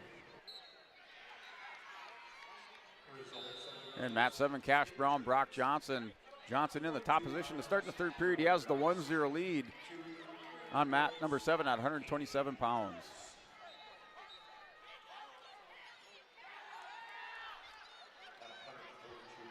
Back here on mat number 8, Ava Gullison just got a 2-point reversal, so she's ahead 4-2 right now. She's got Radaza on her back for near fall points. Trying to get settled in, get chest to chest there, get some more weight on those shoulders. Looking for that pin here in the second period. And there's the pin for Ava Gullison with 1:07 left in the second period. She beats Jordan Radaza from Williston. And mat number 5, 121 pounds between Clayton Hinker and Jack Bombach. Bombach at the end of the second period takes the 4-0 lead into the third on mat number 5. Mat number 7, 127 pounds, Brock Johnson still with the 1-0 lead, trying to get the right out on Cash Brown of Williams County. They go under 50 seconds and wrestling on the edge of the mat with Johnson in the top position. Rolls out of bounds for a restart. Cheyenne Helen from Central Cass gets the quick pin on mat number 6 at 155 pounds over Lexi Beckler from Bismarck. 2-point takedown for Brady Peterson. He has a 4-point advantage right now with 1:01 left in the third period. Called for a stalemate between himself and his opponent here from Fargo Davies and Nolan Mack. This is the final Class A boys bout going on before we get to our placing matches. Yeah, final two matches on the Class B side on mat 7 and mat 5. Clayton Hinker, Jack Bombach. Bombach has a 5-0 lead in the third period with 1:30 on the clock. Crash Brown and Brock Johnson tied up at 1 apiece in the third period, under 20 seconds. On mat number 4, we've got Colby McElwain from Dickinson versus Laney Yoakum from Mandan at the 155-pound weight class. And there's 30 seconds left in the first period, and they're tied up at 0-0 in the neutral position. And at the end of the third period, Cash Brown with a 2-point takedown gets around on Brock Johnson and secures the victory. He wins 3-1 over Brock Johnson at 127 pounds. That was on mat number 7. That's your final. Cash Brown wins by decision 3-1 over Brock Johnson of Kindred. And Brady Peterson's going to advance to third place here for the Central Cass Squirrels at 127 pounds with a 7-3 decision win over Nolan Mack. Brady Peterson now 44-10 on the season for the senior. On mat number 8, Audrey Fuhrer from Ellendale Edgley Column versus Grace Bercier from Jamestown at the 170-pound weight class. Audrey Fuhrer is ahead, they're tied 2-2 right now. So mat number 5, 121 pounds. Last match on the Class B side in your consolation semifinals. Jack Bombach with a 7-0 lead with 35 seconds remaining. He's in the top position on Clayton Hinger of Beulah Hayes, and that's 121 pounds on mat number 5. On mat number 6 at 100 pounds, Charlotte Croston from Pembina County North versus Brenley Wilkins from Beulah Hazen. That's the 100-pound weight class, and Croston is ahead 4-3. I'm sorry, Wilkins is ahead 4-3. Here with Hinker and Bombach. A little scramble at the end of the period. Jack Bombach wins by decision 7-0 at 121 pounds. The 8th grader from the Kildare Cowboys wrestling for third place at 121 pounds. He's your winner on mat number 5. Brenley Wilkins gets the win with a pin in the second period. All right, joining us now from the Central Cass Squirrels, Brady Peterson. Brady had to wait a while to wrestle here today, but found a way to get to third place into that third place match. What does it mean for you to be at least bare minimum a top 4 placer here in your division this season in Class A? It means a lot. I mean, coming in, I always set high expectations for myself. Wanted first, bare minimum second, see those special lights, mano a mano with the man, all eyes on you, but I'll take third. Highest ever got at state was 4th, so I mean the goal was to be better than I was prior. So, and this is way better than last year. Now being placed in last year, so. Take us through that last match that you had here in the Wrestlebacks. So what was just kind of going through your mind that final period to make sure you're going to have a chance to wrestle for that third place match?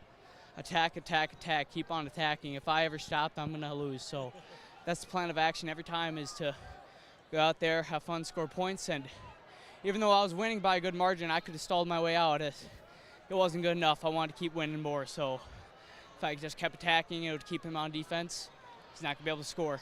Final thing for you, Brady, what have you enjoyed most here this week, and what kind of comes to mind about, state wrestling with 8 mats? You got a bunch of whistles, a bunch of cheering going on at the same time. How do you keep your composure as a wrestler here at the state tournament?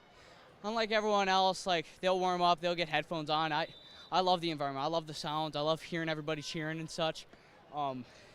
It really brings me down. It grounds me here. If I play music, I feel like then I take it off. It's like cold shower water. So really just trying to ground myself of where I am at the moment really helps me know where I am at, what my situation is.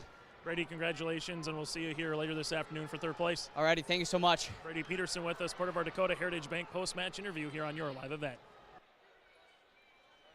His Class B matches wrapped up.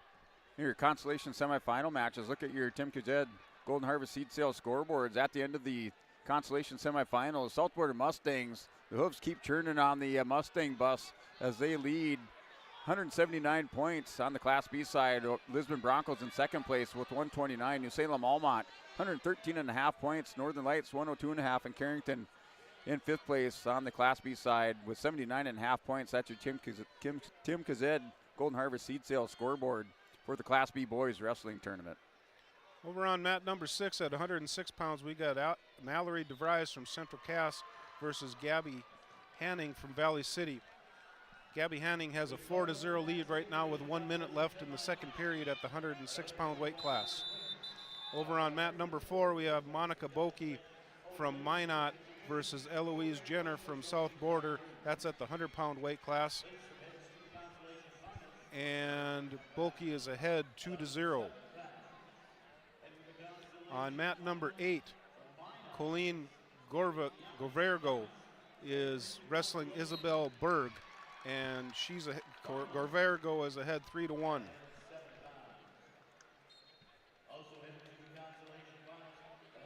And Mallory DeVries from Central Cass gets a pin to win at the 106-pound weight class.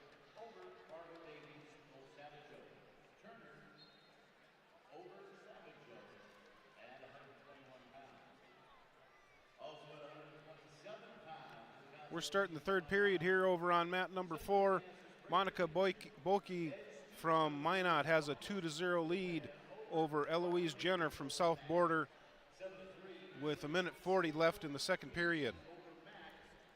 Hey, we have continuing coverage of the North Dakota State Wrestling Tournament here on YourLiveEvent.com. We'll step away, take a word from our sponsors, come back, finish up your girls' consolation semifinal matches, and we're live from the Fargo Dome on YourLiveEvent.com. Halstead Telephone Company delivers fast broadband internet, telephone, and cable TV to residents in this region, including Halstead, Shelley, Neilsville, Climax, Fisher, Bigland, Gentilly in Minnesota, and Hillsborough, Caledonia, Gardner, and Argusville, North Dakota. Serving the area residents since 1904, Halstead Telephone continues to create a bright future for this region using 100% fiber optic technology. Service plans offer flexibility and choices, and there's local support personnel ready to help. Contact Halstead Telephone Company today. Goose River Bank is here for the communities we serve, building relationships that last a lifetime. Serving the strong Red River Valley and beyond, we are your neighbors, friends, and family, committed to providing everything from everyday personal banking to loans for your farm or business. Visit one of our locations in Mayville, Hillsborough, or Hatton, or reach out and we'll happily come to you, because it's the neighborly thing to do. Goose River Bank, strong communities. Hillsborough Drug and Gift is your area full-service pharmacy with prescription and over-the-counter medications, cough, cold, and flu medications, health and beauty items, and more. They offer mail-out service and free delivery in Hillsborough and Halstead. And remember, you can now text Hillsborough Drug anytime for your prescription refills at 701-636-5231. There's always something new with a great selection of seasonal items, gifts, and cards for all occasions at Hillsborough Drug and Gift. They're always happy to help you, and they thank you for your business at Hillsborough Drug and Gift. Farming today doesn't always feel the same way it used to.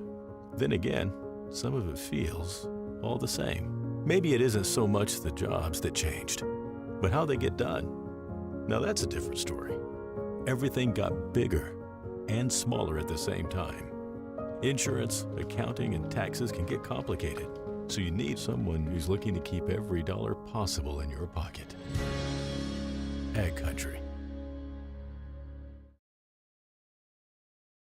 The Hillsborough Vets Club thanks you for your support of their activities and events. Stop in and to check out their new menu. Enjoy the Vets Club appetizers every Wednesday from 5 till 7. And as I've said many times, they have the best roasted chicken around. Enjoy roasted chicken every Saturday from 5:30 till 7:30. Get there early because sometimes it's gone early because it is the best roasted chicken. Fries and coleslaw also available with this meal every Saturday. Dine in or take out. The Hillsborough Vets Club.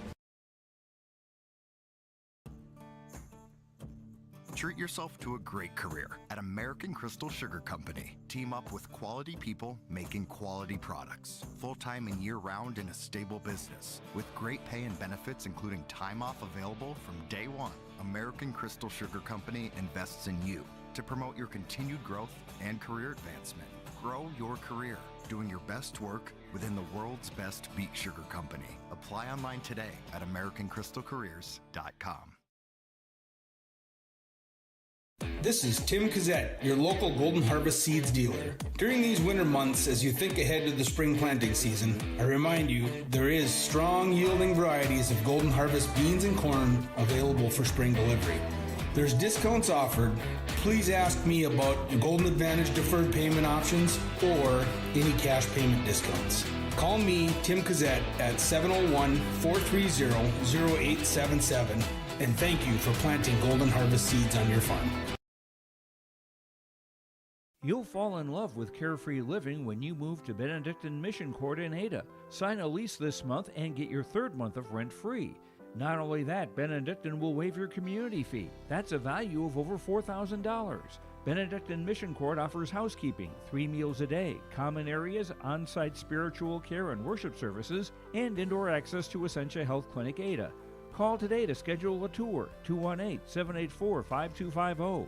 Benedictine Mission Court in Ada. All right, welcome back. We're at the state wrestling tournament, wrapping up our girls' consolation semifinal matches, closing in on 118 pounds. No matches assigned on mats 6, 2, and 8. We still have matches going on mat number 5 here for the girls' consolation semifinal matches at the Fargo Dome. As we take a look at your Golden Harvest Tim Kazette Seed Sales scoreboard, a recap on the A side right now. It's an all-Western flavor, number 1 and number 2. Bismarck High, to no surprise to people who follow wrestling in the state of North Dakota for quite some time, with 193 points in first. Dickinson second at 141, followed by Cheyenne of West Fargo. The Mustangs are in third at 139.5. So Cheyenne is knocking on the door of possibly being top 2 on the team numbers. Bismarck, Century 4, and Williston number 5. There's still a handful of matches again on the girls' side here, so once those wrap up, we'll get to the finals. But Central Cass is in the top 4 currently. Brent, what does the Class B boys currently look like for the team totals? Yeah, Class B boys, Southmoreland Mustangs built this 50-point lead on the individual team race over the Lisbon Broncos. Southport up with 179 points. Lisbon in second with 129. New Salem Almont 113.5 points. In Northern Lights 102.5 in fourth place. Carrington rounds out the top 5, 79.5 points. So the depth, bringing back those 12 returning state place winners for the South Border Mustangs, proven just to be too much today on the Class B side, as they're outdistancing all their opponents by 50 points. They're up with 179 points in the top spot for the team race, North Dakota Class B State Wrestling Tournament. And a reminder, the broadcast of this tournament has been authorized by a special arrangement with the Board of Directors of the North Dakota High School Activities Association. As we got some time closing out the girls here, let's just remind you what is still yet to come here today from the Fargo. All 8 mats will be going after they'll have a little break as they get ready for the placing matches. Those placing matches will be 7th, 5th, and 3rd. It looks like to our schedule, going at the same time, followed by the girls and the boys. And then later tonight, a 5 o'clock start. If we're not behind schedule, will be the championships, and they'll have the championship for the A, B, and the girls. And then we start tomorrow morning at 10 o'clock in the morning with our duels. You will see the Central Cass Squirrels and the Lisbon Broncos both competing in that. We'll have separate audio stream links for the boys, and then the girls will be getting underway at 11:30. That'll be our broadcast for tomorrow, as again we just have a little bit left on the girls side before we wrap up this session. Anything surprise you from a Dan and Brent standpoint, or has it kind of been as advertised? I know I've been hearing some folks talk in the media roasting the new seeding this year when it came to Class B a little bit, not having those multiple regions, just the East and the West region. It seems like we maybe have the higher seed line kind of continuing to move on, maybe not as many upsets, but anything surprise you guys across the way there, Brent and Dan?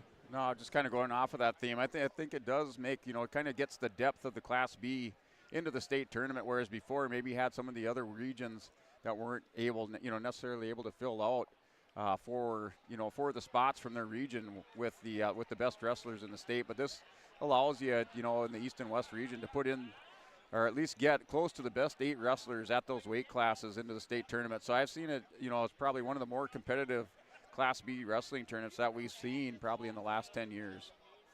And I think with going off of that, with getting those seeds a lot tighter, I don't feel like I've seen quite as many huge upsets yet as I have in other years. So that's a positive thing to that new seeding arrangement that gets it tighter in that realm. And just to keep in mind, there was a time in North Dakota when they didn't seed any weight class, and that was really interesting. That sounds like wildfire on that one.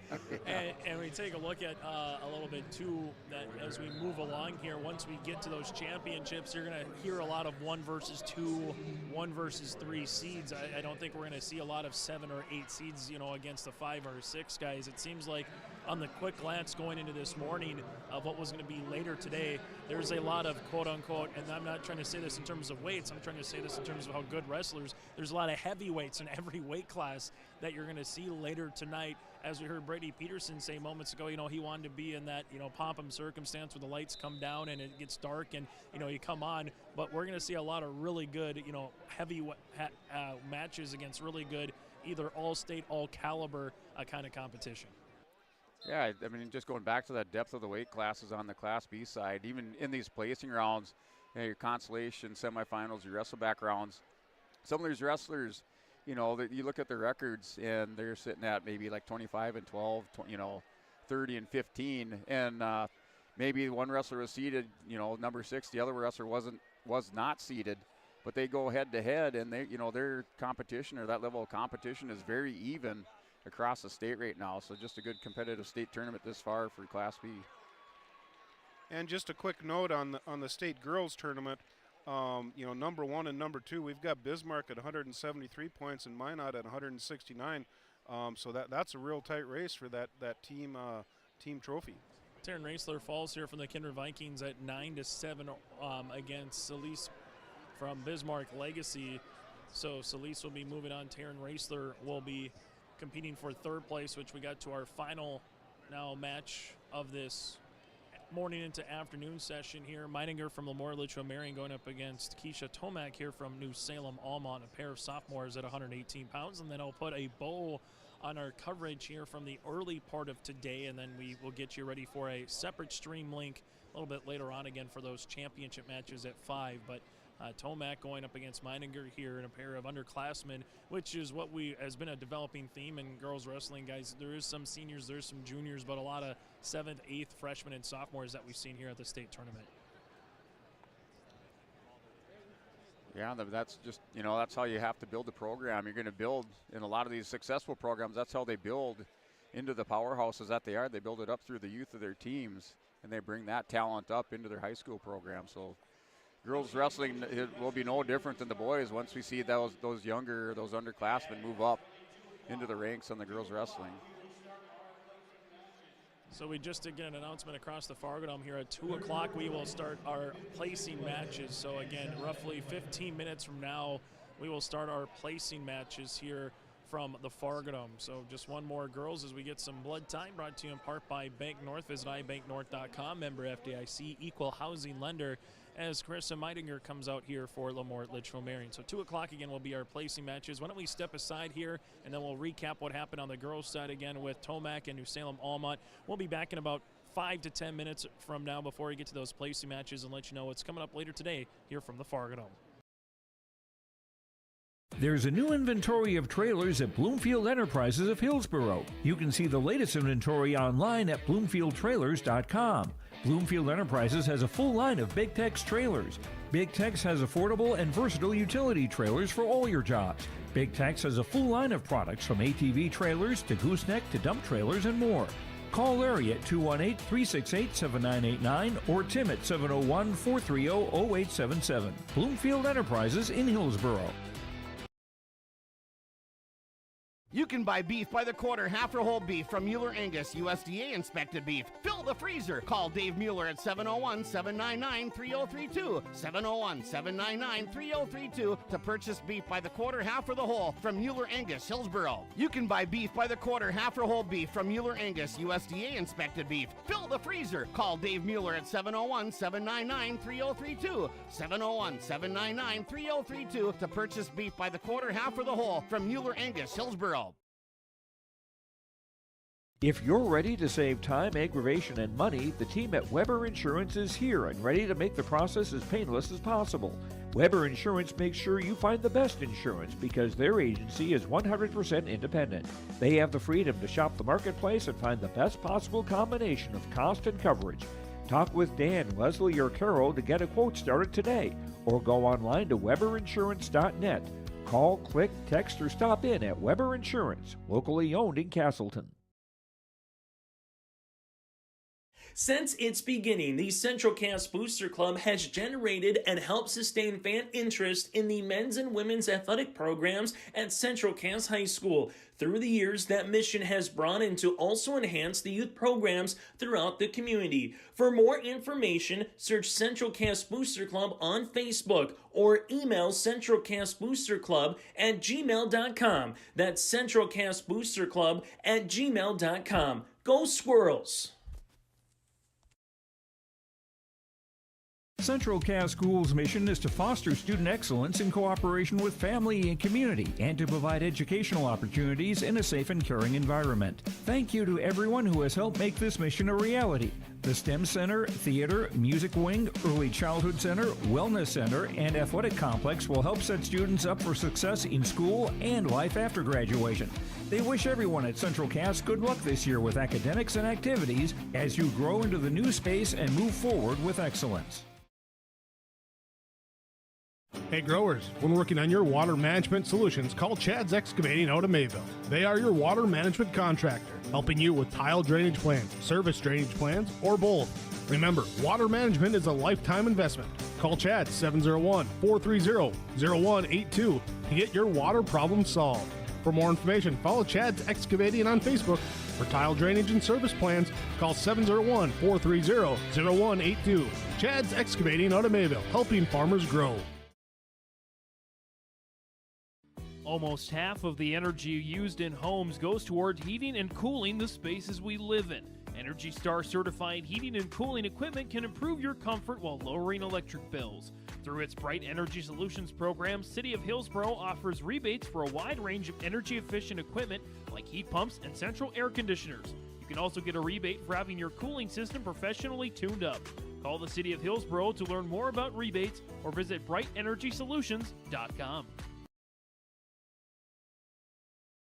Ziegler Ag Equipment, Highway 9 North Ada, coming soon. 7 used Fendt 1162 twin tracks. Coming in time for spring work. Hours ranging from 430 to 875 hours. Call Chuck or Neil for more information on these Fendt twin tracks for spring field work. Ziegler Ag Equipment now providing farm delivery of genuine AGCO lubricants. Talk with Joey for more details of how you can mix and match lubricants. 218-784-2961. Ziegler Ag Equipment, Highway 9 North Ada. This is Dustin Nagel with Dakota Heritage Bank. We're a family-owned community bank where decisions are made locally. At Dakota Heritage Bank, we can assist you with all of your banking needs, including checking and savings accounts, credit and debit cards, loans of all types, and more. We offer free mobile banking, online banking, and bill pay services. Just go to dhbanknd.com or download the mobile app for convenient on-the-go banking with Dakota Heritage Bank. Member FDIC, Equal Housing Lender.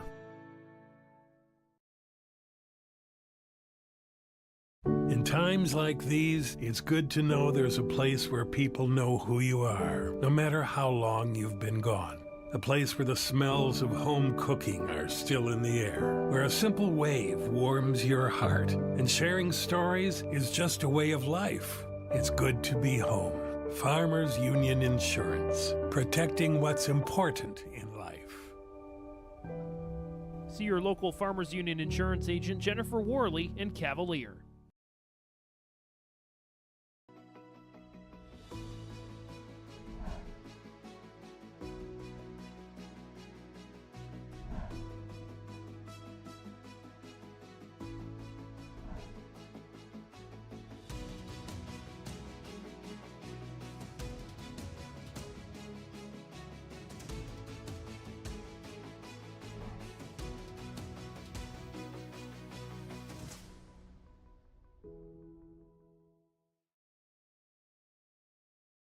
DRN Ready Tech would like to wish all wrestlers, coaches, and fans the best of luck this postseason. As a company who works together to keep their customers connected to the world, the DRN Ready Tech team of experts know the importance of teamwork. From gig internet service and security systems to Ready Tech's managed IT services, our team must pull together every day to keep their customers connected and secure. Trust your local team of technology solutions experts and visit drn.coop or readytech.com.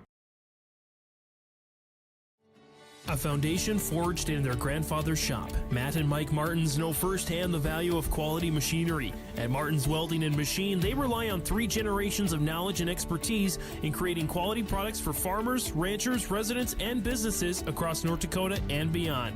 To browse their full selection of bin caps, bale feeders, rock lifts, disc attachments, and more, visit martinswelding.com. Also ask about their garage doors. Martins Welding and Machine. Matt and Mike will make it right. You've got a lot more going for you in 2024 with Mayport Hardware, Trail County's Hardware Hank. No matter how many times your New Year's resolutions change, Mayport Hardware's tools and supplies will aid your goals and dreams. Let their staff help you turn those scratch paper scribblings into reality. Paint the bathroom, fix the deck, finally get that garden going. You may not be able to do it all this year, but you can check any of those off your list with the help of Mayport Hardware, Trail County's Hardware Hank on Main Street in Mayville.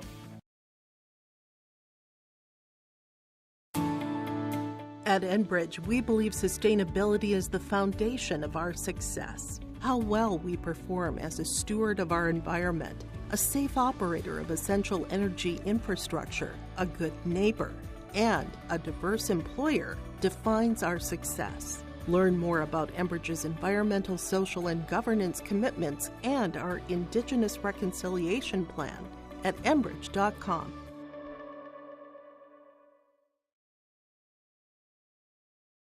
Don't be fooled by that beat-up old cap. Its faded crown represents the tireless work of America's farmers and ranchers. Its sturdy brim, their dedication to providing our nation with a safe, affordable food source. So we'd like to tip our hat to them. Farmers Union Insurance, protecting those that protect America's food source. Contact Ryan Opdahl, your local Farmers Union insurance agent, at 701-436-5777 or use the QR code to connect with the agency. At Halstead Living Center and Heritage House in Halstead, they remain committed to their original mission of providing living environments for seniors that maximize health, independence, and quality of life. Residents can enjoy hobbies, socializing, programs, and more at Halstead Living Center and Heritage House communities. For more information on Halstead Living Center and Heritage House in Halstead, call 218-456-2105 or log on to halsteadlivingcenter.com. Halstead Telephone Company delivers fast broadband internet, telephone, and cable TV to residents in this region, including Halstead, Shelley, Neillsville, Climax, Fisher, Bigland, Gentilly in Minnesota, and Hillsborough, Caledonia, Gardner, and Argosville, North Dakota. Serving the area residents since 1904, Halstead Telephone continues to create a bright future for this region using 100% fiber optic technology. Service plans offer flexibility and choices, and there's local support personnel ready to help. Contact Halstead Telephone Company today.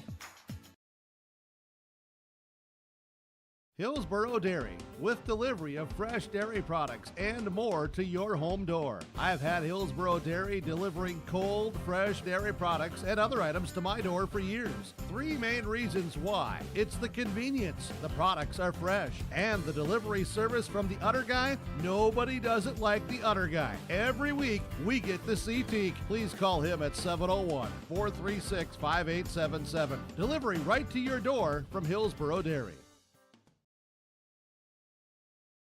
H509, proud to be North Dakota's largest Dollars for Scholars chapter. If you're already a member, you know how important H509's presence is to the graduating seniors in our community. Because of your generosity, every graduating student that completes an application will receive a scholarship. I'd like to invite you to join H509 to help continue these amazing gifts for further graduates of the Hillsborough High School. For more information on H509, visit our Hillsborough Dollars for Scholars website or our Facebook page. Hillsborough Drug and Gift is your area full-service pharmacy with prescription and over-the-counter medications, cough, cold, and flu medications, health and beauty items, and more. They offer mail-out service and free delivery in Hillsborough and Halstead. And remember, you can now text Hillsborough Drug anytime for your prescription refills at 701-636-5231. There's always something new with a great selection of seasonal items, gifts, and cards for all occasions at Hillsborough Drug and Gift. They're always happy to help you, and they thank you for your business at Hillsborough Drug and Gift.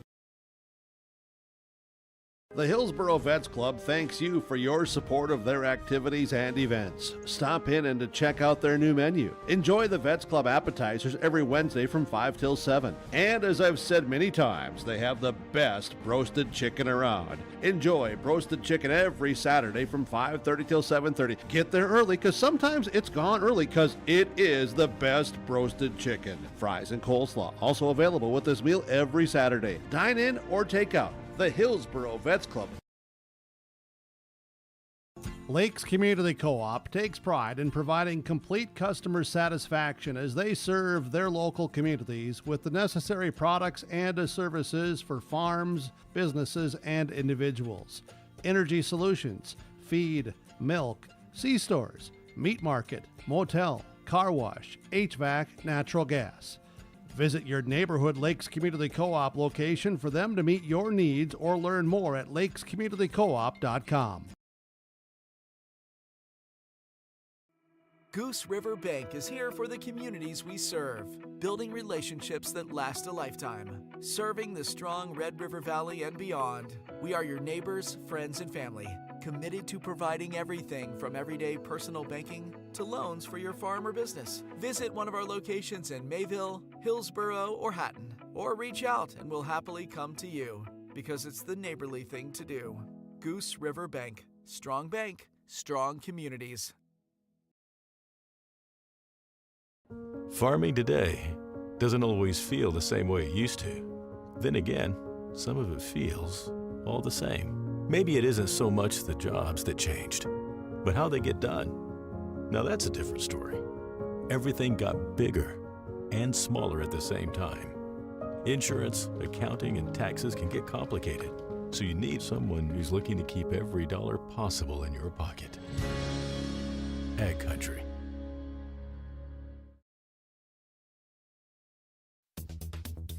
Successful teams need a place to practice when the Hey, welcome back. YourLiveEvent.com. We are in our placing rounds at your state wrestling tournament.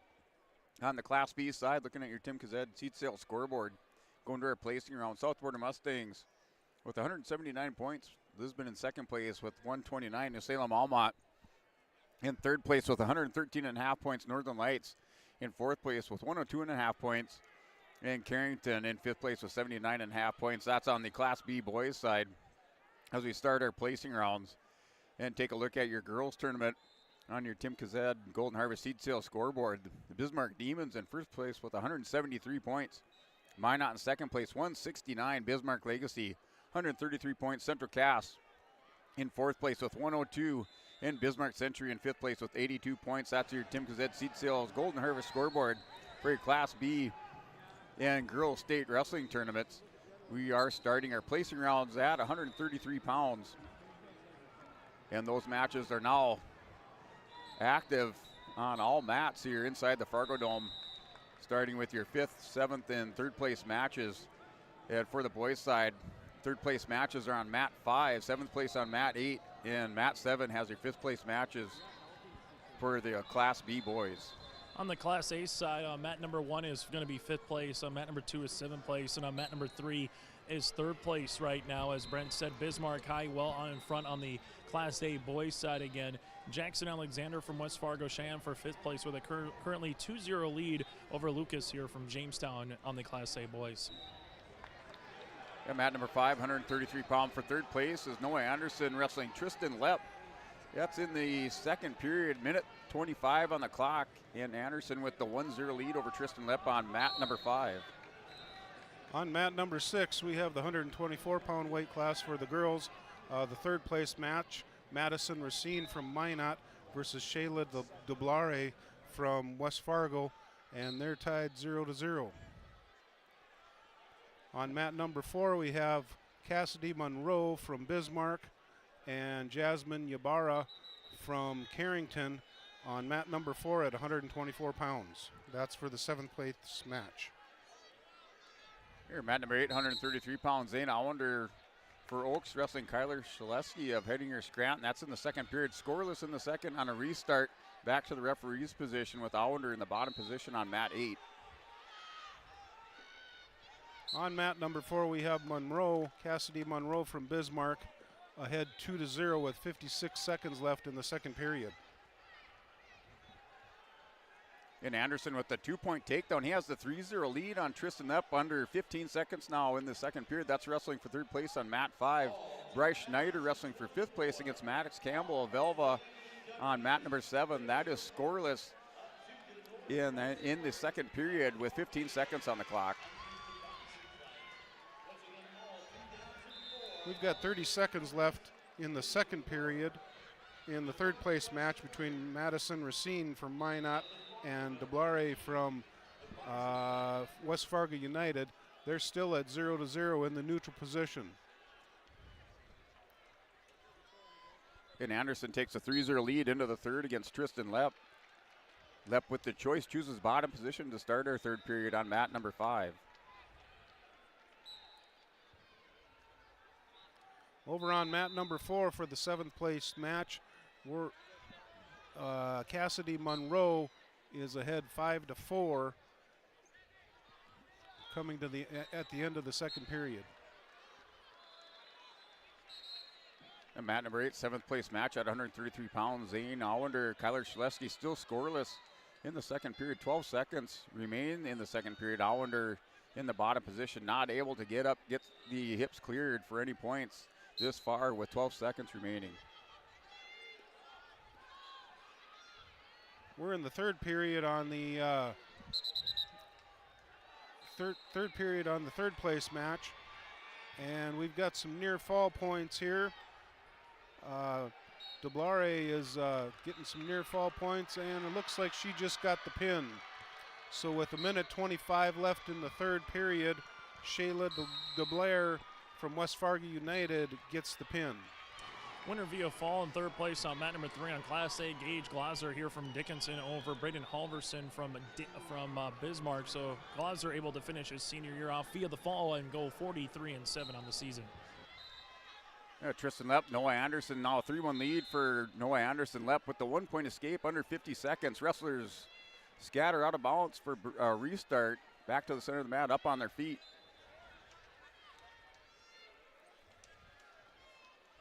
Over on mat number 4, we've got a close one here with 50 seconds left in the third period. Cassidy Monroe from Bismarck is ahead 6-4 over Ybarra from Carrington. The match is tightening up in these placing rounds. Bryce Schneider, Maddox Campbell, 2-1 lead for Maddox Campbell in the third period. He has 25 seconds to ride out Bryce Schneider. Schneider trying to shake him off over the top on mat number 7. On mat number 6 for third place at 130 pounds, we have Natalie Meyer from Dickinson versus Deegan Kirschman from Valley City. And final 10 seconds, Noah Anderson trying to turn the corner on Tristan Lepp, has him down on his hip. It's a 3-1 lead for Anderson as he's trying to take third place at 133 pounds. Noah Anderson, your third place winner on mat number 5. He wins by decision 3-1 over Tristan Lepp. Ybarra from Carrington with just a few seconds left, shot in on a takedown and got that 2-point takedown to tie it up at 6. So we're going to go into overtime on mat number 4 at 124 pounds. Jasmine Ybarra from Carrington versus Cassidy Monroe from Bismarck. Here, mat number 8, Zane Allender working near fall on Kyler Schlesky. It was scoreless. Allender was in the top position to start the third period, picks up 2 near fall on Kyler Schlesky on mat number 8 at 133.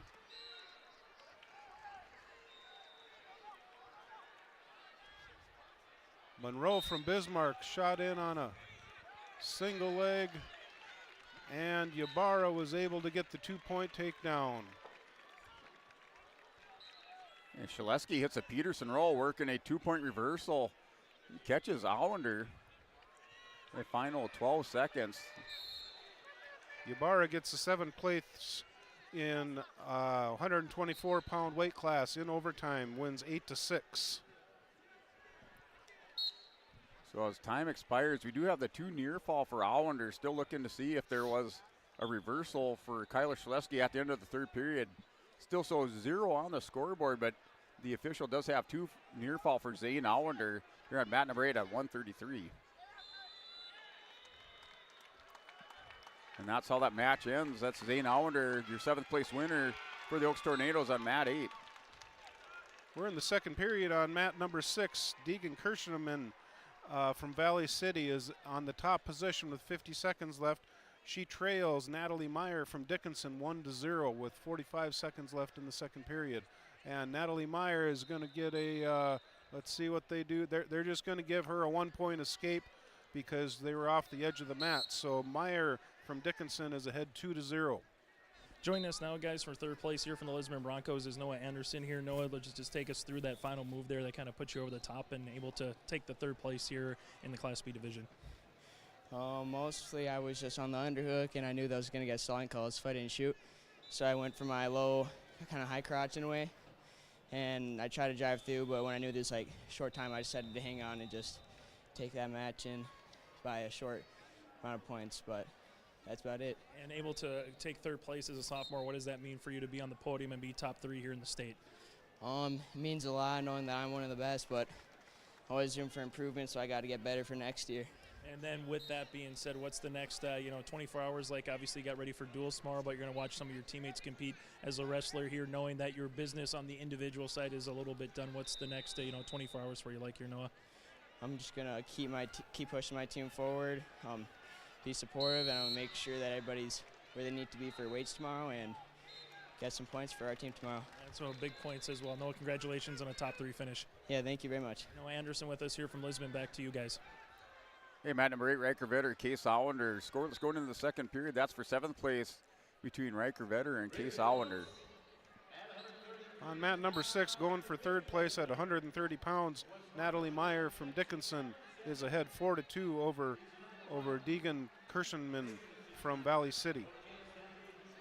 And Miles Theolgis, Justin Hudson, they're in a Bank North timeout. Injury time for Miles Theolgis. He's down 3-0 to Justin Hudson. They're in the second period on mat number 5 at 139 pounds. That's your third place match.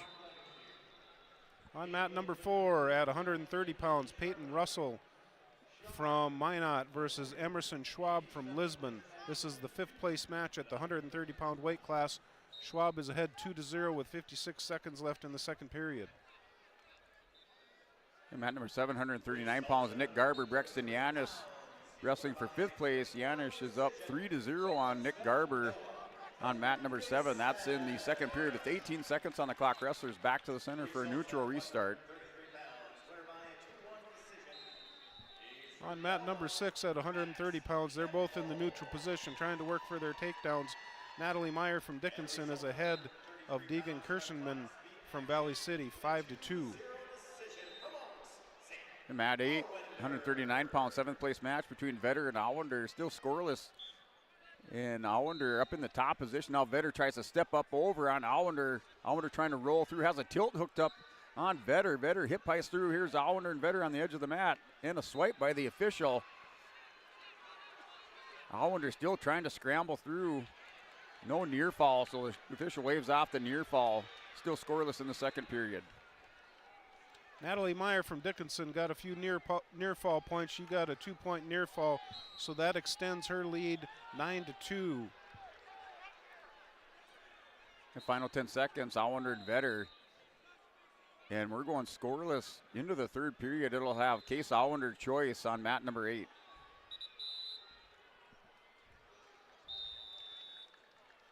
And on mat number 6, Deegan Kirschenman, she got a 2-point reversal. So now we have Natalie Meyer 9. Let's see. There was a pin there. That match is over. Natalie Meyer from Dickinson takes the third place finish. Mat 5 for third place at 139 pounds. Justin Hudson, Miles Field just after that Bank North injury timeout, back in action. Still 3-0 at the start of the second period. And that restart in the, in the third period now. Start of third period in the neutral position. 3-0 lead for Justin Hudson. We've got a Bank North injury timeout over on mat 4. Peyton Russell versus Emerson Schwab. Emerson Schwab is ahead 4-3. Emerson from Lisbon, Peyton Russell from Minot. Emerson Schwab is ahead 4-3. Emerson's going to start out in the down position, starting out the third period. And Case Allender catches Riker Vetter. Vetter was in on a high crotch fireman. Allender able to trap the arm of Riker Vetter. Picks up the 2-point takedown and more near fall. So right now on the scoreboard, it's a 3-1 lead for Case Allender, but she does have some near fall coming. as he breaks the hold. And now it's a 5-1 lead, or excuse me, 5-0 lead for Case Allender on mat number 8 at 139 pounds for 7th place. Our 5th place match on mat number 6, 136-pound weight class. Haley Carr from Minot versus Miley Christensen from Valley City. Christensen has a 2-0 lead with just 4 seconds left in the first period at 136 pounds. And mat 7 at 139 pounds for 5th place, Nick Garber wrestling Brexton Yanish. That's 4-2 score in the 3rd period, minute 36 on the clock. Yanish in on a single leg shot on Garber, has him down on his hip. Garber trying to keep those hips up over the top on mat 7. You've still got a tight match over there on mat number 4 at 130 pounds. Emerson Schwab from Lisbon is ahead 4-3 over Peyton Russell from Minot with 50 seconds left in the 3rd period. Schwab from Lisbon is still in the down position. In case Allender keeps the pressure on Riker Vetter, he has the 5-0 lead in the 3rd period, down to the final 5 seconds of the match. Looks like Case Allender hangs on to win this on mat number 8, takes 7th place at 139 pounds, wins by decision 5-0 over Riker Vetter.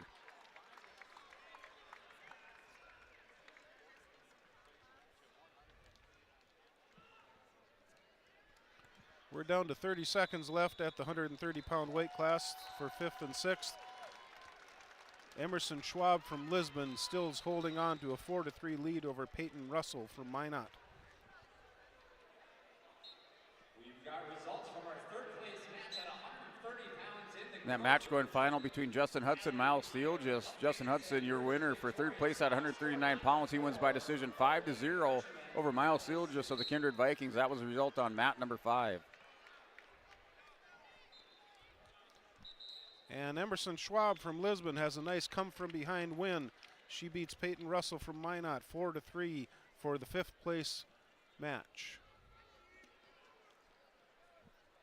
There, Garber Brexton Yanish still wrestling at 139 pounds for 5th place. 6-3 lead for Yanish, up by 3 with 45 seconds remaining in the 3rd period. Wrestlers are up on their feet. Yanish with another double leg shot. Garber and Yanish go out of bounds for a restart. The 136-pound girls' 5th place match, we've got Miley Christensen from Valley City ahead of Haley Carr from Minot 2-0, and we've got 15 seconds left in the 2nd period.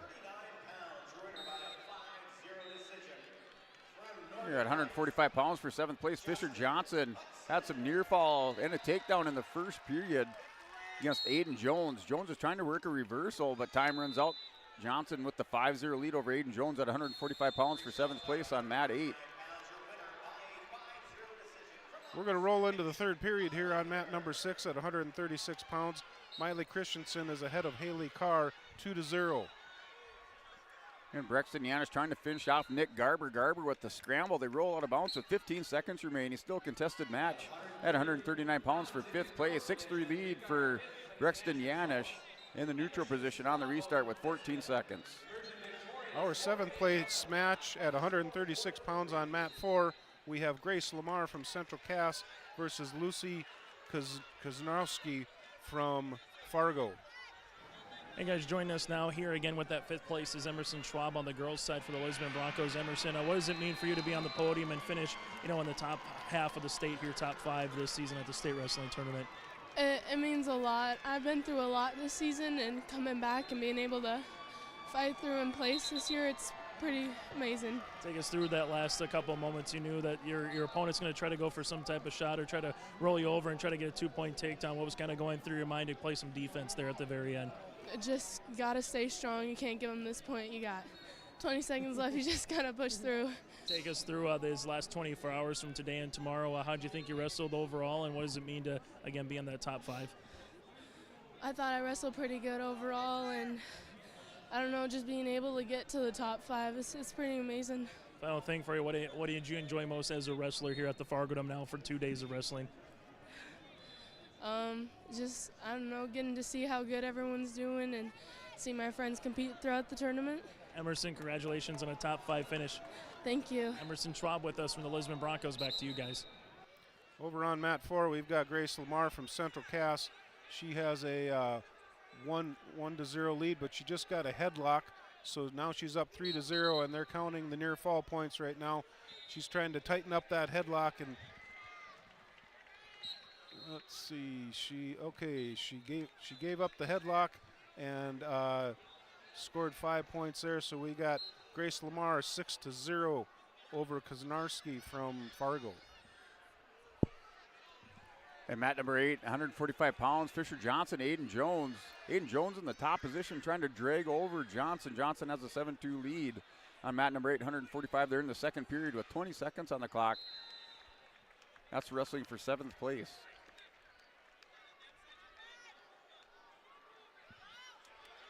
And mat number 5, 145, third place match, DeLong and Glaseman tied up at 2 apiece with 30 seconds. Glaseman up to his feet. Wrestlers scramble out of bounds back to the middle of the mat for a restart, neutral restart at mat 5. Christensen from Valley City gets the win. That was at 136 pounds. She won a close one, 2-1 over Carr from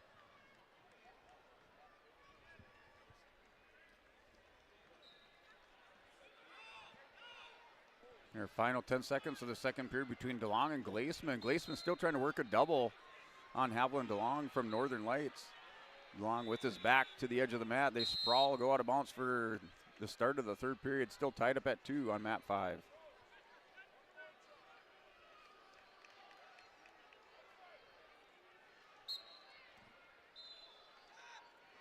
And Fisher Johnson, Aiden Jones, mat 8, 145 pounds, 7th place match. Started third period, still 7-2. Jones trying to hit a spladle, has the inside leg locked up, goes back up over the top, working the far leg, trying to hit the spladle on Fisher Johnson.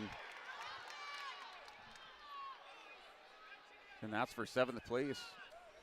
And here it is, Jones has the spladle, gonna pick up a couple counts from the official. On mat number 4, we have Grace Lamar that's extended her lead 8-0 over Kozanarski from Fargo at the 136-pound weight class.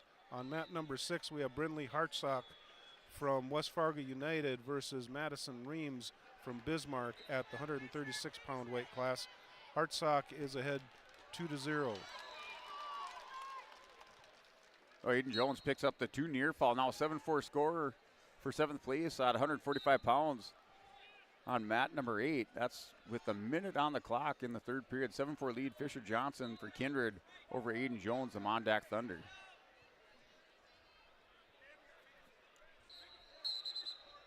.20 seconds left in the third period. Grace Lamar from Central Cass is still ahead 8-0. She's got the top position right now, trying to keep Kanowski broken down here.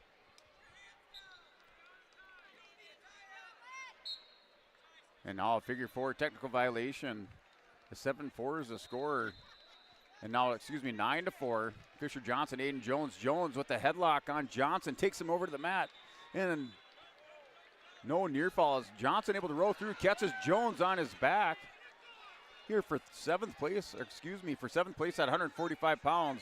Fisher Johnson for the Kindred Vikings on mat number 8, working for a fall. And Grace Lamar wins that match at 136 pounds for the 7th place. And mat 5, 145, third place. Carson Glaseman, Haviland DeLong. DeLong in the top position with a 4-2 lead, under 20 seconds remaining in the third period. Johnson collects those near fall. 14-6 is the lead. Jones with the 2-point reversal. As time expires in the third period here, 7th place winner for the Kindred Vikings is Fisher Johnson, 14-6 over Aiden Jones. And our third place match on mat number 6, Brindley Hartsock versus Madison Reams. They're still tied at 2 with 23 seconds left in the second period.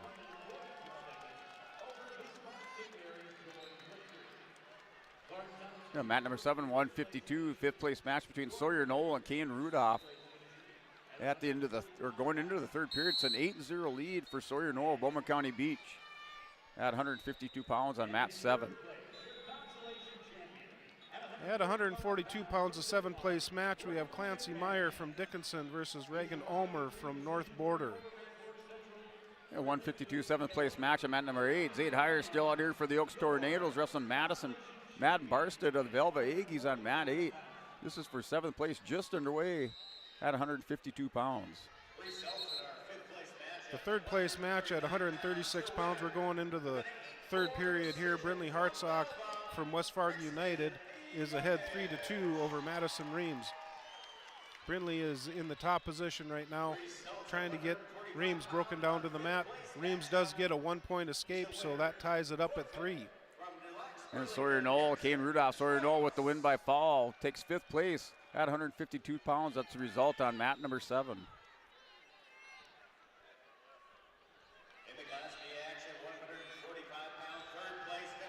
Hartsock from West Fargo United and Madison Reams from Bismarck, they're tied at 3. They're both in the neutral position. We've got 1:15 left in the third period at the 136-pound weight class. They're going scoreless into our second period at 0 apiece. Is on mat number 8, 152, Zane Heyer, wrestling Madden Barstead. Heyer in the top position as we start our second period on mat 8 of 152. Reagan Ulmer from South Border throws Clancy Meyer, and she's getting back points. So Reagan Ulmer went ahead 5-1 versus Clancy Meyer from Dickinson, and we have 1 minute left in the second period. Here's 8 Heyer, 152 pounds for the Oaks Tornadoes, wins by fall over Madden Barstead. He's your 7th place winner on mat number 8 at 152 for the Oaks Tornadoes. Our third place match at 136 pounds, we have Madison Reams from Bismarck. She has a 5-3 lead over Brindley Hartsock from West Fargo United. We have 30 seconds left in the third period.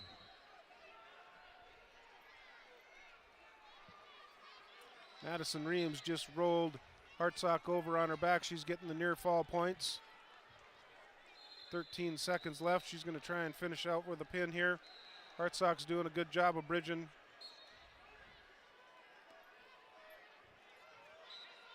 From mat number 7, 160 pounds, 5th place, Mason Weigel wrestling Cole Stock. 3-0 lead for Mason Weigel of the Napoleon Gackle Streeter Imperials. That's 3-0 lead for Weigel wrestling 5th place, 160 pounds. They're in the second period.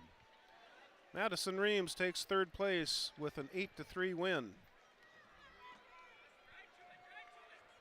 And Tanner Mengi for Kindred out here wrestling for 7th place at 160 pounds, wrestling Gavin Enwich for New Salem Almont. Mengi with the 2-0 lead in the first period.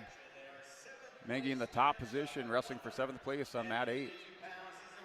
Reagan Ulmer from South Border has extended her lead 8-4 over Clancy Meyer from Dickinson. We're just starting the third period at 142 pounds. And Mason Weigel, Cole Stock break apart. They're in the neutral position. Go back to the center of the mat. Weigel with the 3-0 lead in the second period with 55 seconds on the clock. On mat number 6, our 142 fifth place match, we have Lois Schneider from Central Cass versus Macy Boyce from Minot. On mat 5, our third place match at 152, Rocker Aguilar has the 3-0 lead over Lincoln Spear. And that is in the second period, 30 seconds remaining. Both wrestlers up on their feet in that match. That's on mat number 5 for third place at 152 pounds. Macy Boyce from Minot and Lois Schneider from Central Cass. They're still in the neutral position trying to set up their takedown. They're running out of time here in the first period. And there's a pin over on mat 4. South Borders Reagan Ulmer gets the pin over Clancy Meyer from Dickinson with 51 seconds left in the third period. The final 10 seconds of the second period for the fifth place match at 160 pounds. Mason Weigel keeps the 3-0 lead over Cole Stock of the South Border Mustangs. On mat number 7, wrestlers in the neutral position to close out that second period. Going into the third, 3-0, Weigel's up over Stock. Our fifth place match at 142 pounds, Lois Schneider from Central Cass chooses the neutral position to start the second period. Malachi Wermeyer with a 2-point takedown here for Fargo Davies against Caden Olson Tinglestead from Central Cass at 172 pounds right now. 20 seconds left in this fifth place match on the Class A boys 172-pound weight class. Here's Tanner Mengi, has the 2-1 lead, now, a 4-3 lead with 34 seconds remaining in the second period for seventh place at 160 pounds on mat number 8. So Tanner Mengi up by a score of 4-3 on the restart. They go back to the center of the mat, and then in the referee's position, Mangy in the top position of the second period. We have the third place match on mat number 4, 142 pounds. Kaylee Kurz from Grand Forks versus Jaslyn Weigel from Napoleon Gackle Streeter. Weigel has a 2-point takedown, and she's getting near fall points right now with just 8 seconds left in the first period. Weigel's trying to get that pin here in the last couple seconds. And she doesn't get the pin. She gets the 3 near fall points. So Jaslyn Weigel from Napoleon Gackle Streeter will have a 5-0 lead over Kaylee Kurz from Grand Forks going into the second period.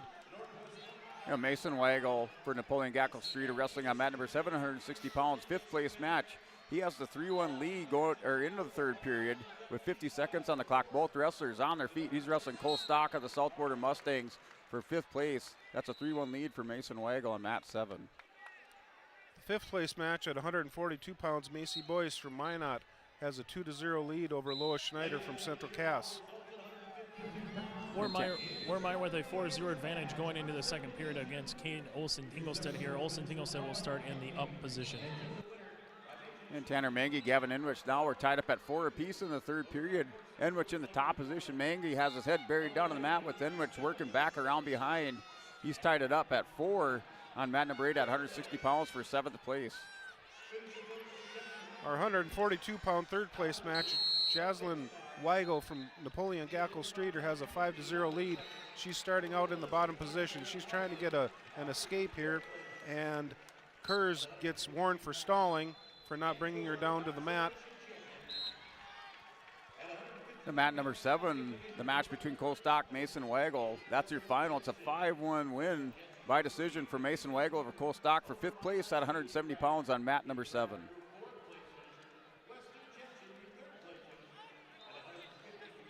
Jaslyn Weigel was able to get the escape there from Napoleon Gackle Streeter, so she has a 6-0 lead over Kaylee Kurz from Grand Forks at the 142-pound weight class. And Tanner Mangy had grabbed the 5-4 lead with the escape on Enwich, and currently working, trying to get around the top side of Gavin Enwich. Enwich and Mangy in a scramble position. Still 5-4 is their score in the third period at 160 pounds on mat 8. Kaylee Kurz from Grand Forks was able to throw a headlock on Jaslyn Weigel from Napoleon, and she's getting some back points here. On mat number 1, we do have a blood time brought to you in part by Bank North with Malachi Wormeyer here, still up 4-0 against Kate Olsen-Tinglestead in this second period. No, mat number 5, Eli Lyons takes the early 4-0 lead in the first period against Emery Knoll for third place on mat number 5. Now it's 4-1 with Knoll scoring the escape at the end of the second period. 4-1 lead for Eli Lyons. Kaylee Kurz from Grand Forks has that headlock tight, but Jaslyn Weigel's doing a nice job of fighting it off so far. And now a 7-6 lead for Tanner Mangy. We have 4 seconds on the clock. Mangy leads us 7-6, wrestling for 7th place, 160 pounds on mat number 8. 4 seconds remain. Mangy has the now 9-6 lead up on the scoreboard in the third period. They are in a Bank North blood timeout on mat 8. With 10 seconds left in the third period, the score is 6-4. Macy Boyce from Minot is ahead of Lois Schneider from Central Cass. Lois is trying to get some back points. Oh, she lost control there, and Boyce got a 2-point reversal. So the final score of that match at 142 pounds, 5th place match is 8-4. Macy Boyce over Lois Schneider. Eli Lyons, Emery Knoll wrestling for third place. Still 4-1 lead for Eli Lyons in the second period. First 15 seconds on the clock. Lyons and Knoll rolled out of bounds. They went back to the center for a restart. Now Lyons has a tilt hooked up on Knoll. Going to pick up a swipe from the official. Big scramble. Knoll trying to get on top of Lyons for the 2-point reversal. Now 4-3 is your score between Eli Lyons and Emery Knoll. Third place match at 142. We've got a close one down there on mat number 4. Jaslyn Weigel has taken an 8-5 lead over Kaylee Kurz from Grand Forks. Tanner Mangy and Gavin Enwich. That's a 9-6 win for Tanner Mangy for 7th place over Gavin Enwich on mat number 8. On mat number 6, our 7th place match at 148 pounds. We have Georgia Carly from Watford City versus Emily Flighty from Central Cass, 148 pounds. We have a Bank North injury timeout on mat number 5 between Emery Knoll and Eli Lyons. Knoll down on the mat receiving medical attention. That's on mat number 5 at 160 pounds for third place. We're down to 40 seconds left in the third place match on mat number 4, 142 pounds. Jaslyn Weigel is still ahead 8-5 over Kaylee Kurz. Weigel's in the top position. They're going to get a fresh start in the center here. And mat 7, Cale Hebel wrestling Timothy Ford. And this is for 5th place at 172 pounds. Hebel has the 5-3 lead, and that's in the second period with 10 seconds remaining. Starting the second period on mat number 6, 7th place match. Carly from Watford City is ahead 2-0 versus Emerson Flighty from Central Cass. And Wermeyer with a 5-0 advantage over Kate Olsen-Tingelstead after 2 periods at 172 pounds. This, again, the 5th place match on the Class A boys side. Well, mat 8, 172 pounds, 7th place match between Kenny Smith, the Deslax Burlington, and Tate Thorpe. It's a 2-0 lead for Kenny Smith in the second period. At the start of the second period, Thorpe tried to hit a stand-up. They get called for potentially dangerous and a restart. Back to the center of the mat in the second period, 2-0 lead for Kenny Smith.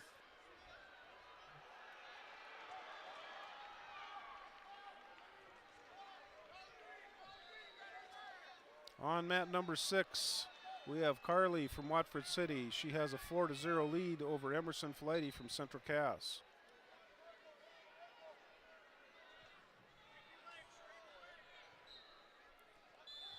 Still on the Bank North medical timeout on mat number 5 between Eli Lyons and Emery Knoll. Knoll up on his feet, still receiving medical attention over at mat number 5 at 160 pound, that third place match. Our 5th place match at 148 pounds on mat 4, we have Sophia Meyer from Bismarck Legacy versus Gabby Romans from Jamestown. Still 0-0 with 30 seconds left in the first period. They're both in the neutral position. They're tied up right now, trying to set something up. Kate Olsen-Tingelstead gets a 2-point takedown, trying to work some back points here, but Wermeyer right now trying to get out of that headlock. It's 5-2 Wermeyer with the advantage, but Olsen-Tingelstead looking to cut into that deficit right now with 80 seconds left in the third period.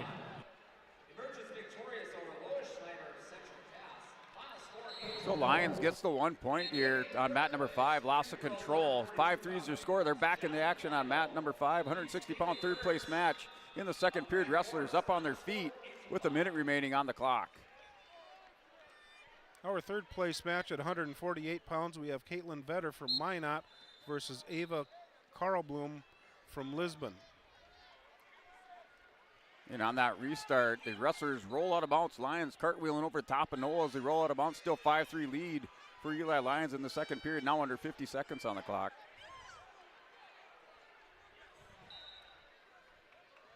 Here in Tate Thorpe for the Oaks Tornadoes, hits a Peterson on Kenny Smith, does receive a reversal, a couple near fall swipes of the hand by the official. Smith trying to hit a reversal back on Thorpe. Thorpe rolls through, got a big scramble at 172 pounds on mat 8.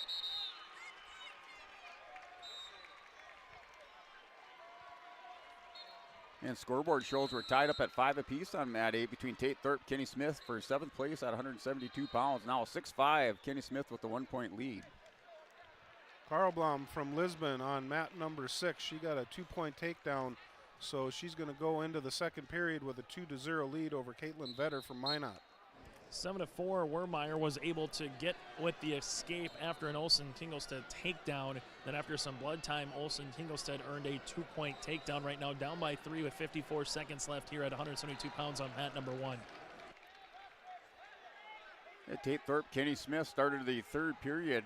Smith up over the top on Thorpe, trying to get a go behind takedown. Still 6-5 your score. Kenny Smith on top of Tate Thorpe at 172 pounds. Our 5th place match at 148, we have Sophia Mayer from Bismarck Legacy versus Gabby Romans from Jamestown. Mayer is ahead 1-0. And Thorpe with the win by fall, hits another Peterson, rolls Smith up on his shoulders on mat number 8 for 7th place. Tate Thorpe, your winner at 172 pounds.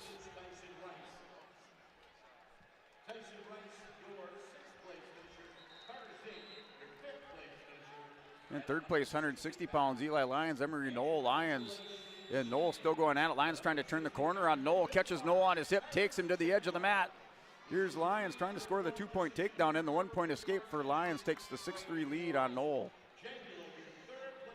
Carl Blom from Lisbon has a 4-2 lead over Vetter from Minot at the 148-pound weight class. We've got 30 seconds left in the second period. Carl Blom from Lisbon tried to roll her over in a cradle, and they went out of bounds. No near fall points there. And Lyons, little chin whip on Knoll. They're going to say no near fall as they go out of bounds. Still no near fall awarded. The official says they rolled out of bounds before the near fall. 8-3 lead for Eli Lyons over Emery Knoll for third place at 160 pounds. We're going to start the third period on mat number 4, 148-pound fifth place match.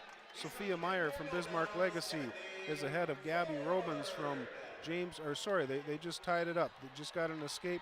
They're tied 1-1. In Hillsborough Central Valley's Braden Chenot wrestling Ashton Weathersby. That's Braden Chenot with the 2-0 lead in the first period for 7th place at 189 pounds on mat number 8. He's in control of the top position over Weathersby on mat 8. And your final and fifth place match on the 172-pound Class A side.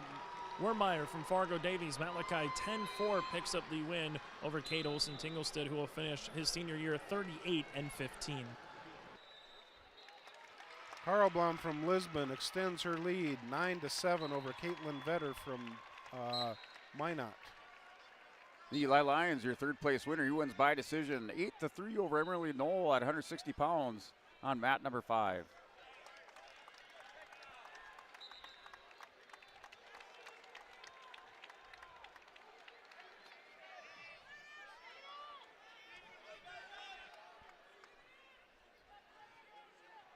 And Chenot extending his lead on mat 8, 189 for 7th place, now at 5-0 in the second period, minute 30 on the clock. With a minute left in the third period, Carl Blom from Lisbon has a commanding 13-3 lead with just a minute left. Should we start? They go back into the referee's possession. Braden Chenot has the 5-0 lead at restart in the referee's position on mat number 8 at 189 pounds for 7th place. At 155 pounds on mat number 4, our 7th place match, we have Amia Russell from West Fargo United versus Kiera Charfus from Bismarck Legacy. And mat 5, 172-pound third place match, Mike Nelson wrestles Brock Norton into Salem Almont. And Norton with a couple double leg, single leg shot attempts on Nelson in the center of the mat. Nelson kind of shrugs that off. Down under 20 seconds at the first period. We're still scoreless on mat 5 at 172.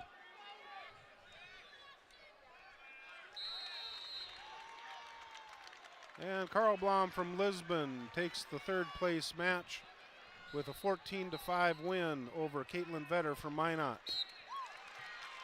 And your winner at 185 pounds for 7th place, winner by fall, Braden Chenot of Hillsborough Central Valley.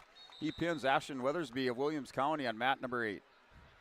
Amia Russell from West Fargo United has a 2-0 lead over Charfus from Bismarck Legacy. And Mike Nelson survives those leg attacks by Brock Norton at 172 pounds. They go scoreless into the second period. Big mat return by Norton as Nelson stood up at the start of the period. That's wrestling for third place on mat 5.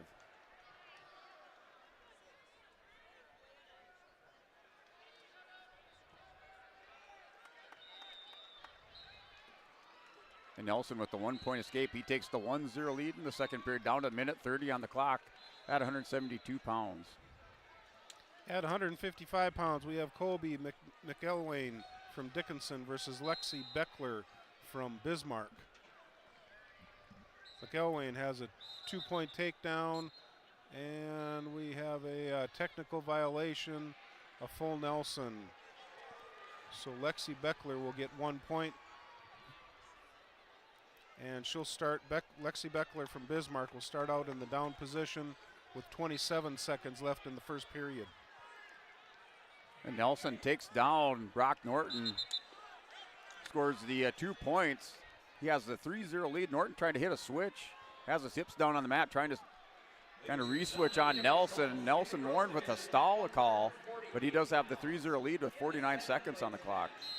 Georgia Carly of Wofford City is your winner by fall, defeating Emerson Fleet of Central Cass. In the 5th place match, your winner by fall. Our 5th place match at 155 pounds on mat number 6.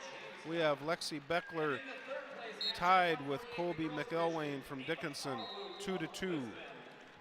And taking 5th place at 189 pounds on mat number 7, that was Christian Murch, won by decision for Everett Rose County. He defeated Jonathan Smith of Deslex Burlington by decision, 4-3.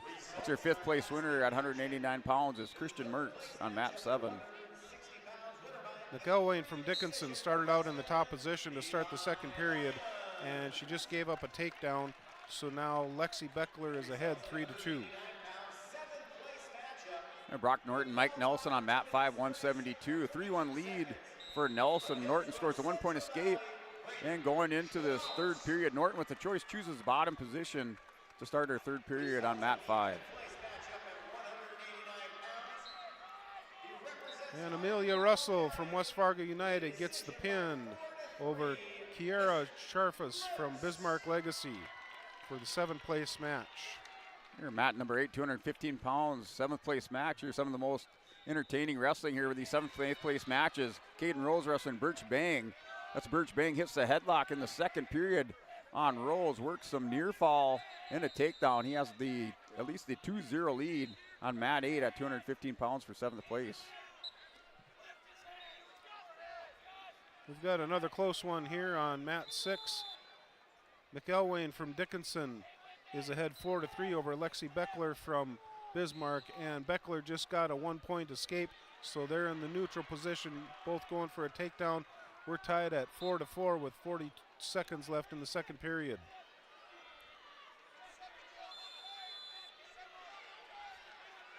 Here, Mike Nelson, Brock Norton. Norton takes Nelson down, and still no score or no takedown awarded by the official.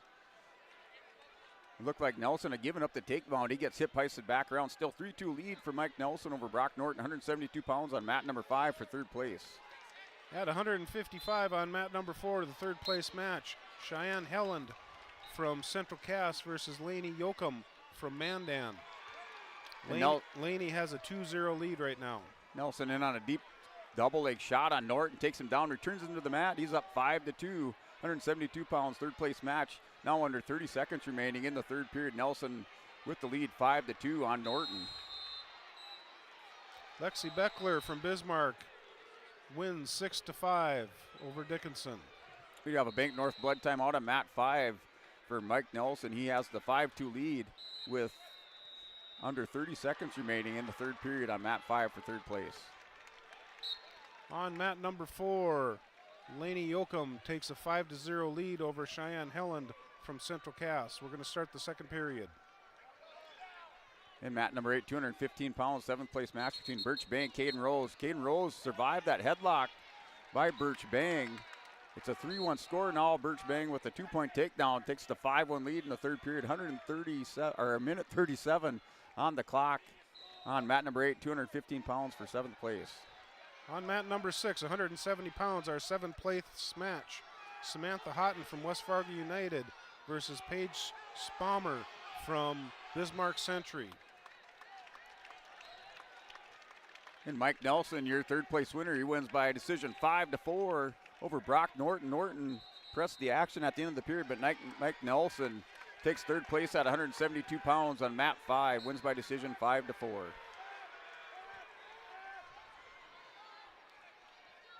Laney Yoakum from Mandan extends her lead 10-0 over Cheyenne Helen from Central Cass.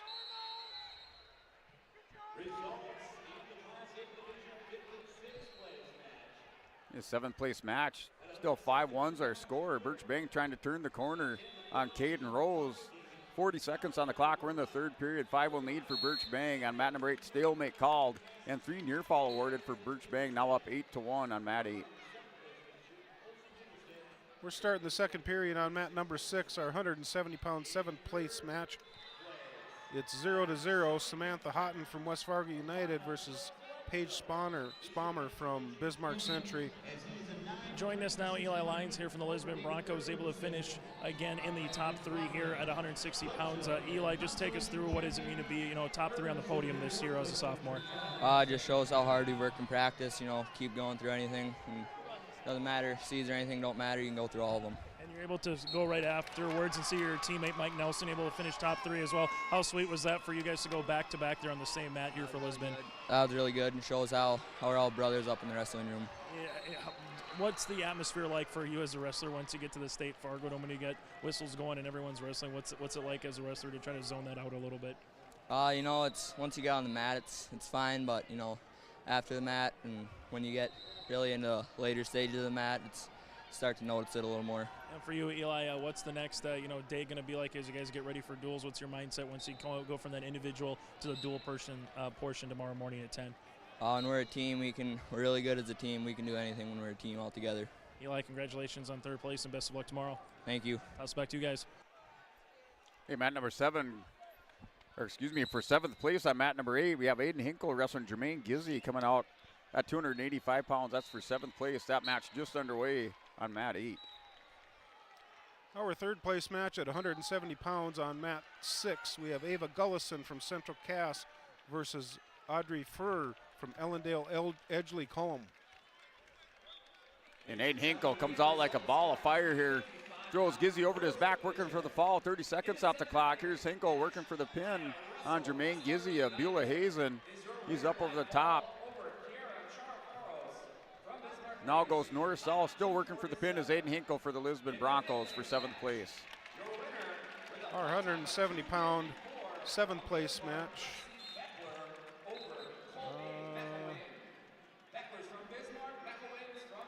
So Hinkle wins by fall over Jermaine Gizzy, goes north-south, chest on chest.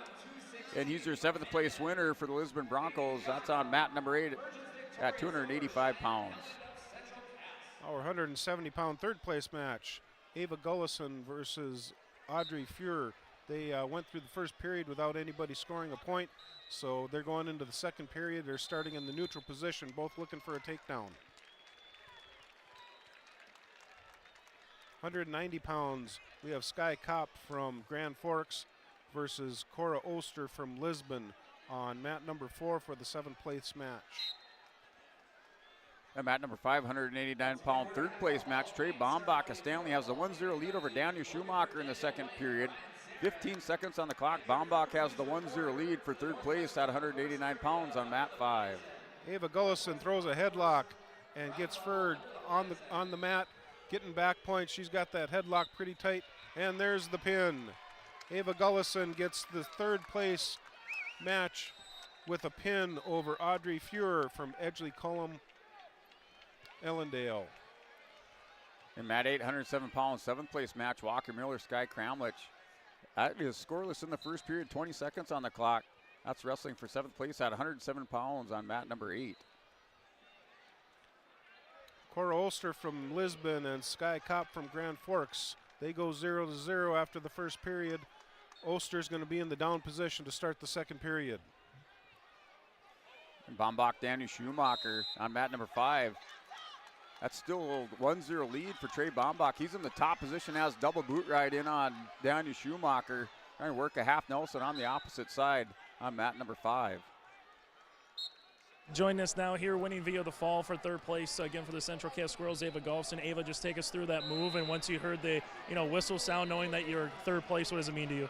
Headlock is kind of my move. I learned it from the best, Travis Lamar. I've wrestled her before. She's good competition, but I know my stuff. I worked my stuff, and it worked. Able to finish at top 3 here. You've seen a lot of your wrestlers able to place as well as a team. What does it mean to see your other fellow teammates, finish in the top end of the podium?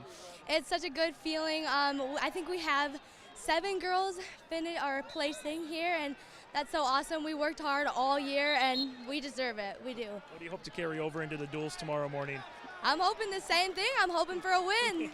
Final thing for you, Ava. What's it like as a wrestler here at State? Just take us through your mindset over these last 24 hours.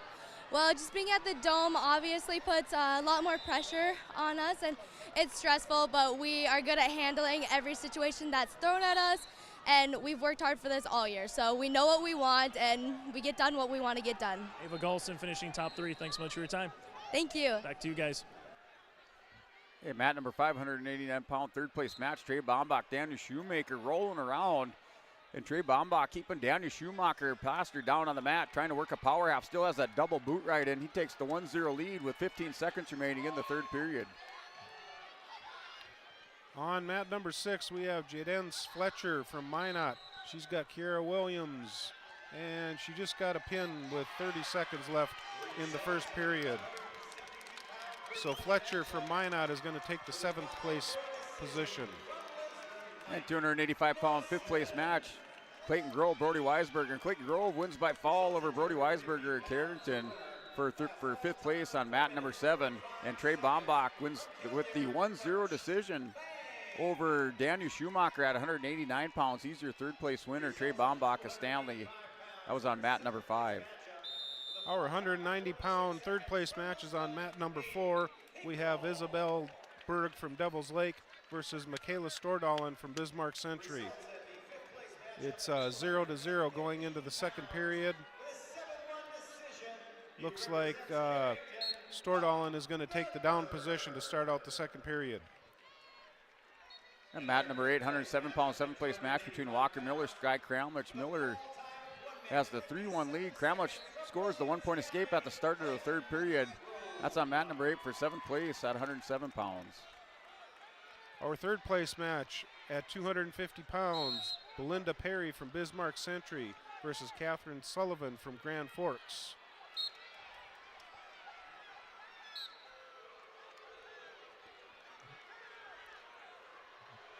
And back to the restart, Miller and Kramlich. Little snap down by Walker Miller on mat number 8. Wrestlers go back to the center of the mat. Still 3-1 lead for Miller on Sky Kramlich for 7th place.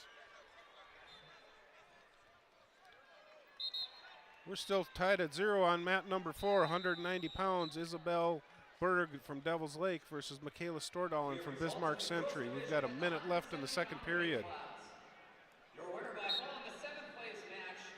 For mat number 7, 107-pound 5th place match between Isaiah Hackman, Regan Gustafson of Stanley. That's at the end of the first period. Looks like they're going scoreless into the second. That's for 5th place at 107 pounds. Our third place match at 250 pounds, Belinda Perry from Bismarck Century and Catherine Sullivan from Grand Forks. They're still knotted up at 0. And Walker Miller at mat number 8 has the 5-1 lead. That's in the third period, under 40 seconds. He leads Sky Kramlich 5-1 for 7th place at 107 pounds.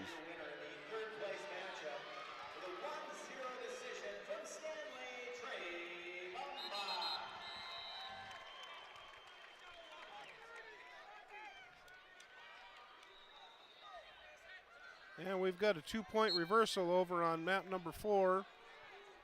Stordalen from Bismarck Century is ahead 2-0. Just 1 second left in the second period. And mat 5, 215-pound third-place match between C.L. Weinberger from New Salem and Kate Olkeson.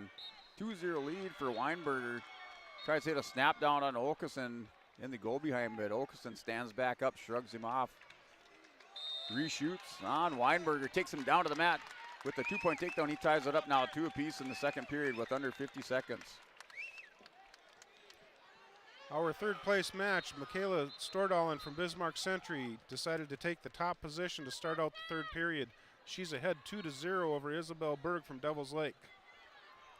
Yeah, Walker Miller over Sky Kramlich for 7th place at 107 pounds on mat number 8.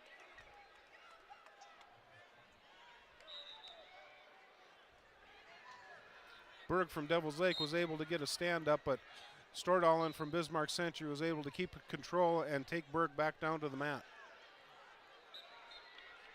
And mat number 7, 107-pound 5th place match back to Isaiah Hackman and Regan Gustafson of Stanley. 2-1 is the score in the second period, under 15 seconds. So Hackman has the 2-1 lead over Regan Gustafson of Stanley at 107 pounds for 5th place.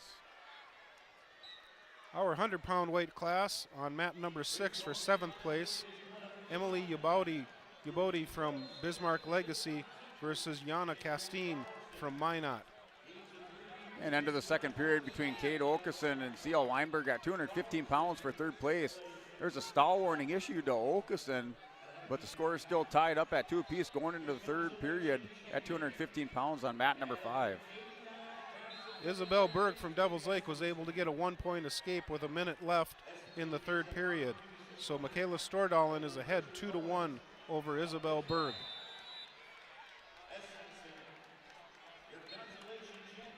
Here, Justin Toro, Risley Hasbrook out on mat number 8, 114 pounds, 7th place match, scoreless going into the 2nd period. Looks like Red's choice. Hasbrook for Heading Scranton chooses the bottom position on mat number 8 for 7th place. We had a huge scramble over on mat number 4 at 190 pounds. Michaela Stordalen ended up on the top end of that with a 2-point takedown. She extended her lead 4-1 with just 20 seconds left in the 3rd period. Still going back over to mat number 5 at 215 pounds for 3rd place. Still transitioning into that 3rd period. Now they have a 4-2 lead for C.L. Weinberger. The officials up over by the scoreboard, having a discussion with the scorers table. So still now a 4-2 lead for C.L. Weinberger over Kate Okeson for 3rd place at 215 pounds on mat 5. Kiana Castine from Minot has a 2-1 lead over Emily Yabadi from Bismarck Legacy at the 100-pound weight class 7th place match. Hey, Justin Toro, Hillsborough Central Valley, wrestling for 7th place. Able to score a couple near fall on Riley Hasbrook. Wrestlers rolled out of bounds. Toro in top position on this restart in the 2nd period with a minute 13 on the clock. He leads 4-1 over Riley Hasbrook for 7th place at 114 pounds. Michaela Stordalen from Bismarck Century takes 3rd place over Isabel Berg from Devils Lake. 4-1 is the final. Everything sorted out over mat 5 for 215 pounds. Weinberger has the 3-point lead on Kate Okeson. Now 5-2 is your score. Okeson tries to hit the stand-up. Weinberger, nice mat return at the minute 42 mark of our 3rd period. 5-2 lead for C.L. Weinberger over Kate Okeson. Emily Yabodi from Bismarck Legacy has a 6-2 lead over Kiana Castine from Minot. Just finishing up the last few seconds of the 2nd period at 100 pounds. 5-3 are scored. Kate Okeson scores the 1-point escape with a minute 17. He reshoots on Weinberger. Weinberger steps around for the 2-point takedown. Takes a 7-3 lead over Kate Okeson and Minot Bishop Ryan on mat 5. Our 250-pound weight class on mat number 4 for 5th place, we have Brinley Betchler from Bismarck versus Ava Mosier from Napoleon Gackle Streeter. Mat number 7, 107 pounds, that 5th place match between Isaiah Hackman of Elva, Regan Gustafson of Stanley. It's 5-1 lead for Hackman. That's in the 3rd period, final 5 seconds, tick off the clock. Gustafson with a 2-point reversal, but it comes too late. And taking 5th place at 107 pounds is Isaiah Hackman for the Velva Aggies. He wins by decision 5-3 over Regan Gustafson. Betchler from Bismarck gets the 2-point takedown and the 3-point near fall to end the 1st period, and she's ahead 5-0 over Mosier from Napoleon Gackle Streeter. And Justin Toro, Riley Hasbrook back in action. Still 4-1 lead for Justin Toro of Hillsborough Central Valley at 114 pounds on mat 8. That's in the 2nd period with 26 seconds on the clock. And Kate Okeson wins by fall, throws over C.L. Weinberger for 3rd place at 215 pounds. And just like that, it's all over. Kate Okeson, your 3rd place winner at 215 pounds on mat 5. On mat number 6, our 7th place match at 100 pounds, Emily Yabadi from Bismarck Legacy is still ahead 6-2 over Kiana Castine from Minot. 45 seconds left in the 3rd period.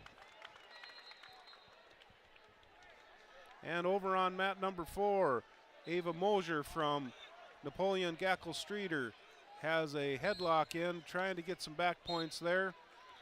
And there she gets the 3 back points. So we're tied up over there on mat number 4 for our 5th place match, 5-5.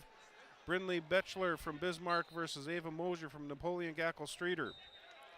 And mat number 7, 114-pound 5th place match, Cruz Reinke wrestling Jared Schilling of South Border. That match just underway. Ranke with a 2-0 lead. Actually, that's at the end of the first period now. 2-0 lead for Ranke as he picks up the takedown. Goes into the second period up 2-0 over Jared Schilling of South Quarter.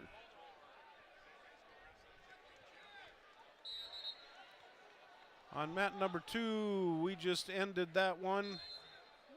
Emily Abouti from Bismarck Legacy takes 7th place over Kiana Castine from Minot. Final score 6-2. Justin Toro, Riley Hasbrook, 4-2 lead for Justin Toro. Hasbrook now a little shuck by Toro. Hasbrook gets the hips back around, squares up with Justin Toro back to their feet. Score is still 4-2 in the third period, under a minute remaining.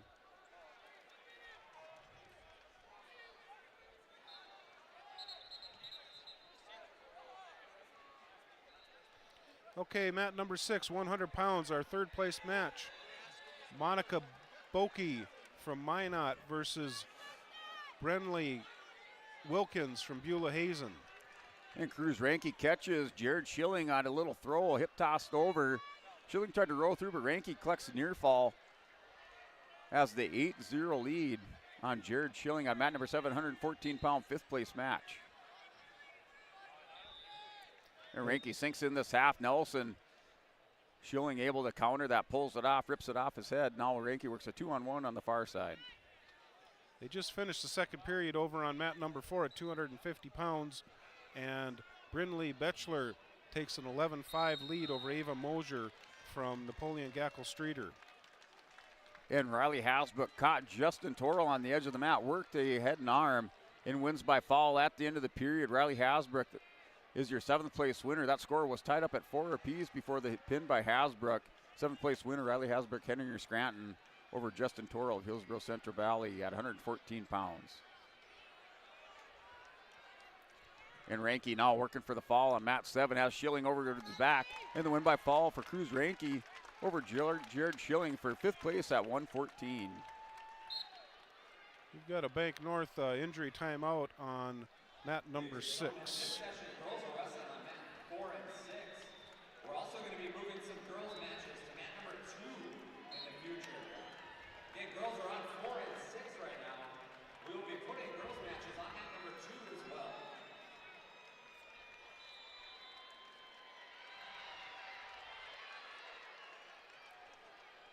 So Cole Nitschke, Rodney Wolf. They're in the Bank North injury time. We do have injury time on mat number 5, 285 pounds for Nitschke and Rodney Wolf. Nitschke able to get back up to his feet, just trying to make some adjustments. Ava Mosier from Napoleon Gackle Streeter comes from behind and pins Brinley Betchler from Bismarck. Join us now, Cruz Ranke here, finishing 5th place at 114 pounds. Again, winner by fall. Cruz, just take us through that last move there that you're able to finish off your opponent and take 5th place. It's my go-to armbar half or armbar and like an underhook. I don't know. Work on that a lot in practice, so that's kind of my go-to. What does it mean for you to be a top 5 finisher here in North Dakota this season? Pretty cool as an 8th grader to even place or qualify in the state tournament. So, yeah, I'm just glad I got in. Got to see a lot of your teammates finish 3rd, 7th, and 5th here today. What does that mean for the Lisbon, wrestling program to see everyone kind of finishing on a high note to end their individual portion of their season so far? It's good that my teammates got places, 2 seniors leaving. Some of them, I don't know. And then final thing for you here, Cruz, what do you hope to carry from the first 2 days into duels tomorrow, where you still got a couple more matches yet to go here before you're done with the Fargo Dome? Just keep my aggressiveness and just take them out in the duels. Again, join us here, Cruz Ranke, at that 114 pounds. Cruz, congratulations and best of luck tomorrow. Thank you. Back to you guys. Hey, mat number 5 back in action with Rodney Wolf and Cole Nitschke. 8-2 lead. Rodney Wolf was working a pinning combination as time ran out in the second period. He takes the 8-2 lead into the third. That's for 3rd place at 285 pounds on mat 5. On mat number 4, 100-pound 5th place match. Eloise Jenner from South Border versus Charlotte Croston from Pembina County North. We're 0-0, just starting the second period. Yeah, things starting to wind down on our placing rounds. Right at 127 pounds on mat 8 for 7th place between Cale Hayes, Carson Kajed. Kajed has the 3-2 lead, looking to collect 3 more near fall. Once those near fall awarded, he'll have a 6-2 lead over Cale Hayes for 7th place. That's in the second period, a minute 14 on the clock. Ladies and gentlemen, our result in the 7th place matchup, a fall time of just 13 seconds. Lisa Moats. We're still tied up over here on mat number 4. Eloise Jenner from South Border versus Charlotte Croston. They're in the neutral position trying to work on their takedown. We've got a minute 15 left in the second period at the 100-pound weight class, 5th place match. And Carson Kajed wins by fall over Cale Hayes for 7th place at 127 pounds on mat 8.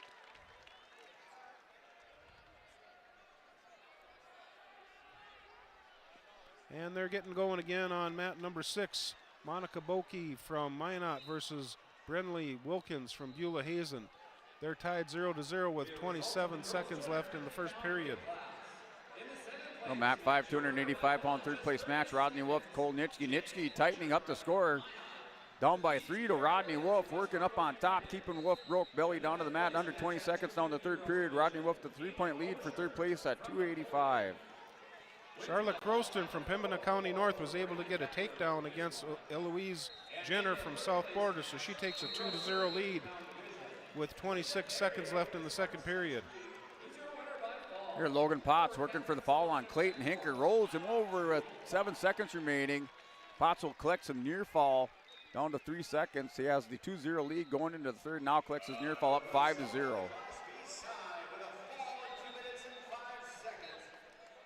We're going to start the second period on mat number 6. Monica Boki versus Brenly Wilkins.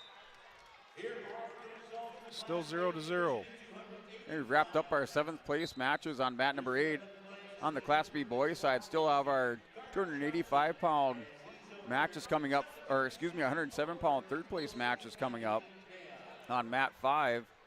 And also on mat 7, our 5th place matches at 127 pounds right now. Logan Potts has the 5-0 lead at 121 pounds for 5th place against Clayton Hinker of Beulah Hazen.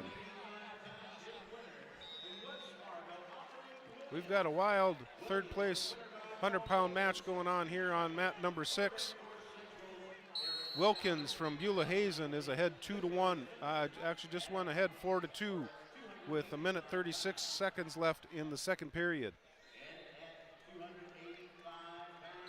And for 3rd place, 107 pounds, Ryland Vetter, Hayes Weinberger for New Salem Almont. That match just underway on mat 5 between Weinberger and Ryland Vetter. Logan Potts, Clayton Hinker.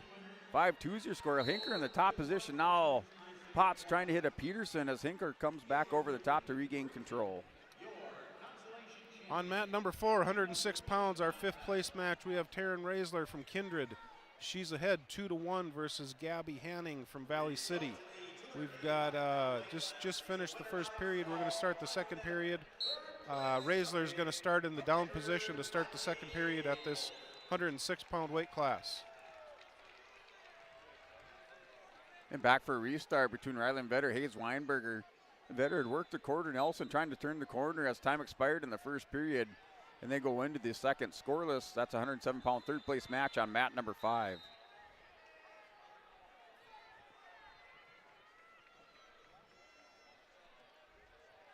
Gabby Hanning from Valley City on mat number 4. She is in the top position to start the second period. Raisler has a nice stand up, but Hanning brings her down to the mat. The mat 721-pound 5th place match between Logan Potts and Clayton Hinker. Still 5-2 lead for Logan Potts on the restart. He's in the bottom position. Hinker spins out front, trying to hit a cement mixer as the final 10 seconds click off the top, or click off the clock in the 3rd period. Hinker with the cement mixer. Potts settles down in for the 2-point reversal. He takes 5th place at 121 pounds. We've got a close one here. We've got 10 seconds left in the second period on mat number 6. Brenly Wilkins from Beulah Hazen is ahead 4-2. We're just going to start the 3rd period here.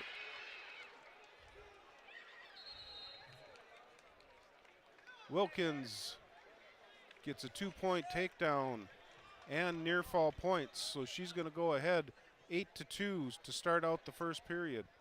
third period. A fifth place match between Jagers and Brox Johnson underway on mat number 7. And also Hayes Weinberger, Ryland Vetter. They're going into the second period, or they are in the second period. That's still scoreless with 1:05 on the clock. That's on mat number 5 for third place at 107 pounds.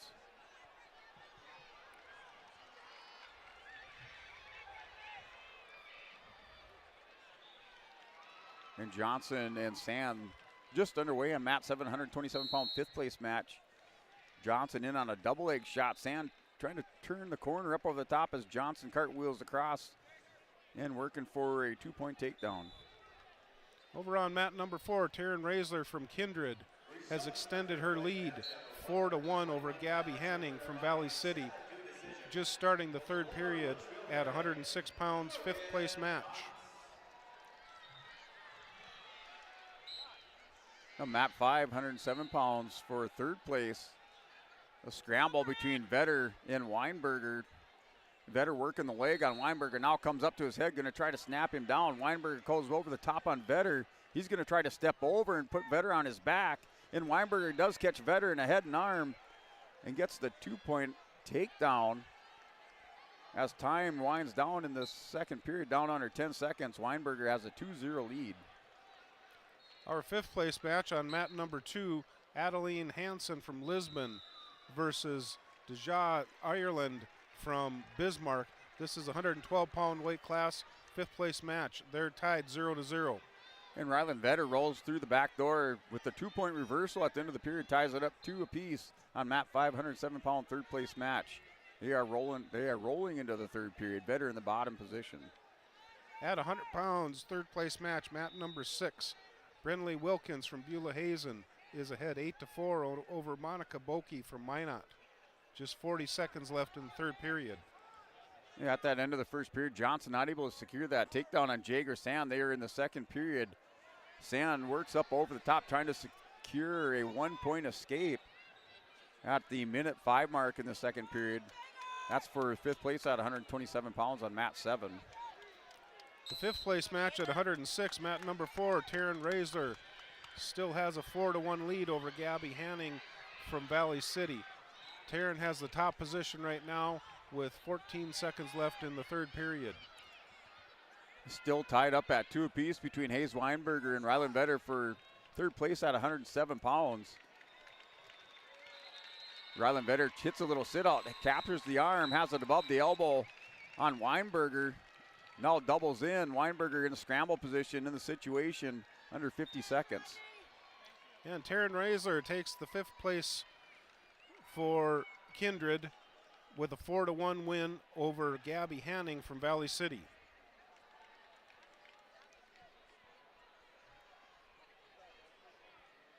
So Weinberger and Vetter still tied up at 2 with under 30 seconds.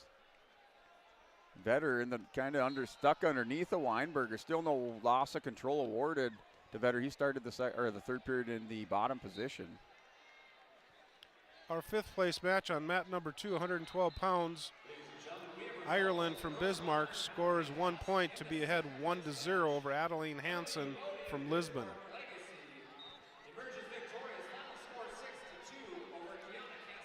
And scramble now, Vetter and Weinberger at the end of the period. Vetter trying to come over the top, and no loss of control here between Weinberger and Vetter as the officials go 1 point.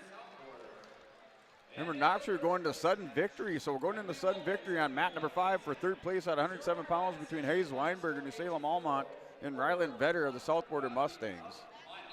On mat number 6 for our seventh place, we have Bailey Furter from Bismarck Century ahead of Haylan Turner from Bismarck 4-2.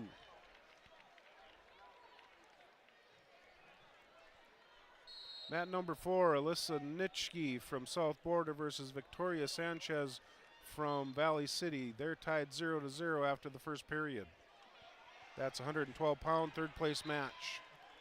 And off the whistle, that overtime match, sudden victory overtime between Weisberger and Vetter. Weinberger hit a nice double leg on Vetter. Vetter up over the top. Weinberger still trying to turn the corner. And down under 40 seconds remaining. Still no score awarded here to Hayes Weinberg as he's trying to get up over the top of Ryland Vetter for third place.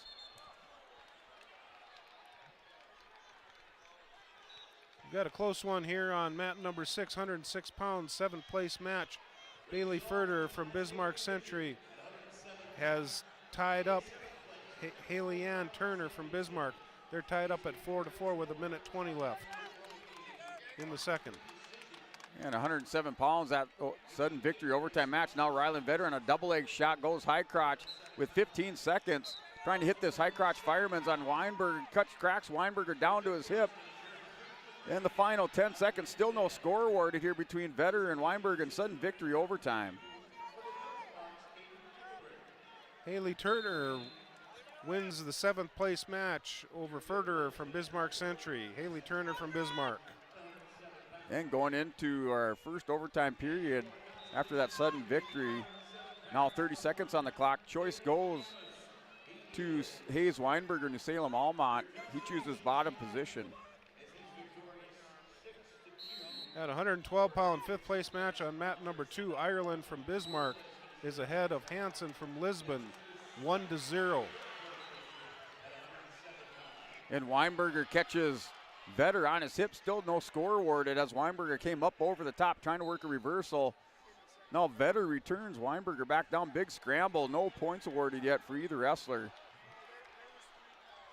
Our 3rd place match on mat number 6, 106 pounds, Mallory DeVries from Central Cass versus Celia Menez from Bismarck Legacy. In the final 5 seconds, Hayes Weinberger steps over the top of Ryland Vetter, takes the 2-point lead. He's up 4-2, rolling into our third overtime period. Vetter chooses bottom position. That's a 4-2 lead for Hayes Weinberger at 107 pounds for third place. At 20 seconds left in the 3rd period, Ireland for Bismarck is ahead of Hansen from Lisbon, 1-0. And Brock Johnson and Jager Sand, that's a 2-1 lead for Brock Johnson over Jager Sand there in the 3rd period, wrestling for 5th place at 127 pounds. And Hansen from Lisbon comes from behind to get the pin in the final seconds, so Hansen gets the 5th place. And Hayes Weinberger takes 3rd place. He wins by decision 4-2 in 3rd overtime over Ryland Vetter. That's on mat number 5. Our 7th place match, mat number 4 at 118 pounds, Ella Wald from Bismarck Century versus Brianna Erickson from Dickinson. They're tied 0-0, just ending up the 1st period. Jager Sam, Brock Johnson in control on top under 30 seconds. He has the 4-1 lead over Sand. That's for 5th place at 127 pounds.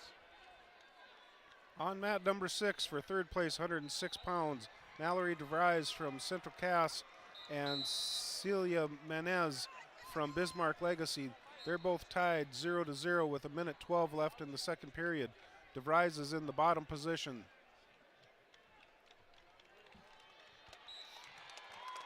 And taking 5th place at 127 pounds, wins by decision. Brock Johnson over Jager Sand, that decision 4-1 for 5th place at 127 pounds on mat number 7.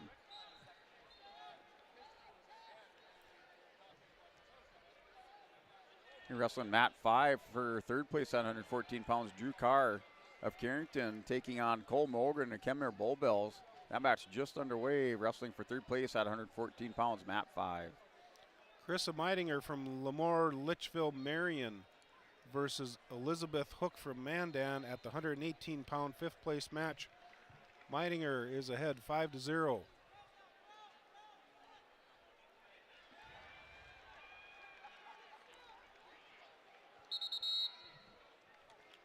At the end of the 1st period, going scoreless into the 2nd between Drew Carr, Cole Mogren for 3rd place at 114 pounds. A flip of the disc. In Mogren's choice, defers over to Carr. He chooses the bottom position to start our 2nd period. Menez from Bismarck Century has the top position. She just got warned for stalling. She's wrestling Mallory DeVries from Central Cass.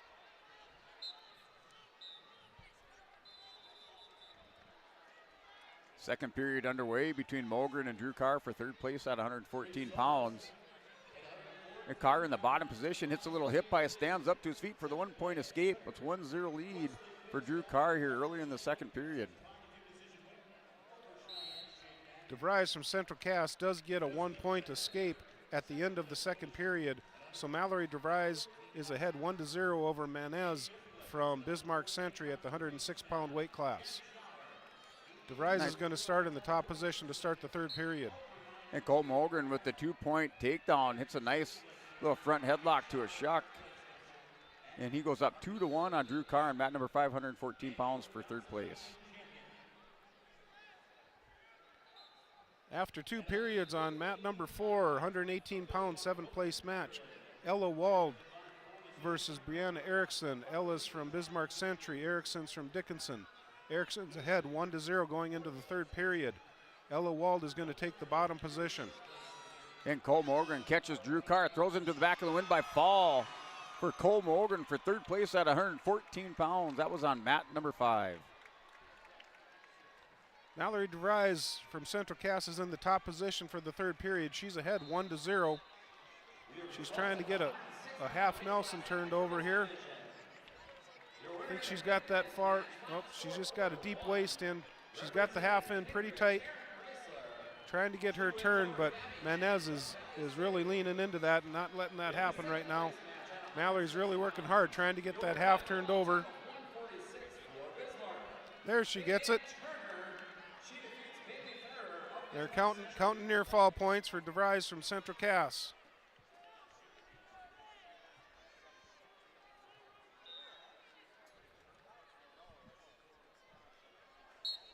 And there's the pin. Mallory DeVries takes third place for Central Cass at the 106-pound weight class over Manez from Bismarck Legacy. Here, mat number 5, 121 pounds for third place. Pitch Hager for Velva wrestles Jack Bombach. That match under 30 seconds in the first period, still scoreless. That's for third place at 121 pounds. Both wrestlers still up on their feet and working here to the near center edge of the mat. 118 pounds, mat number 2, third place match. Elizabeth Yabadi from Bismarck Legacy versus Keisha Tomac from New Salem, Almont. And Bombach and Hager still scoreless at the end of the first period. Now Bombach drops down on the edge of the mat and no takedown. They go back to the center for the restart with 3 seconds on the clock in the first period.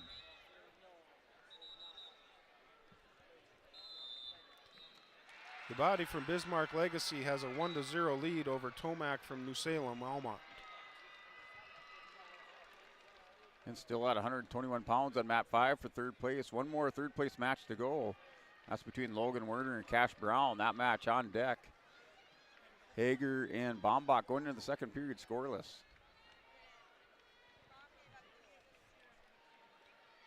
Yabadi versus Tomac. They're in the neutral position. We've got 1 minute left in the second period at this 118-pound weight class third place match. Also, one more match yet to go on the Class A boys side. Third place match at 127 pounds from Central Cass. Brady Peterson, the senior, going up against the freshman Kulak here from Bismarck Century.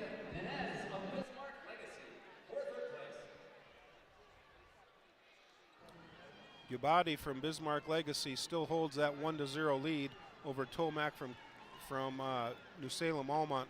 They're in the neutral position. They're tied up right now, trying to get their head position, trying to get the hand control, trying to get something set up here. 25 seconds left in the second period, and they go off the mat. They'll get a fresh start in the center. So mat 521 pounds for third place between Jack Bombach, Pitch Hager. That's still scoreless at minute 13. Hager had a stand up on the center edge of the mat closest to the scorers table. Bombach with a nice mat return and going scoreless here with our restart with a minute remaining in the second period. Brady Peterson with a 2-point takedown for Central Cass. And Kulak was able to come back with an escape. So after one period, it's 2-1 Peterson at 127 pounds, third place in Class A. And Peterson will start in the down position here in the second period. So Hager with the stand up on that restart gets stood up. He and Jack Bombach roll out of bounds for another restart. Here with 45 seconds remaining in the second period, still scoreless. Now the 1-point escape for Pitch Hager. He has the 1-0 lead over Jack Bombach for third place. Peterson able to get a 1-point escape here against Kulak from Bismarck Century. Now 3-1. Peterson going for a single leg shot, blocked there by Kulak as they continue to change levels right now as they're working on the near edge of the mat. Keisha Tomac from New Salem Almont got a 1-point escape to tie it up. We're 1-1 now with a minute 30 left in the third period at the 118-pound weight class.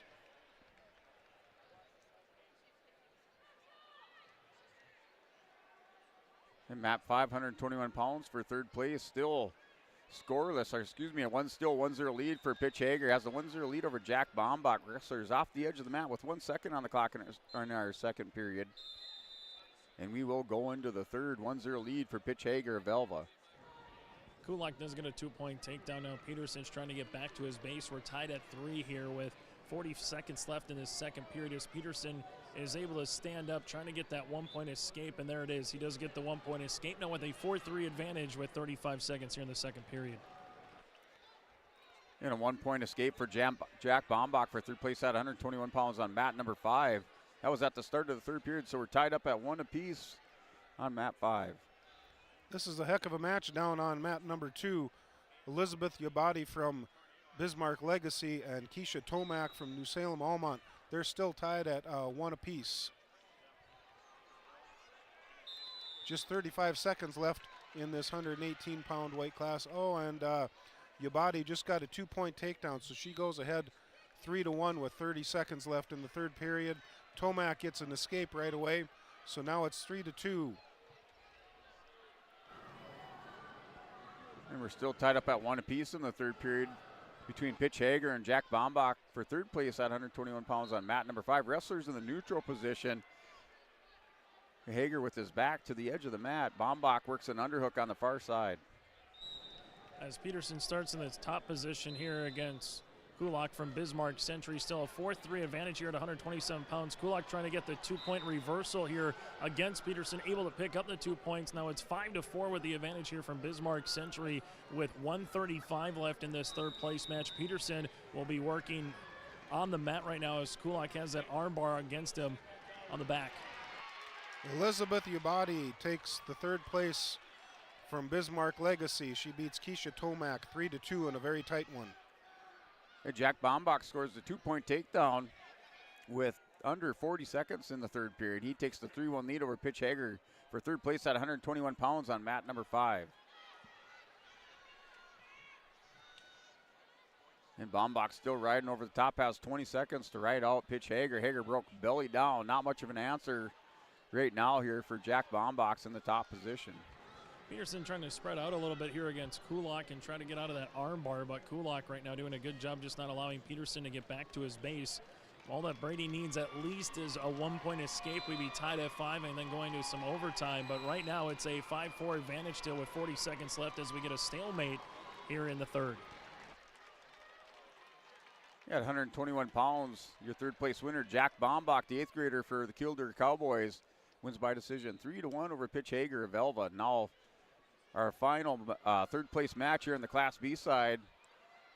On deck with Logan Werner for Pembina County North.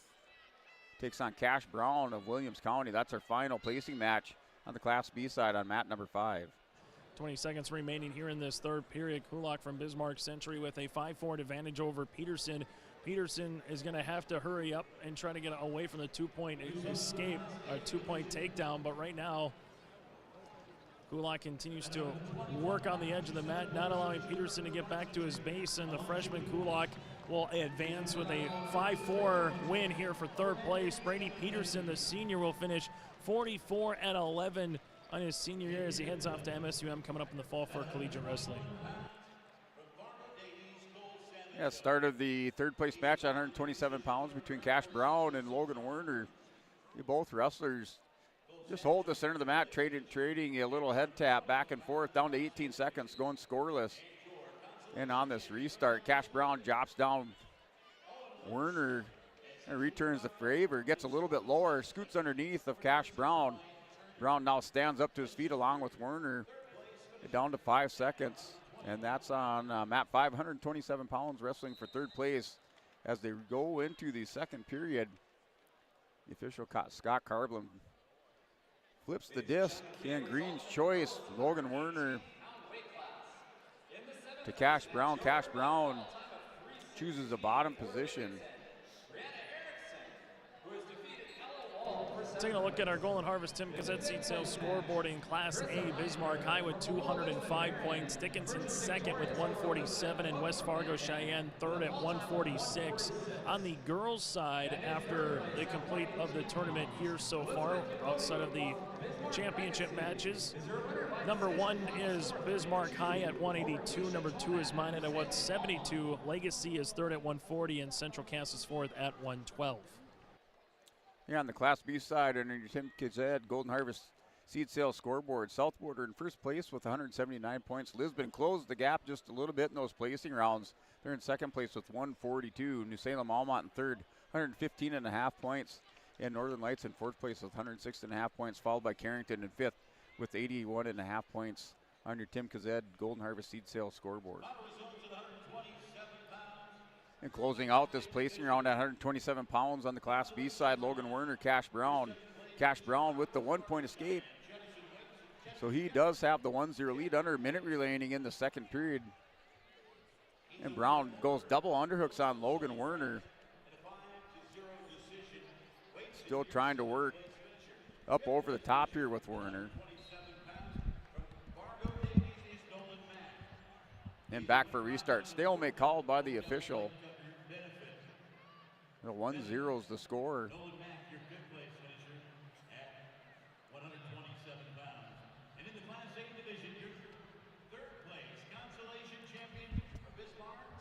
And still with the final match, 127 pounds, Logan Werner, Cash Brown. Brown and Werner broke apart. They're circling in the center of the mat. Now Cash Brown, little level change. Werner reshoots. A down block by Cash Brown, back up to his feet. Final 5 seconds, tick off the clock in the second period. 1-0 lead for Cash Brown.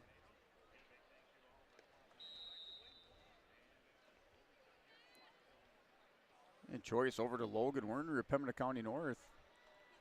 Werner last year at the state tournament placing third. Trying to pick up another top 3 finish at the state tournament here at 127 pounds on mat number 5. He's in the bottom position. Cash Brown with the 1-0 lead.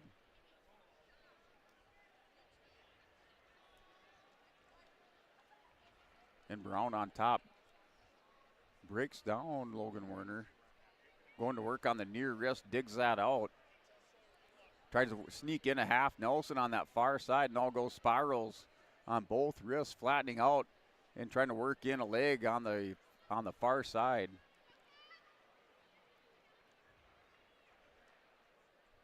Werner builds back up to his base, hits a little quick sit. And Cash Brown still with the 1-0 lead, minute 20 to go in the third period. Werner posts that outside leg, trying to build up and get to his feet and tie this one up. Brown doing a good job, keeping a lot of pressure. Had spiked the back ankle of Werner, so he wasn't able to clear his hips out. Down to minute 10 in the third period, 1-0 lead for Cash Brown.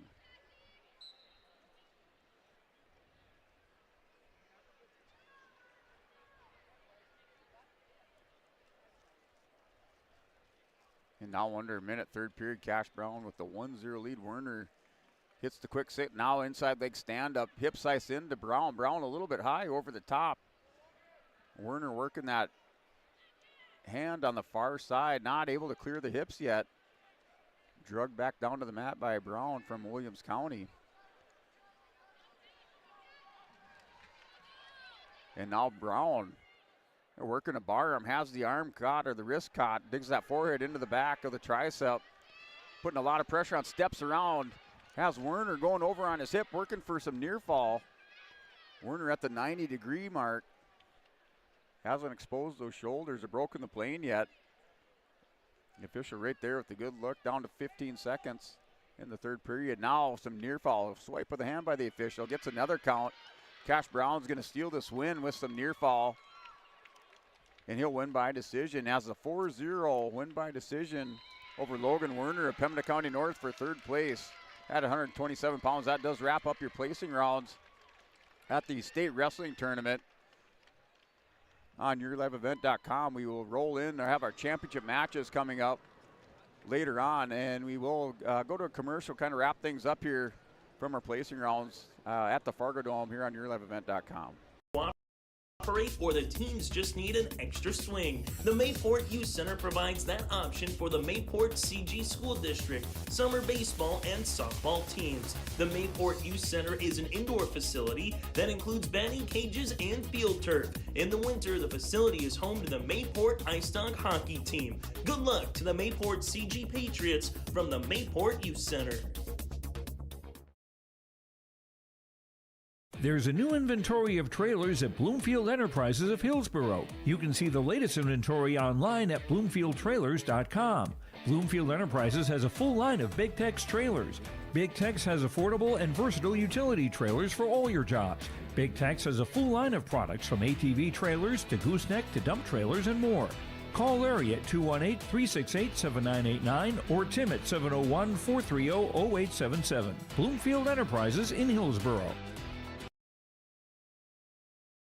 Since its beginning, the Central Cass Booster Club has generated and helped sustain fan interest in the men's and women's athletic programs at Central Cass High School. Through the years, that mission has broadened to also enhance the youth programs throughout the community. For more information, search Central Cass Booster Club on Facebook or email centralcassboosterclub@gmail.com. That's centralcassboosterclub@gmail.com. Go Squirrels!